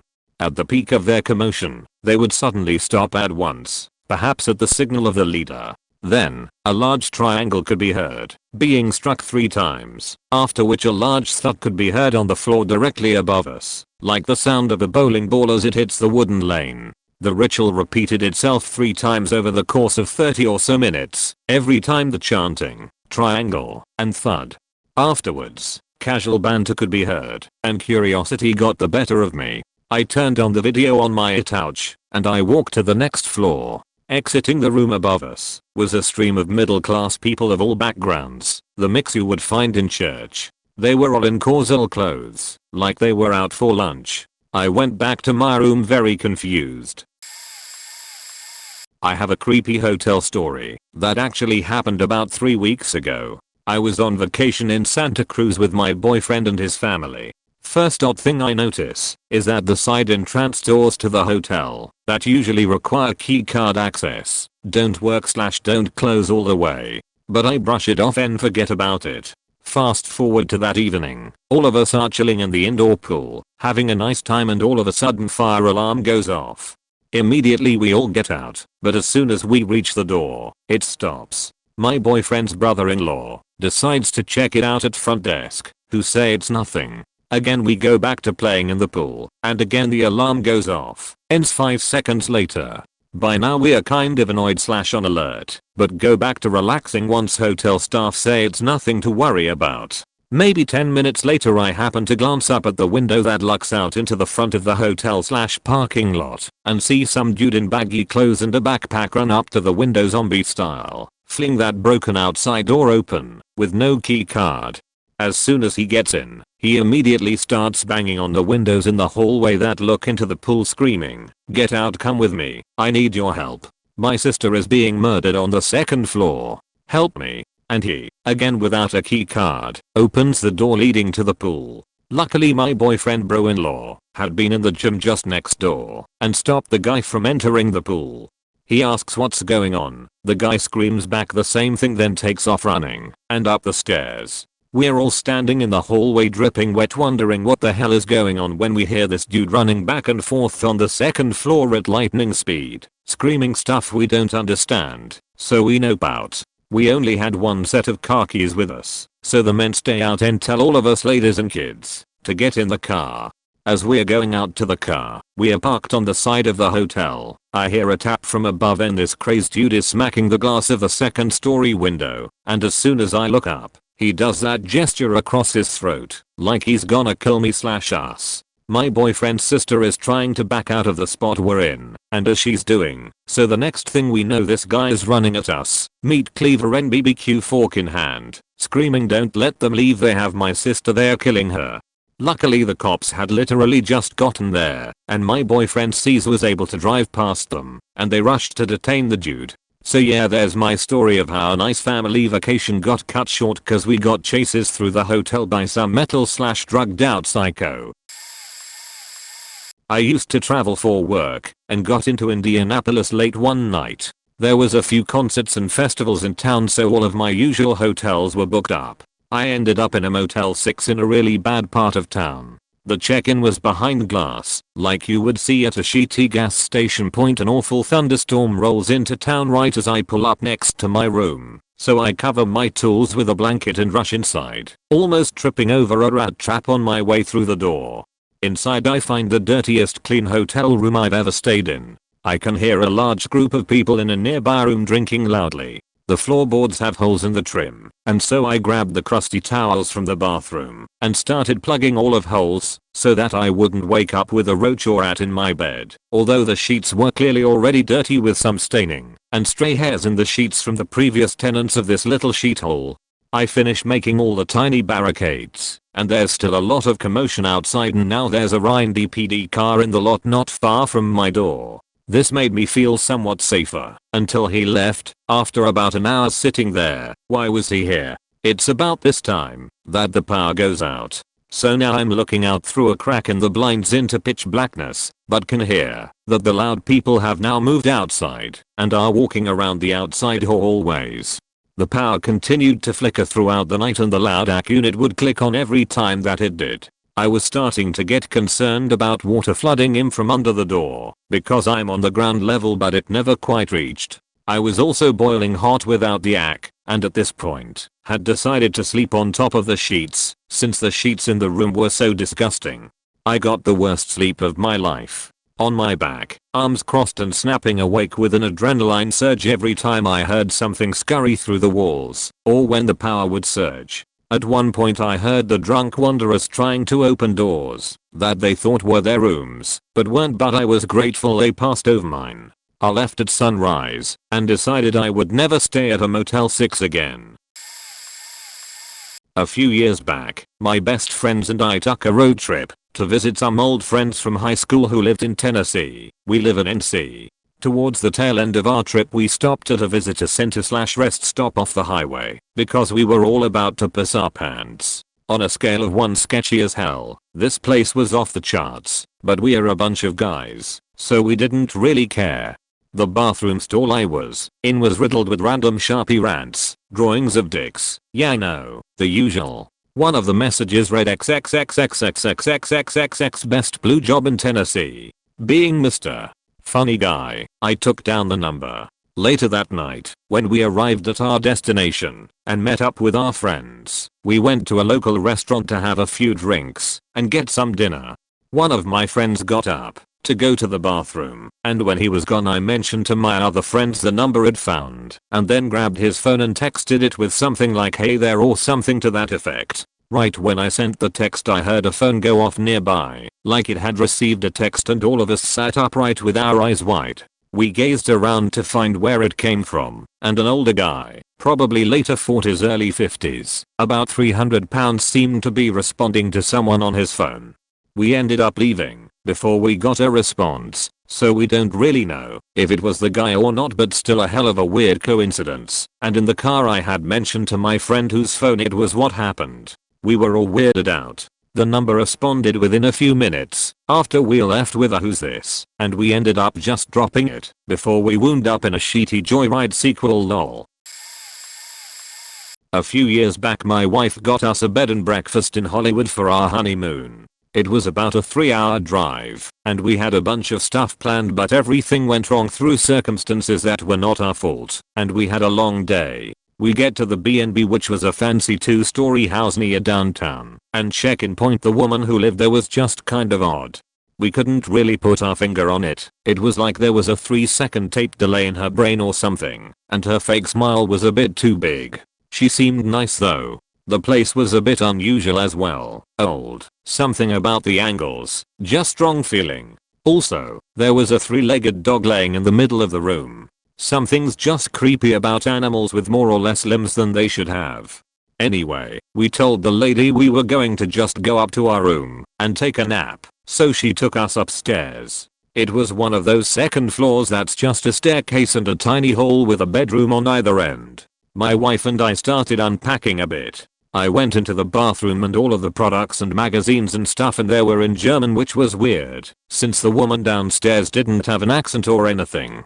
Also the TV seemed to only get foreign channels. Nothing in English or Spanish though, so we didn't understand. We both had a really creeped out feeling, but were so tired we laid down and set the alarm for an hour nap and fell asleep. Next thing we know, we are shocked awake by somebody, a man though we hadn't seen a man there earlier, screaming at the top of their lungs from below, "Oh God, why are you doing this to me? You're killing me. Faking help me, someone, help help help, they're killing me."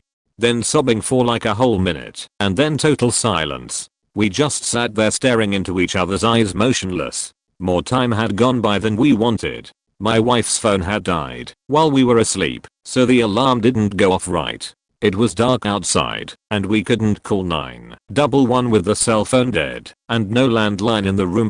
We had to go downstairs. The only way out was through the murderer downstairs with the 3-legged dog. We packed our stuff trying not to make a sound. Maybe we could sneak out unnoticed while the body was being hacked up. I had a small knife on me, but that was it. My wife and I crept down the staircase. She huddled behind me and the knife. About halfway down the stairs the tripod dog must have heard us. Law says a guardian dog of hell hath 3 heads. Untrue. The beast has 3 legs. He came running up to us, and just behind were his masters. The woman from before and a new guy who was very fat and bearded were now blocking the bottom of the stairs. We were sheeting enough bricks to build our own bed and breakfast. "Oh, hi, you're up from your nap?" "Yeah, we are leaving now." The fat guy was all smiles. "Barb told me we had guests. Hope I didn't wake you guys up. I'm rehearsing for a role I'm auditioning for tomorrow." They backed up a bit, and my wife and I pushed past them to the front door. Oh, no, we didn't hear anything. We were listening to our headphones. Haha. We made up some bullshit story about why we had to get going, and we tore us out of there. We were so freaked out we just drove straight the fuck back home, and that's the part of how our honeymoon got ruined that had to do with a hotel. Makes a good story though. Not a hotel, but a bed and breakfast. My mom and I went backpacking in Europe and stayed at a private B&B in Ghent, Belgium for a week. The owner was weird, we'll call him Lars, and he and his wife were obviously going through marital issues. The place was pretty cool and old, and we stayed in an upstairs bedroom. One day, we were in a store in town and suddenly someone grabbed my mom by the shoulders from behind and said, "You have the right to remain silent." It was Lars. It was a little odd, and we chatted, and then continued about our day. We got a coupon book for local sites, one of which was the Dr. Gislan Museum, which is half museum slash art gallery, and half active asylum for the insane. Before we headed out that day, Lars asked what we were going to get up to, and we told him we were going to the Dr. Gislan Museum. He immediately replied, "Oh, I don't go near there," as if he'd at one point come close, or was a patient. Another day he was serving us breakfast, and called for his cat in a very loud, high-pitched yodel, lolly. It startled us. Over the course of the week, he continued to give us weird vibes, and the fact that his wife seemed so distant and concerned added to the vibes. It got to the point where we were putting a chair back under the doorknob at night for fear he'd be watching us sleep. TLDR, Belgian B&B owner very creepy. Got defensive when we mentioned we were going to an insane asylum slash museum one day. We ended up putting a chair against the doorknob just in case he decided to watch us sleep. 10/10ths would go to Ghent again and stay in a different place. When I was about 18, I tried having my boyfriend sleep over my house, but my mom was not about it. She's a Forks Christian, in that she doesn't go to church or practice in any way other than saying she's a Christian, so the idea of two 18-year-olds having shenanigans was not in the stars for her. So we said fuck it, drove down the road, and rented a room at this seedy motel. New England has this thing about it where, if you drive 30 minutes in any direction, you'll always find a motel like this. It was only $50 and we really wanted to unleash on each other, so we didn't care that the building was dilapidated, and that the sign didn't light up, and that the man who checked us in had one leg and a dog on a leash behind the counter. Means to an end. We get into the room, and there's a bed frame nailed to the wall. No bed, but there's a couch. So we sit on this couch, and we are looking around at what we have, which was just a TV. We know we are only here for one thing, so whatever. We start to get hot and heavy when we hear a knock on the door. It's like midnight, so this threw us off. My boyfriend gets up and goes to the door, and I run into the bathroom. A guy in a biker's jacket is outside, and he says, "Where's the boss?" My boyfriend obviously doesn't know what he's talking about, so he says, "I'm sorry, I think you have the wrong room." The guy doesn't like this and assures him that no, the boss always stays here. My boyfriend apologizes, closes the door, and we get dressed and leave. No idea who the boss is, wasted $50, and ended up just sleeping at our own homes that night to avoid whatever would have happened if we stayed. Years later, motel was shut down for prostitution and drug running. TLDR, got a motel to have sex in, interrupted by a man asking for the boss. No sex. Motel ended up being a prostitution slash drug motel. Not my story, but my mom's. 11 years ago this past Mother's Day, she's trying to get her certification to be a children's yoga instructor, so she ends up in some strange town which for the life of me, I can't remember where the conference is being held. She's with 12 others in a little hotel slash inn thing. The rooms are all named after flowers, rice, and peony and such. My mother is staying in Tiger Lily. There's a chef they're all friends with, and if you're nice to her she'll give you extra food. My mom goes to talk to the chef to ensure a larger breakfast the next day, and she notices something on the wall. A poem. It was something along the lines of "Little Lizzie was seen dancing naked through," and then on each line, in capital letters, was each room. It ended with Tiger Lily. She asked the chef, who casually said, "Oh yeah, there's a spirit here." She likes to tease. That did not inspire confidence in my mother, but she went to bed in her flowered room. At midnight it began. It felt like knocking at everyone's door, like scratching at the floorboards. Every member of the group checked outside, finding nobody in the hall, nobody scratching. My mom was absolutely terrified, and she ran across to her friend's room and spent the night there, fearing her room at the end of the poem. The next day, they show up to breakfast, haggard. The yoga instructor notices them and asks them all what's wrong. They feel silly, but confess to her their problem. The instructor, usually a calm and easygoing woman, immediately straightens in her chair and looks at something in the distance. "You have to tell it to go away," she says. "You have to tell it to leave you alone." The table is silent. The rest of the day is yoga training as usual, and then night rolls around. The knocking starts. The scratching starts. Geo away intones my mother, in a serious voice, "You are not welcome here." And after that, everyone slept like babies. To this day, she firmly believes in ghosts. I was in Morocco with my then girlfriend, and had booked a cheap hotel in Fez. While I'm on a train there, I'm chatting with some of the folks in our train car, and one guy happens to work for Minister of Tourism for Morocco. He asks where we are staying, and I don't tell him the hotel, but the part of town he was in. Apparently the hotel we had settled on was well known for prostitution, and not a great place to stay, so he makes a few calls and squares us up at his cousin's friend's uncle's hotel, and gets us a good rate. I know what everyone is thinking, and I was thinking it too, but I really didn't want to deal with a bunch of Moroccan prostitutes, and this guy seemed very friendly and genuine. We get off in Fez, hop in a taxi, the tourism office fella talks in Arabic to the driver, gives us a warm farewell, and we are off to the hotel.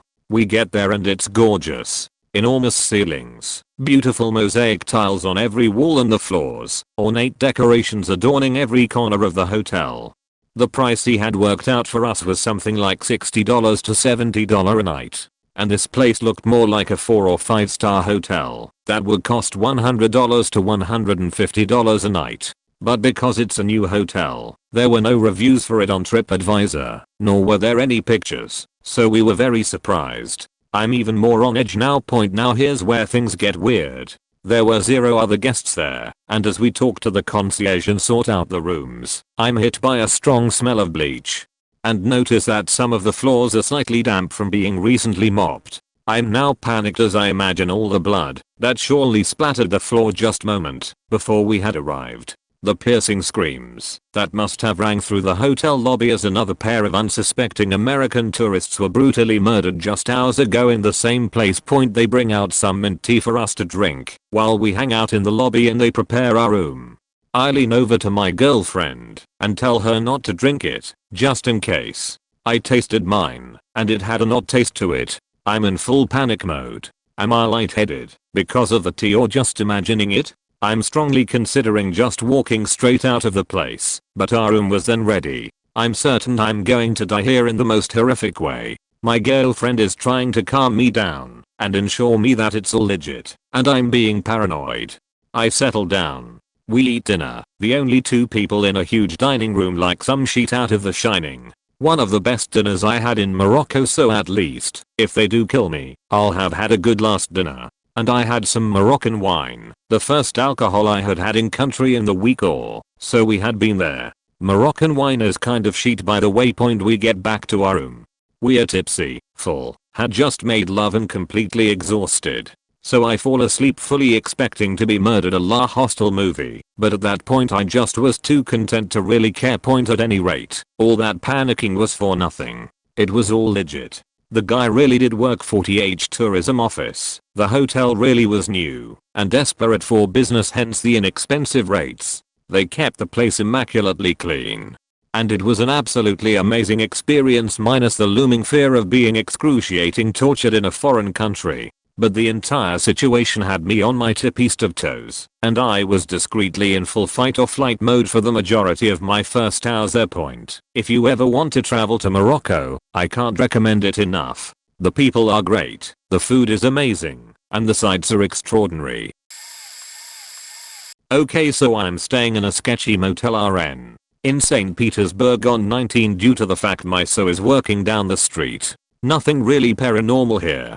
But first night I'm here alone, as my so is trying to get this project done for his boss that's already been in time suck, and a bit of a mind exhaust. He's getting physically and mentally exhausted. Anyway, so the place is L-shaped, and I'm in the room right at where the angle/corner is.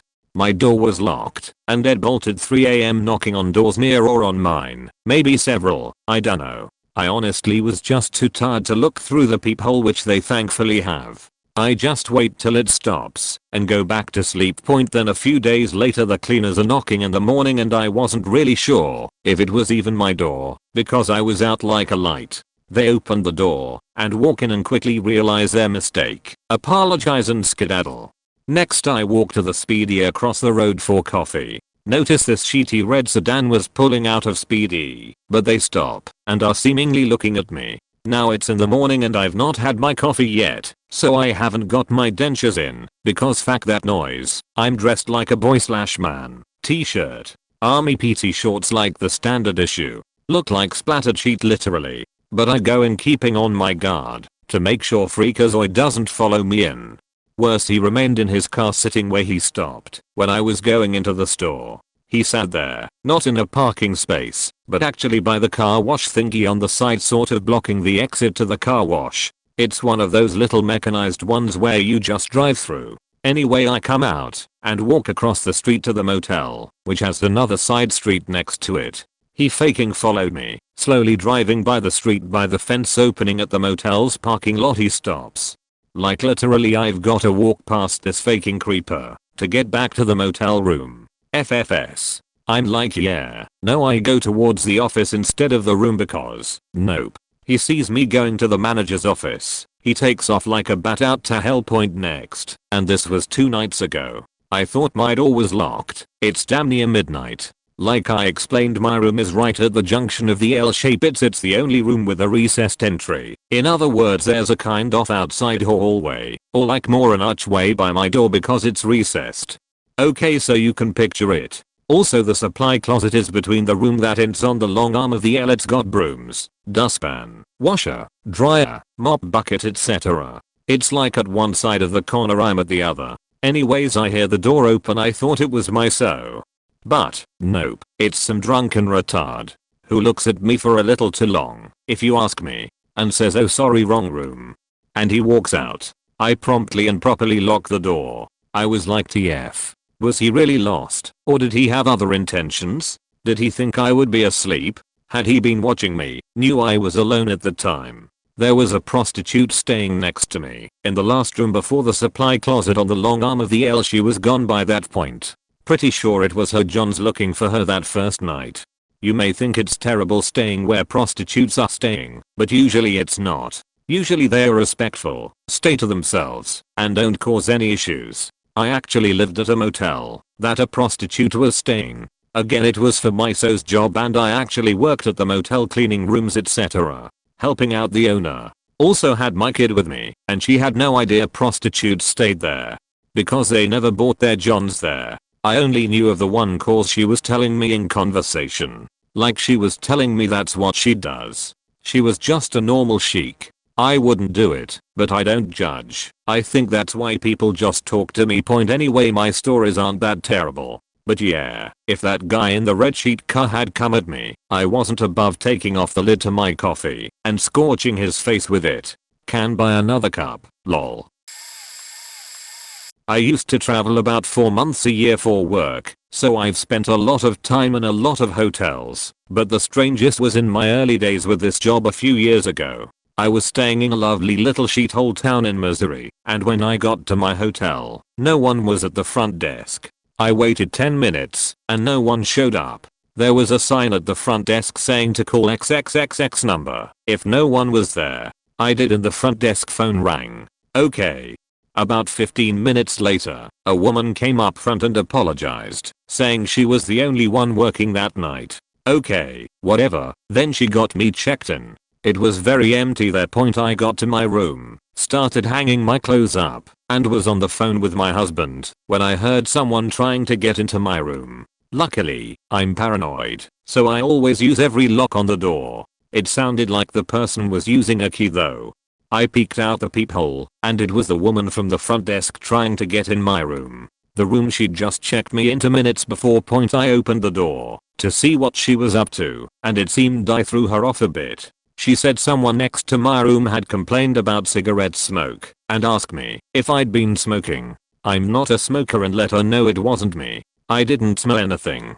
And I didn't hear anyone in the rooms next to me during my stay. She left and nothing really happened after that. But I thought, what if I hadn't locked all the locks on the door and was taking a shower or something? Since it's just me traveling, I rarely close the bathroom door. The whole encounter felt so creepy, and I don't believe she was telling the truth about someone complaining about smoke.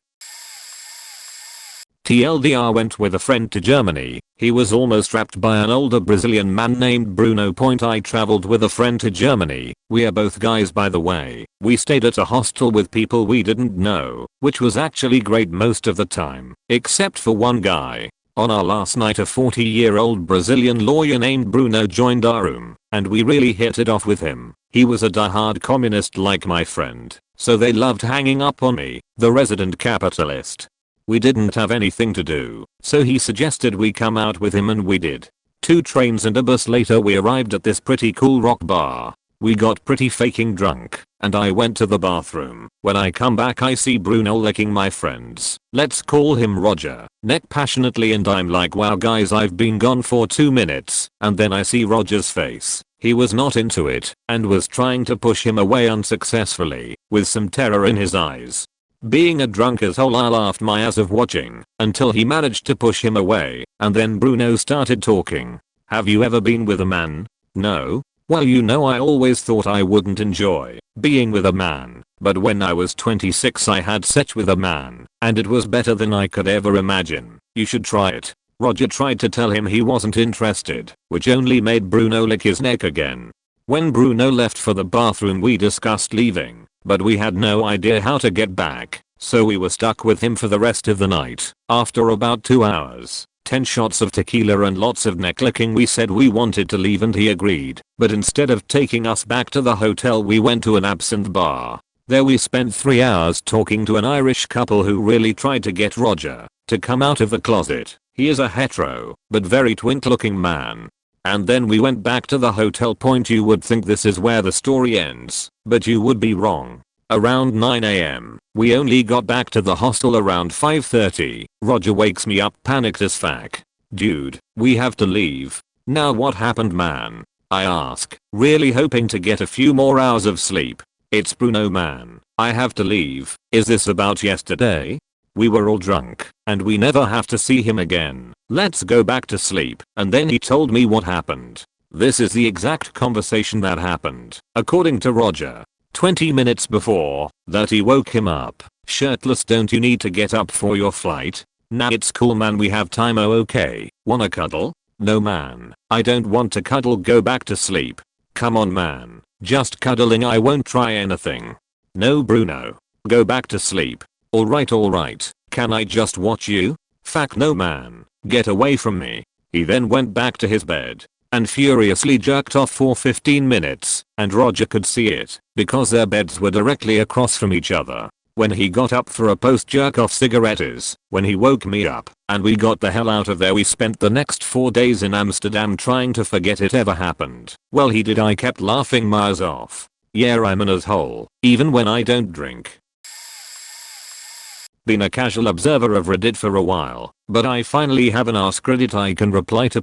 Traveling across Europe last summer with a couple of friends, and we had a one-night stop off in Zagreb between Lake Bled and Split. We are college students, so we decided to just book a room in a super cheap 1-star hotel. From the moment we got there it had this weird fancy yet cheap, gaudy vibe.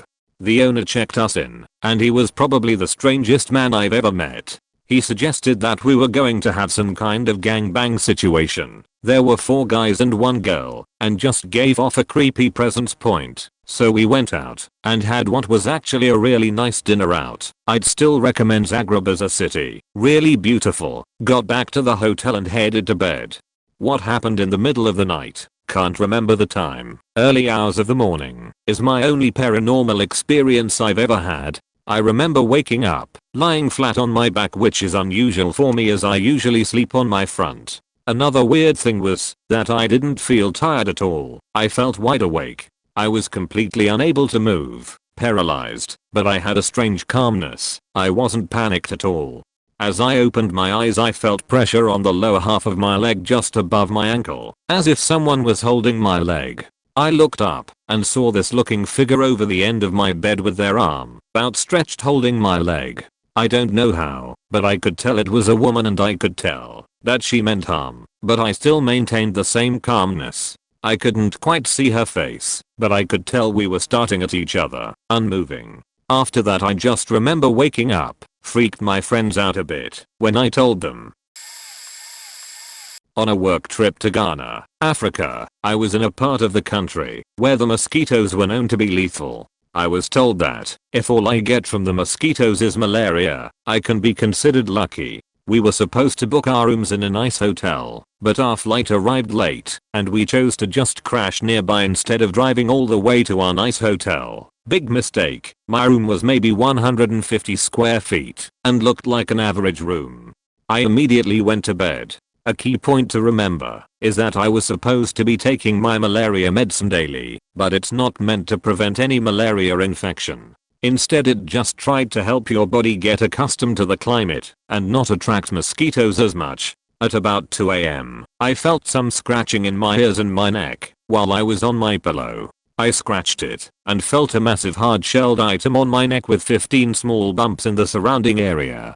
I was so tired that I initially thought that was normal, but reality kicked in and I immediately jumped out of my bed and ran to the bathroom. When I looked in the mirror, I was horrified. My neck was covered in mosquitoes and bugs with their beaks / mouth / blood-sucking nozzles lodged deep within. I got super panicked because I hadn't even noticed the large one yet. I started flicking the mosquitoes off one by one and the other creepy crawlers off.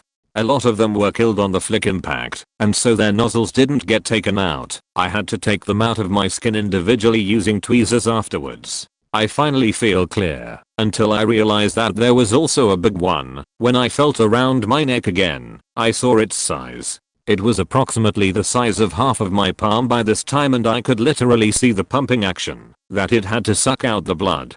I yanked it out with no regards for anything and saw the gush of blood following it going down my neck. Problem solved, right? I go to shower next because my neck looked like I had suddenly sprayed Donald Trump orange glow on it. I wanted to shower and get it off. I turn on the shower and right then noticed approximately 100 mosquitoes hanging around the shower head, just buzzing around the open window in the bathroom. I was half wet when I ran down to the front desk, which was just a literally desk just awkwardly placed in the middle of the hotel hallway. I told them to switch my room ASAP. No long-term damage on my end, but I was scarred for 2 weeks afterwards because apparently malaria and these conditions appear after the initial bite. TLDR, went to Ghana and started a cheap budget hotel. Got bit by possibly 25 mosquitoes and other creepy bugs with one cockroach looking thing. Not a hotel, but a room I rented briefly around 2010. It was in a house that belonged to a woman in her 60s, and she went by some odd hippie Indian name, and her son, who was in his 30s, and lived in the basement and literally played WoW all day. You can't make this up, it's all the cliches. Also had a hippie name.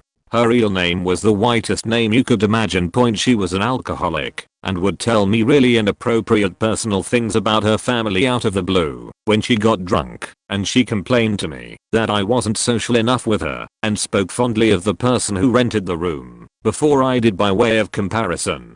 She was obsessed with Bob Marley, and I can still remember the sound of the beat of the same handful of songs she constantly played coming through the walls. She once showed me a picture of her adored, dead, guru who was apparently her spiritual master. She spoke of him in a creepy worshipful tone. I always got the impression that she was completely lost in the past, obsessed with her hippie halcyon days, and living out some sad shadow of a life as she got older. Every now and then herself and the son would have overwhelmingly loud screaming matches over God knows what. Once she had a shouting match when there was no one else home. It was only a couple weeks ago, when I finished watching Wild Wild Country, that it suddenly clicked that her master was none other than the Rajneesh himself, and she had been one of the Sannyasins and had never moved on from the experience. I got out of there pretty quickly. Was staying at a Best Western in downtown Vancouver for my uncle's wedding. I was about 18 at the time and with my grandparents. My GMA was downstairs at checkout, inquiring about something, doesn't matter, and my GPA, and I went up to the room a little ahead to start getting ready for supper. We get to our floor and start down the hall towards our room. On the way there, we pass 3 quite rough looking individuals. One of them is a large Aboriginal gentleman. We mind our own business, get to our room, and shut the door behind us. It locks automatically. I'm already at the back of the room and my GPA is just stepping away from the front closer when there's a small knock at the door. GPA opens it without looking through the peephole. We were expecting my GMA when the large gentleman we had passed in the hall forces the door open. GPA managed to get the door shut again, but the guy shoved his knee in the door to keep it from closing all the way. As soon as I realize what's happening, I run full throttle at the door and throw my entire weight into it. The guy screams, we let his knee go, and he books it back down the hall with his friends. Scariest thing that has ever happened to me. The worst part is that when we talked to the front desk about it, they initially shrugged and said there was nothing they could do. We told them we were going to call the cops, and they asked us politely not to, and told us they'd upgrade us to another room. Looking back, we should have called the cops anyway. Those guys were looking for something that day. They definitely found it, just not with us. Some years ago, we had a nice family vacation in New Zealand. One of the places we stayed at for a few days was a lovely lakeside house. It was one in a group of houses that their owners rent out. It had several bedrooms, a living room and a full kitchen. So my parents got their own room and my brother and I each had a room to ourselves. It only dawned to me on the second day that the house had an upper floor with windows and all which we could see from the driveway, but there were no stairs in sight that led up there.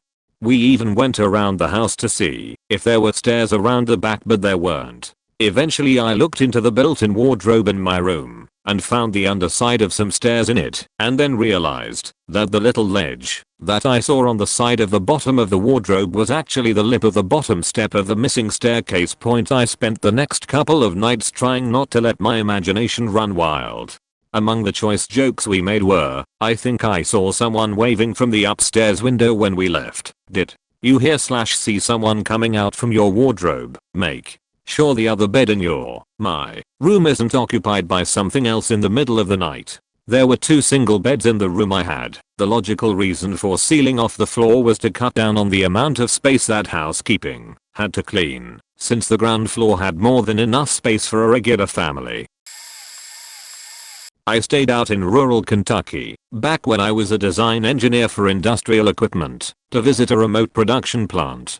This was a little more than a decade ago, so it was before GPS was a common feature in cars, and smartphones didn't exist. I was there with a guy from another company, which supplied us with control system parts. I'm not exaggerating when I say the recommended hotel was in a cornfield. To get to the restaurant or pub/bar that was loosely affiliated with the hotel, I had to drive through the cornfield on single wide tractor paths. I had asked at the front desk and the guy, mid-30s, dark matted, bowl-cut hair, dark eyes, said I could walk, but it was late, dark, and cold. It was a genuinely short distance, maybe 300 feet, if you turned and went the right way. I had the idea to go back to the town I had passed through and put gas in the rental car before relaxing for the evening, so I'd be all set the next morning. I was with the other guy, started driving the wrong way, that is away from the small hotel and its restaurant. Please really image driving through a cornfield. Tall corn stalks on either side, no shoulder, dirt road. Suddenly, in the headlight, I saw a guy standing in the path. I had to stop for him, since there's nowhere to turn or drive around. It turns out it's the guy who just gave us directions to the restaurant. Exactly as we were walking out of the hotel. He didn't wait for me to roll down a window or anything. Just shouts restaurants back the other way. Go back. He was dressed just like he was in the hotel, plus an unzipped black/brown windbreaker. Name badge still on. Maroon polo visible. I was definitely half frozen in that spot. I was wondering if the hotel sent him out because they thought we went the wrong way. In retrospect, I don't know how he would have gotten to that location faster than we did. I mean, seriously. He shooed us back again, and I put the car in reverse. We backed to the last crossing. I did a 3-point turn and went to the restaurant. My colleague and I actually didn't talk about it at the time. I said I'd get gas in the morning. We just ordered food, ate, had a few beers, and went back to the hotel proper. When we were on site the next day, we discussed it more. It was so fucking weird. We never saw that particular guy again. And, genuinely, it sounds so mundane, but we absolutely could not figure out how this guy got in front of us far enough that he could signal for us to stop. and we couldn't figure out why. I wish there was a better ending or a more interesting hook, but it still sits with me as really odd. Oh my gosh. Me. After years of very normal motel experiences, I had a crazy one. First of all, I have some health problems. I went on a trip to a neighboring state for business, but I started feeling very sick and had to cut it short. I love road trips, and I'm very comfortable in my car, which is kind of a beater, but I know it inside out. I had paid a shop in town, fix the radiator fan relays, but apparently they did a really sloppy job as my car started overheating, and I found the relays hanging down by the wires, broken, while going over a mountain pass at 11 PM.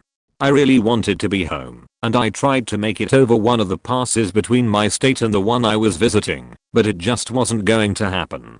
I had to turn around. I thought about going to one of the motels by the freeway, 40 minutes back, but instead I decided to stop by a little place that I had seen driving by a couple of times. It was a rustic style little independent motel that looked a little charming, even, and I always thought it would be nice to check it out. I was on the phone with my girlfriend and asked her to look up the reviews. She said she read some, and they looked good.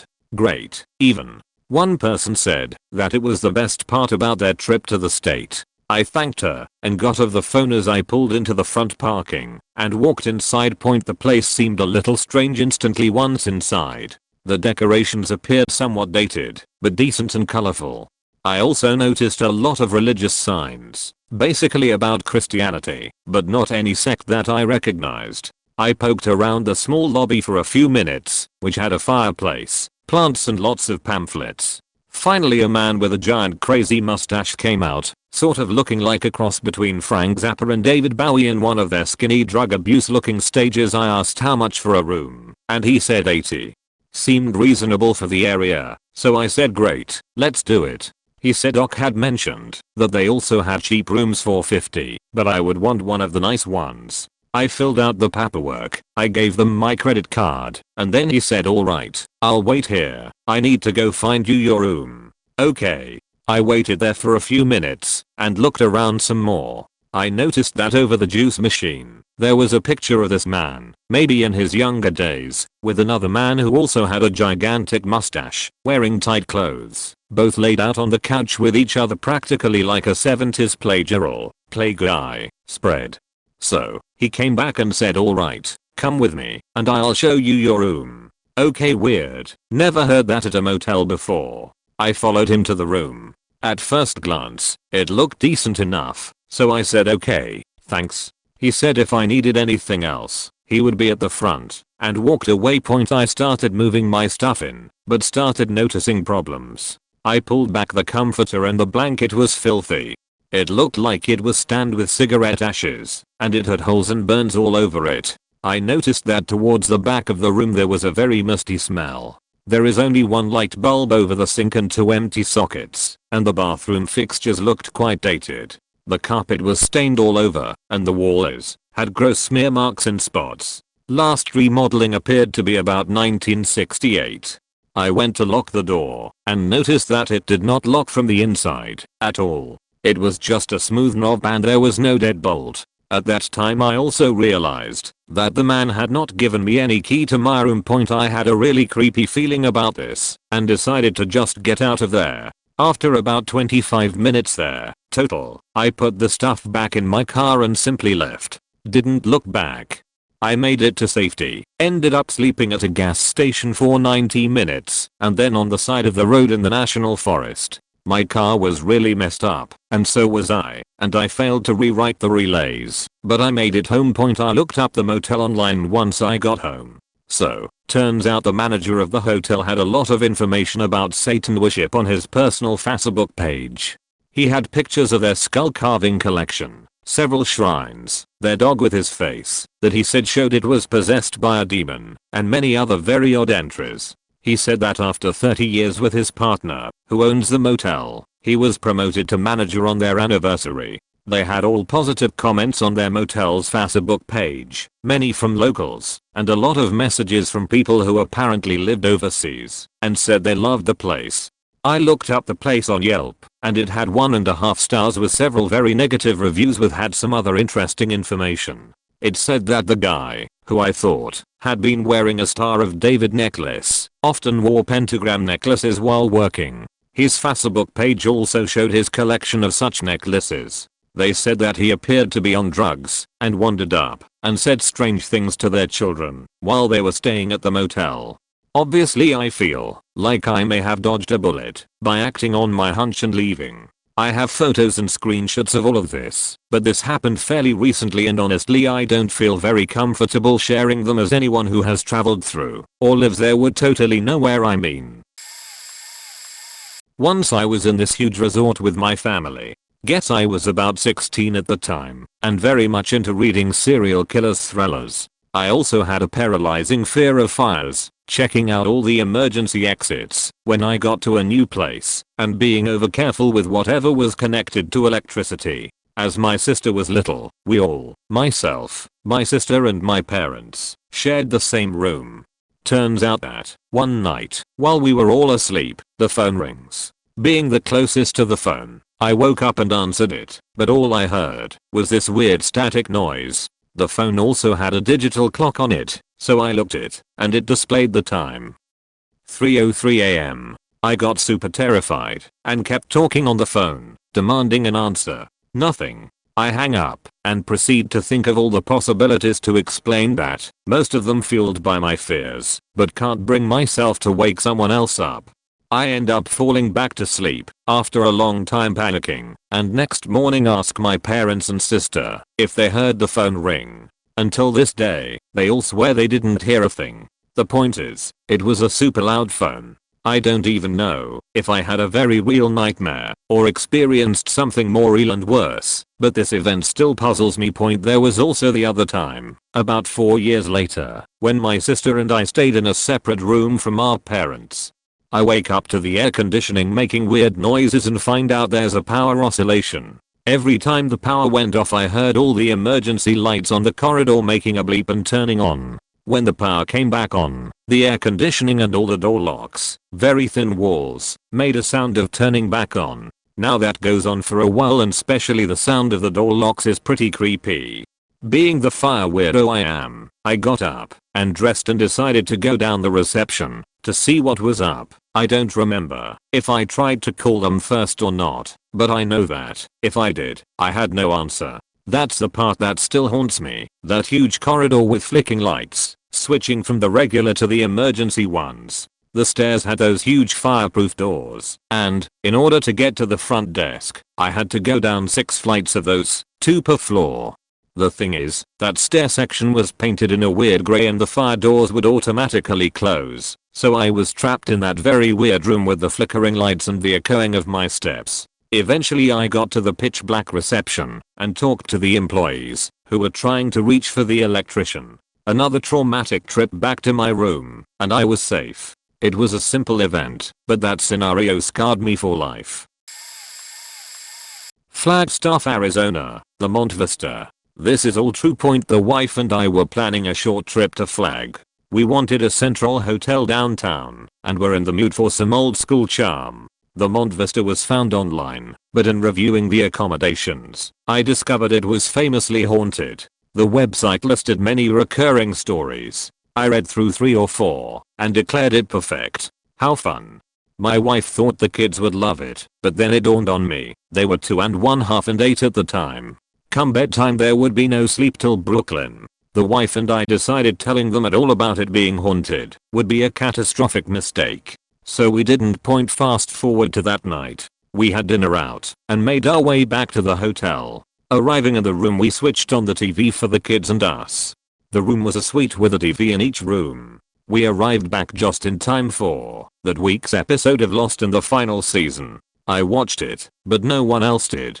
So they occupied the other room, and during commercials my daughter, 2 and 1/2, would join me to play with her ball until the show was back on point. So, during that first commercial, she waddles in, and we start rolling the ball back and forth on the tall bed. It gets past me, and rolls to the door, which was a good inch or more clear of the floor for some reason. Shag carpet years ago, but you could see easily under it. However, my daughter seemed to stop in a trance, staring at the door. Long enough it made me question what she was paying attention to. What is honey? Looking at her, and back at the door, and back at her a good 30 to 40 seconds passes, and she mumbles in her broken baby language, still staring at the door. He says it's okay to be afraid. What the fuck? Who honey? Who says that? Is there someone at the door? Who said that? There wasn't even a shadow under the door. No one was there. She snaps out of it, grabs the bowl and runs into the adjoining room as the commercial unfreezes the room, and Lost comes back on. Needless to say, I half watched that bit until the next commercial, when my daughter came back to play again. This time, I was less nonchalant. When it happened again, the bowl got past me and bounced across the floor to the door again. At first, nothing. She waited until I retrieved it for us. But as I climbed back onto the high bed, she froze again, but less mannequin-like this time and more like she was paying attention to something. Listening. I wanted to make sure I didn't place ideas in her head, and I didn't want to steer her with the wrong words, so I waited. Then I asked, "What is it, honey?" She cocked her head, as if to hear better, then snapped out of it, sorta, and said, "It's a baby crying, baby crying, baby in the basement. A baby crying in the basement, ack." What? But this time I started to wonder if my wife and son weren't toying with me and setting me up.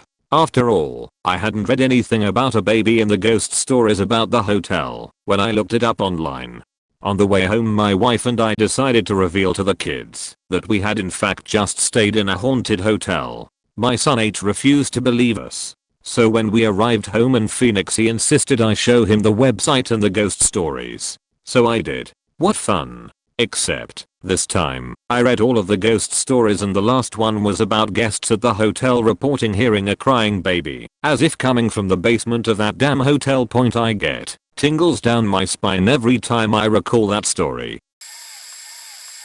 So I was traveling along the west coast. It was summer, and hot as shit. As I was going, the air started to smell like weed. I'm not like a huge smoker, but these dudes must have been smoking 24/7 cause the smell was so bad I actually started to feel weird and had to stop at a hotel for the night.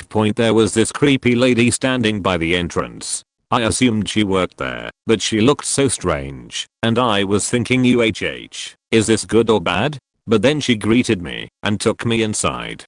It was all around a weird place, very dimly lit. The walls must have been very thin cause you could hear some other customers talking. Not that there were a lot of customers, the rooms were mostly unoccupied. So she takes me to my room and I look out the window and I see these men dancing shirtless at the back of the hotel. I asked the lady if they were random punks or something, but she said she knows them. That was very unprofessional. You shouldn't let your friends bother customers just because they're your friends. So yeah, that was really strange. As I said, I was feeling a bit heavy-headed, so I decided to go get a drink and then go to bed. I went downstairs to their bar. I wanted one specific drink I always get, but guy said they didn't have it, but they had some mad champagne. The lady was there too, but I think she was drunk. She tried to tell me some philosophical bullshit, but I didn't really pay attention.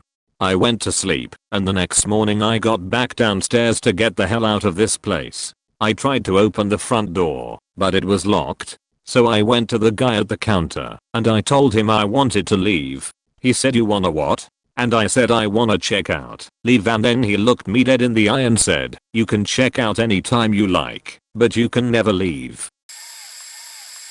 Not my story, but my mom's. Back in the late 70s, when she was a kid, her and her family were visiting a hotel and had just gotten there.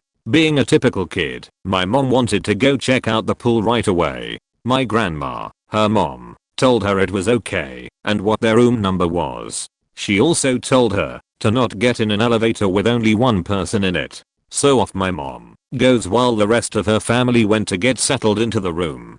My mom checks out and the pool and is ready to swim, so she heads back to her room and gets in the elevator, which had multiple people in it, but one by one everyone except one man was getting off at their floors. My mom starts to get a really bad feeling and suddenly realizes she can't remember what floor or room number her mom told her. The last person got off and it was just her and the man.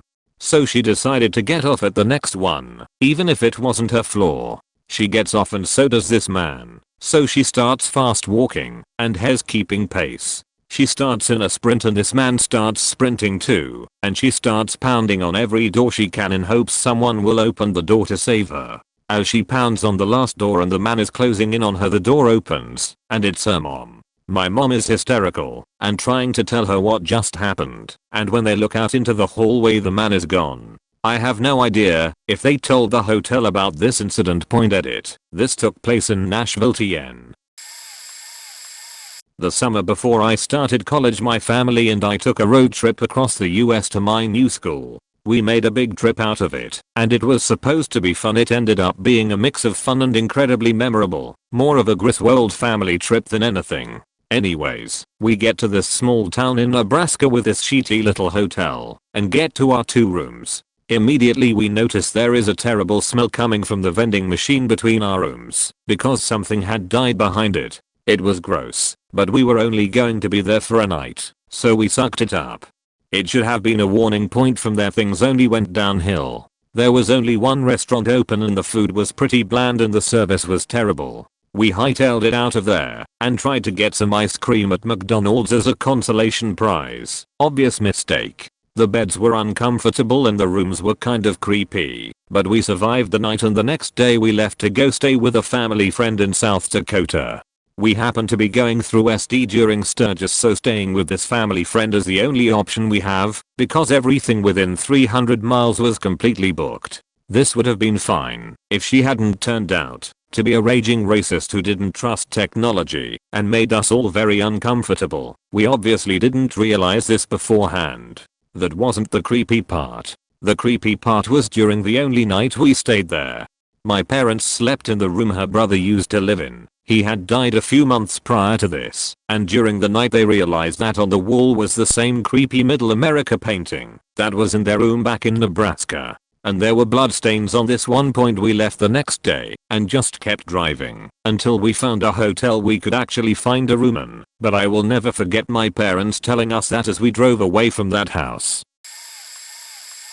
I traveled a lot in my first job, so I have a few stories. I stayed in a hotel similar to Motel 6 nights in maybe. Whichever case, I woke up in the middle of the night to loud knocking outside of my door. I take a look in the peephole and it's a big guy, not huge but someone who looks like they played American football in high school or maybe college and then gained fat the rest of their life, looking trashed and drunk, asking for Amanda to come out. I'm not Amanda, there's no one named Amanda with me. In fact, I'm the only one there. I don't tell him that. I just stay quiet and watch through the peephole hoping he'll believe the room is vacant. After going on like this for I guess 10 minutes he starts trying to kick the door down. I have all my locks on, but yeah, it's time to call the front desk. After calling the front desk I watch through the peephole to see the hotel manager confront this man. They argue for a little bit, with the manager saying there's no Amanda in the room and that it's empty. It doesn't work. The man cold calls the manager and knocks him down. Apparently it's Amanda's fault according to the man. He resumes to kick on my door for a few more minutes while the manager leaves the scene. Then the police arrive. The manager had called the police after we hung up. They arrest the man after a hilarious attempt at trying to run away. He jukes left, then right, then completely trips over himself. After taking him away, the cops talk to the manager, then to me. I turn down filing charges, stating that I had my entertainment, and state that they should ask the manager instead. The next morning the manager comps all 3 nights I stayed there. Later during my stay, I would come to learn that man was going through a rough divorce with Amanda, and he suspected she had been cheating on the tail end of their marriage. As far as I know, the police never found Amanda for questioning, and I hope the man never did. I stayed in a roadside motel reminiscent to something like the Bait Motel. It wasn't as I was used to. Typically the company would splurge for chain hotels in the $80 range. Unfortunately this one road town had one lodging. Surprisingly it wasn't dirty at all. It was clean, non-smoking, and well maintained. It was obviously dated with an RCA tube TV I had not seen in years, with HBO though, with carpet that looks like it wasn't changed out in the last decade and wallpaper. Wallpaper is enough to date a room. The room was cold, but not freezing already, which was great for me. I can put those thick hotel blankets to use. Later on in the night I'd get a huge scent of smoke while I sat on the chair watching TV. I know the room is non-smoking, but maybe the scent has permeated into the walls and carpet. I don't let it bother me too much, and besides, the scent was gone by the time I went to the sink to brush my teeth. That is until the smoke scent hits me again. Again I think nothing of it, because the scent was gone by the time I'm back on the chair to watch TV. Until the scent hits me again. I move each time, but the time between moving to a different spot and the smoke scent reaching is getting shorter and shorter, until the whole room smells like smoke. By then I call the front desk asking about a smoke or a fire, but he mentions there's nothing like that going on. The smoke smell is getting stronger and stronger, and I didn't notice it, but the room was getting colder and colder too. Fuck this. I throw all my belongings into my luggage, slide on my jeans over my pajama pants, and head out the door. I check out of the hotel at the front desk and let him know about the smoke situation in my room. His demeanor changes not to a surprise, but of someone scared. He makes no effort to move me to another room or keep me there, and wishes me a good night and safe travels. I drive further away from my destination into the arms of a newer hotel. I don't sleep well that night.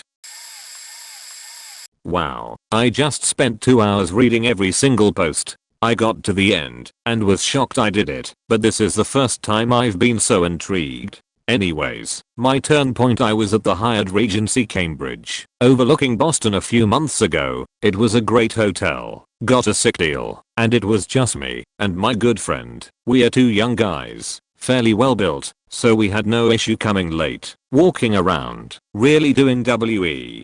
Anyways, I was primarily there for a meeting the next morning, so when we are sleeping around 1 or 2 am, I figure okay, I have about 5 hours to sleep in. He knocks out before me. We have 2 twin-sized beds. I shower and go to sleep after. I wake up around 4 or 5 am. Frankly I don't remember, but it was still very early, and I see this odd figure standing in front of me at the foot end of my bed, and I remember I look with no hesitation. I wear prescription glasses, so I couldn't make the face out directly at the guy and assume that it's my friend waking up in the middle of the night. But he was strangely dressed for going out, so I just look oddly and say, "Bro, where you going?" And he just looked at my direction without any emotion or change in expression, just a dead blank face. I remember staring for 4 to 5 seconds and then kind of laughing, thinking he's just being a dick and probably needs to pee or something. So I turn around to my right side and realize my friend was sound asleep, cuddled under blankets in his bed.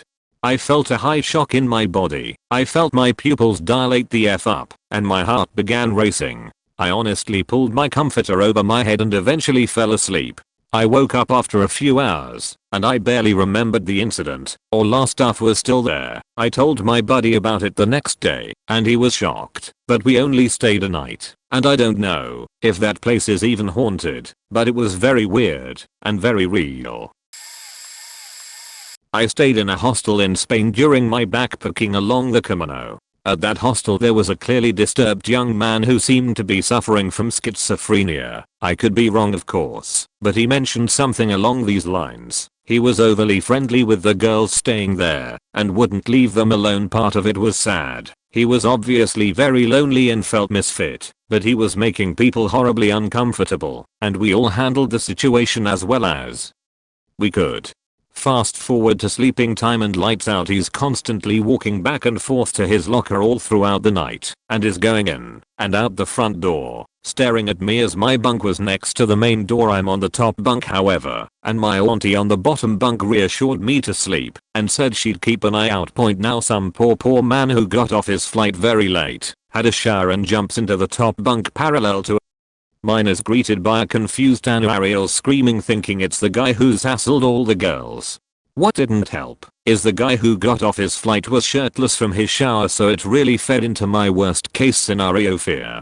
I woke up the whole room, maybe 30 people. I apologized. Point the creepy guy tried to follow me and my aunt the next day too, so we took a bus. To make distance. Point plenty of stories from my time in Europe that are a little creepy. Maybe they don't hold up to how messed this thread is.